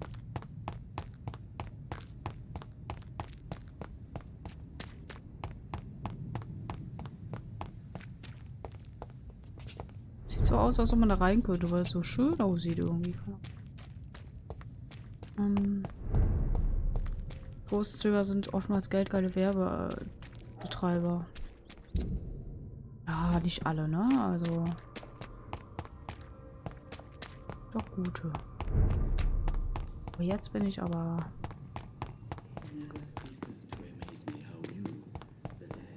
Oh. Dach. War lang nicht mehr hier. Ich muss mal kurz nach oben.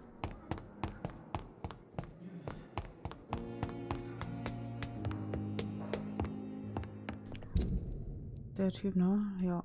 Dr. Swansea. Guten Tag. Jonathan, at last. I've been worried sick. Have you solved the case of our poor Sean Hampton? Don't worry, Edgar. The reputation of Pembroke Hospital is secure. Sean Hampton was not the guilty party. Is that true? Oh, good news. Good news indeed. What do you know of the Ascalon Club? Not as much as I would like. There have always been rumors about a secret society of vampires operating in the interests of the British Empire, though I've never met a member. I crossed paths with one, a terrifying creature going by the name of Fergal. He was sent by the Ascalon Club to exterminate the Skulls of the East End. By the stole, Jonathan. If vampires are eliminating their own progeny, then dark times are upon us. Darker than I've ever witnessed. Do you think Lady Ashbury would know of them? Jonathan, our beloved lady is not one for social dalliances, nor the assemblies of dark orders.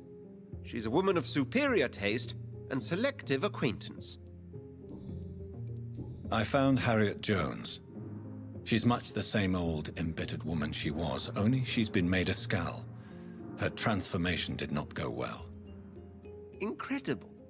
Why not bring her here? We could learn so much by studying her condition. It would be fascinating. I doubt that. She can barely move. Perhaps we could learn more about the degeneration of Skulls. Perhaps. But she could also belong to a new species. We know so little of the laws that dictate vampire reproduction. Were there any studies made by your order on the subject? Not that I'm aware of. I will transmit your discovery to the Brotherhood's primate. He will be delighted. Does the name Old Bridget ring any bells? I've never heard of her. Why? A patient of ours? I must confess, I don't know them all. No, it's just someone I recently met. A fascinating woman. I had thought that perhaps... By the stole, Jonathan, you've met another vampire. I would appreciate an introduction, if that's the case. A pleasure as always, Edgar. Ja gut, das war... Okay.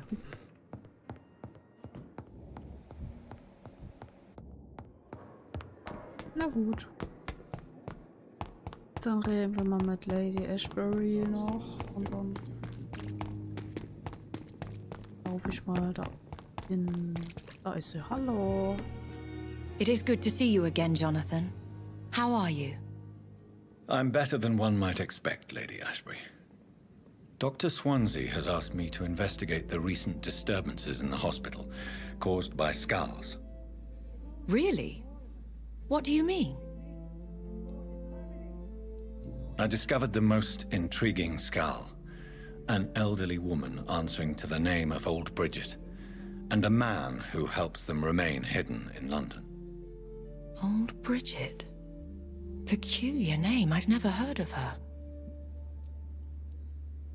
According to Old Bridget, skulls can lead a peaceful existence like us. They are even able to nourish themselves by feeding on corpses and the flesh of the dead. How vile. Please, Jonathan, let's change the subject. Skulls of London have gone into hiding. Both mortals and immortals plot their extermination. Yes. Skulls are the orphans of the Vampire Society. They are the shame of their genitors, a disgrace to the vampire that created them. There is something ominous closing around me, Lady Ashbury. Something spies upon me from the shadows. Something cruel and wicked.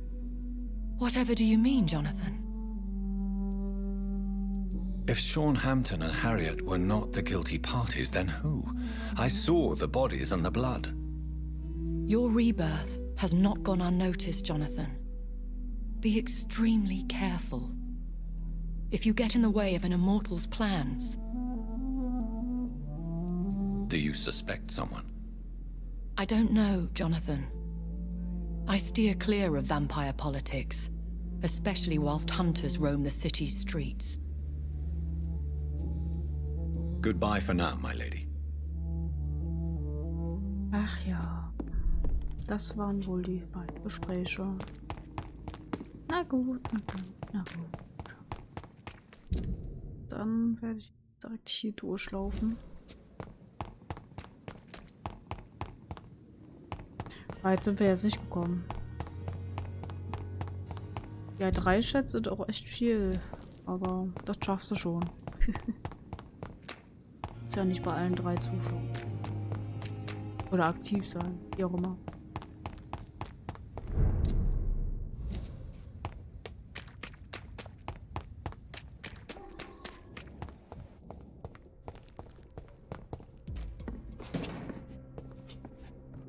Ach, die sind Level 14 süß.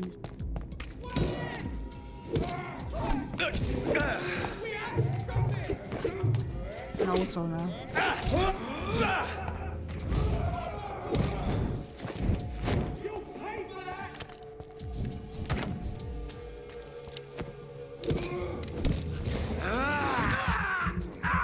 Ach ja. Also.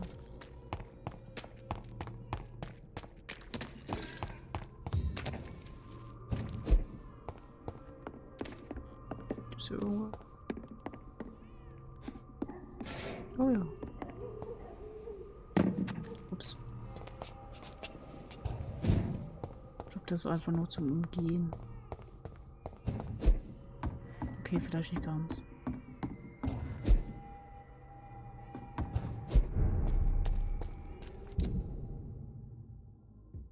Das ist ein bisschen blöd, ne? Da will ich nicht. Oh, ich will auch teleportieren können. Oh, das wäre so einfach dann.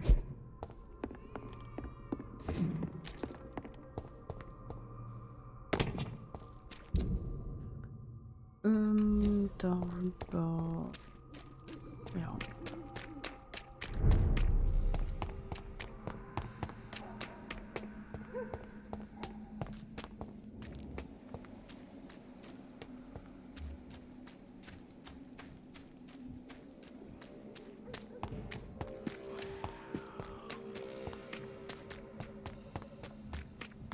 Oh, hallo.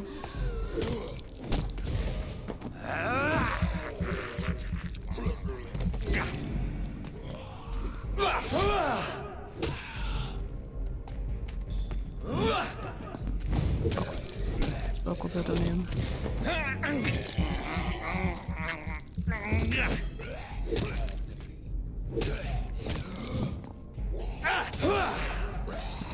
Boah.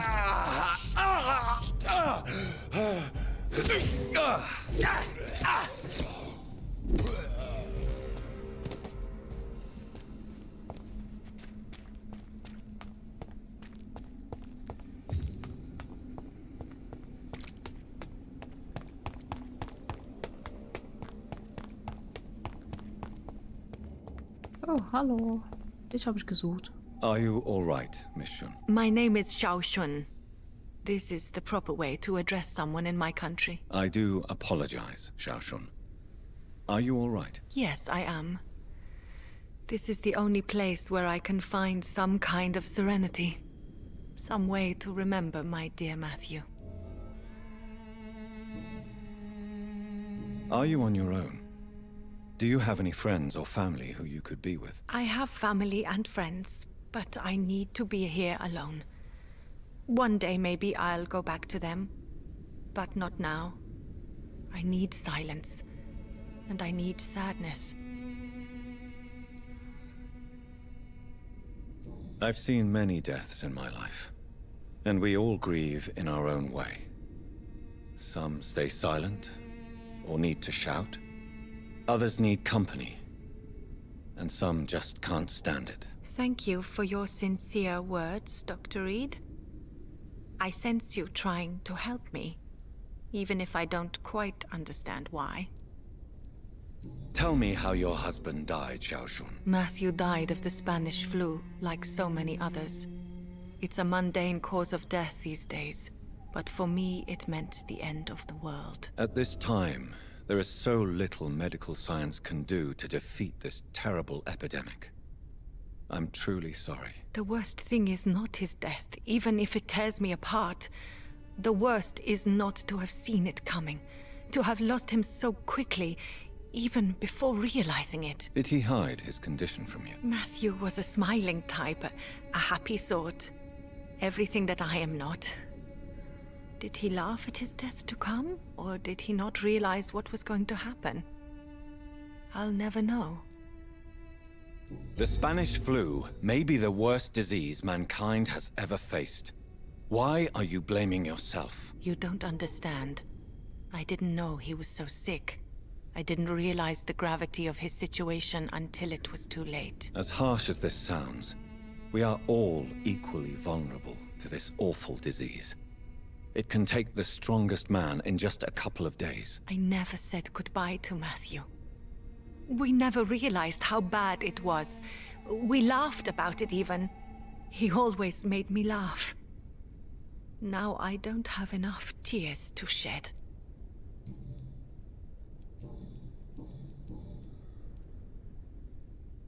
Are you a doctor yourself? Is this why you feel so guilty for not saving your sick husband? No, I am not. But I still need to blame someone for Matthew's death.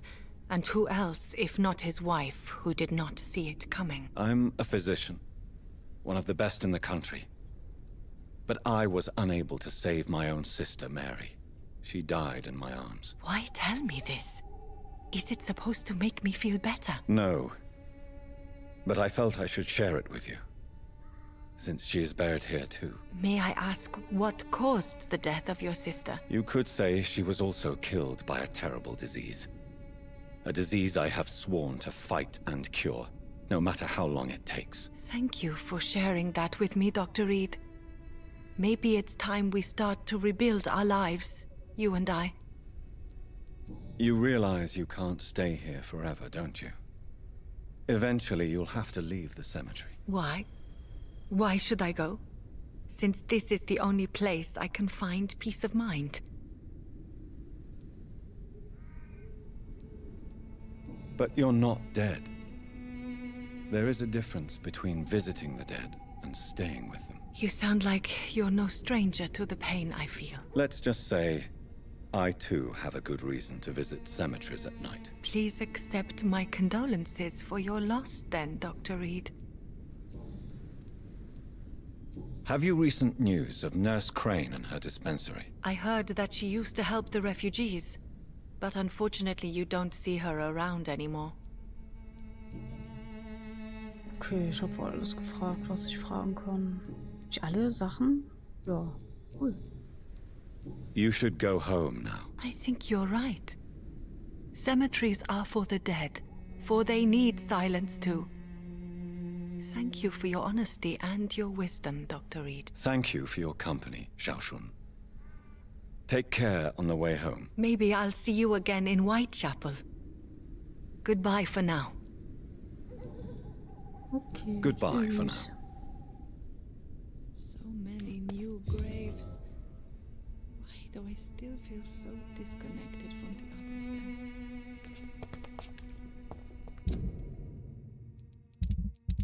Jetzt habe ich eigentlich alle, außer das da. Habe ich alles. Den Blinden da. Eine Untersuchung, keine. Westend. Okay. Westend komme ich noch. Bin gespannt. Das ist echt kacke, das.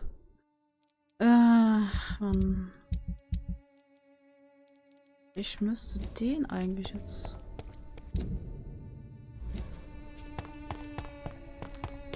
Also glaube ich, dass ich ihn da jetzt rein kann. Bin mir aber unsicher.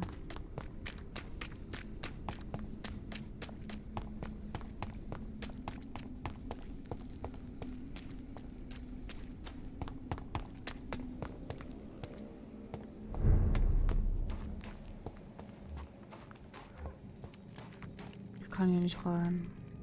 Doch, ich kann da rein. Nur in der Sicht.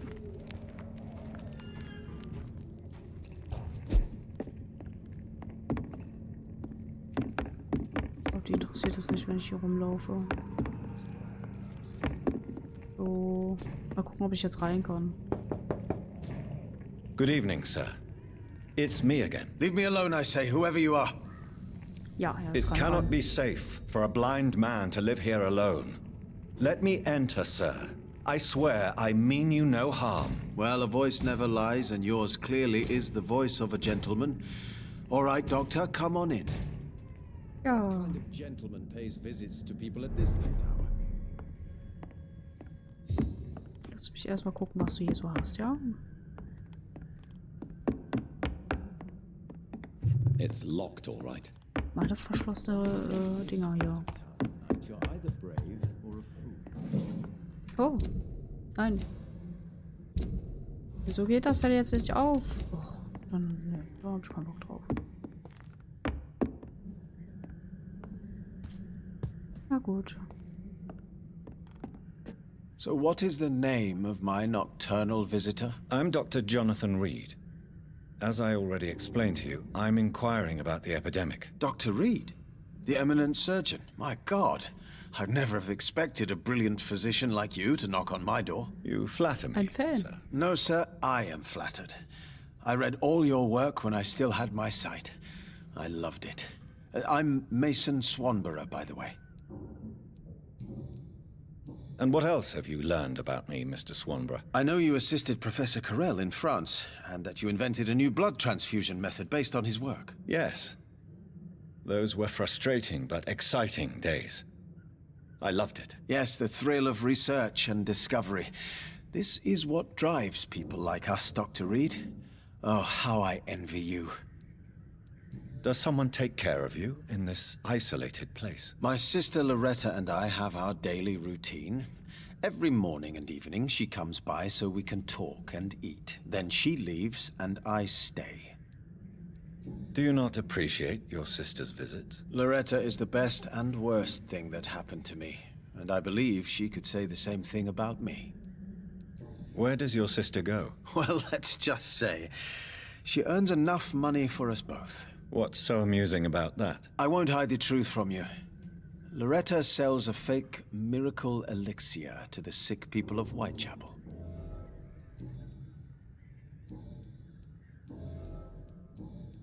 Have you heard anything about Nurse Crane and her dispensary? I don't know who she is. Au. Also diese Loretta ist seine Schwester. Do you know Braille, Mr. Swanborough? I'm no expert, but I learned it in my spare time, yes. Why? I found a strange document entitled Cure for Blindness. It's written in Braille, so I thought perhaps it was yours. Really? Is that some kind of sick joke? Let me see. Here it is. This letter seems authentic. And it actually refers to an experimental cure for blindness. You have piqued my interest, Dr. Reed. Could it be of any use to you? No. This page is just a part of a larger diary. I'd be glad if you could find the other pages. I found another page of the diary, Mr. Swanborough. This diary is still not alle hab. complete. The man who wrote it claims he is a member of some scholarly brotherhood called the St. Paul's Stole. Really? I've heard of them. Very capable scientists. Perhaps the man who wrote this really found a cure. I would need more pages to figure it out, but it's as promising as it is intriguing. Schade. Mir fehlen noch 2 Seiten. Goodbye, Mr. Swanborough. I'll leave you now. Auch schon wieder eine Quest, wo ich was suchen muss.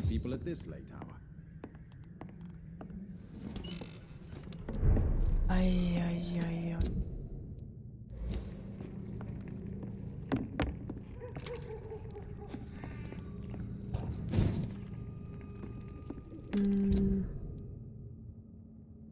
Soll ein Unterschlupf sein.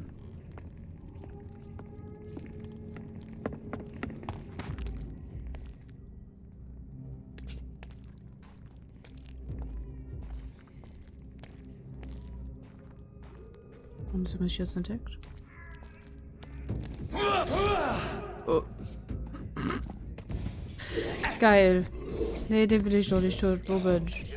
Jetzt ist der Typos. Oh, jetzt hat er sich wieder. Ach, schade. Ach, immer wieder lustig. Oh mein Gott. Und da war was.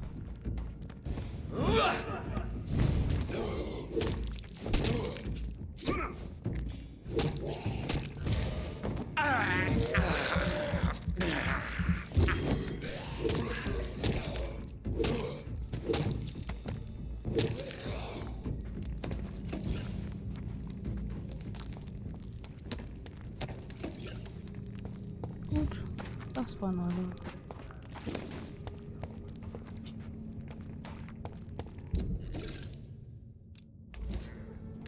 Mal selber den Unterschlupf. Oh, warte mal, der Typ war ja krank. Moment. Den wollen wir mal eben Medizin geben. Good evening, Miss. Is it you? Ja. Wandering in this part of town at night, you're either... What can I do for... You seem actually... Yes. I can give you a little something that has been proven effective. Thank you, Doctor. You seem unwell, sir. Do you need my assistance? I'm fine, Dr. Reed, but thank... Goodbye. Wandering in this part of town at night, you're either brave or... Gut. Jetzt die EP. Kann die jetzt schlafen gehen und dann sollte er gespeichert haben. Das gefällt mir nicht so.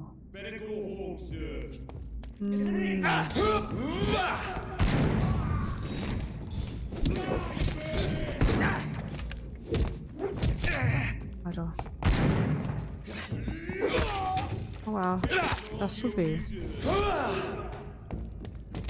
Wow, aber...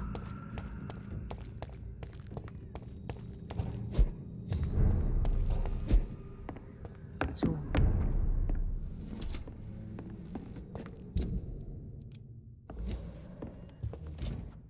Muss ich noch was herstellen? Ich weiß nicht.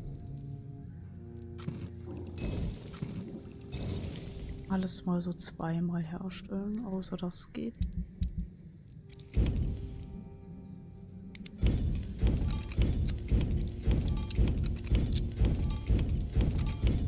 So,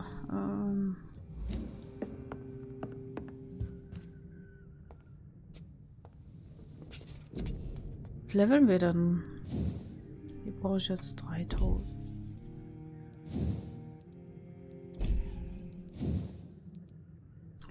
Das ist scheiße.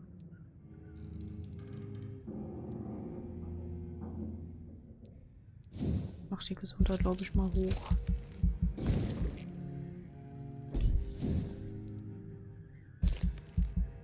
Und Ausdauer. Ausdauer ist immer super.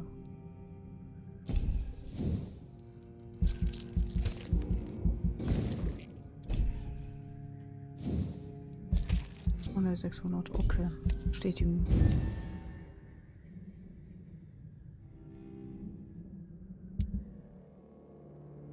Oh, Porträt eines trostlosen Heiligen. Oje, oje. Wenn Sie in der Nähe der East End Docks gelebt haben, wissen Sie ganz sicher, wer Sean Patrick Hampton war. Falls nicht, haben Sie vielleicht von ihm gehört. Sein Name wird in der Hauptstadt immer bekannter und kündet von Hoffnung. Sean ist der bescheidene Gründer von Hamptons Notunterkunft, einer Einrichtung, die er mit seinen eigenen Händen und Überzeugungen aufbaute. Gebäude, ein verlassenes und großzügigerweise von der Familie Dawson gespendetes Lagerhaus, das im Anschluss renoviert und in die heutige bekannteste Notunterkunft Londons verwandelt wurde. Unter seinem Dach sind die Armen und Hungernden willkommen und mit ihnen teilt er sein Essen, seine Fürsorge und seine Gebete. Sean Hampton entstammt elenden Verhältnissen, aber die Härten des Lebens schadeten seinem tiefen Vertrauen in den Herrn zu keiner Zeit. Im Gegenteil, mit den Qualen der Armut erwarb sich dieser gläubige Mann ein feines Einfühlungsvermögen. Seine Nächstenliebe ist in den Docks bekannt. Was jeder sah Sean beim Anblick eines Kriegsversehrten, eines waisen Kindes oder einer erkrankten Mutter weinen. So kam er zu seinem Spitznamen der trostlose Heilige des East End. Sean Hampton genießt so großen Respekt, dass die Leute trotz noch Nacht für Nacht in seiner Notunterkunft speisen und schlafen, obwohl der trostlose Heilige sich mit einer mysteriösen Krankheit angesteckt hat. Ihn dazu zwingt, sich viel auszuruhen und seine Mahlzeiten abseits seiner Schäfchen einzunehmen. Ja, während die Leute in anderen Teilen Londons Abstand zu gewinnen versuchen, wird jemand in der Öffentlichkeit hustet, Essen und nächtigen Männer und Frauen bereitwillig in Hamptons Notunterkunft, dem sichersten Ort der East End Docks. Das Gebäude wirkt schmutzig und der Geruch dort setzt zarten Seelen zu, aber es gibt dort Hoffnung und Liebe, die Anzahl der Toten ist. Boah, mehr steht ja nicht, schade. Das haben sie ein bisschen blöd gemacht, würde ich sagen. Gereinigt. Hey, es geht hoch, ja. Es geht auf stabil, das ist schon mal sehr gut. Da ich halt noch nicht, ne? Ja, gereinigt und stabil. Das ist schon mal gut gereinigt. Ah.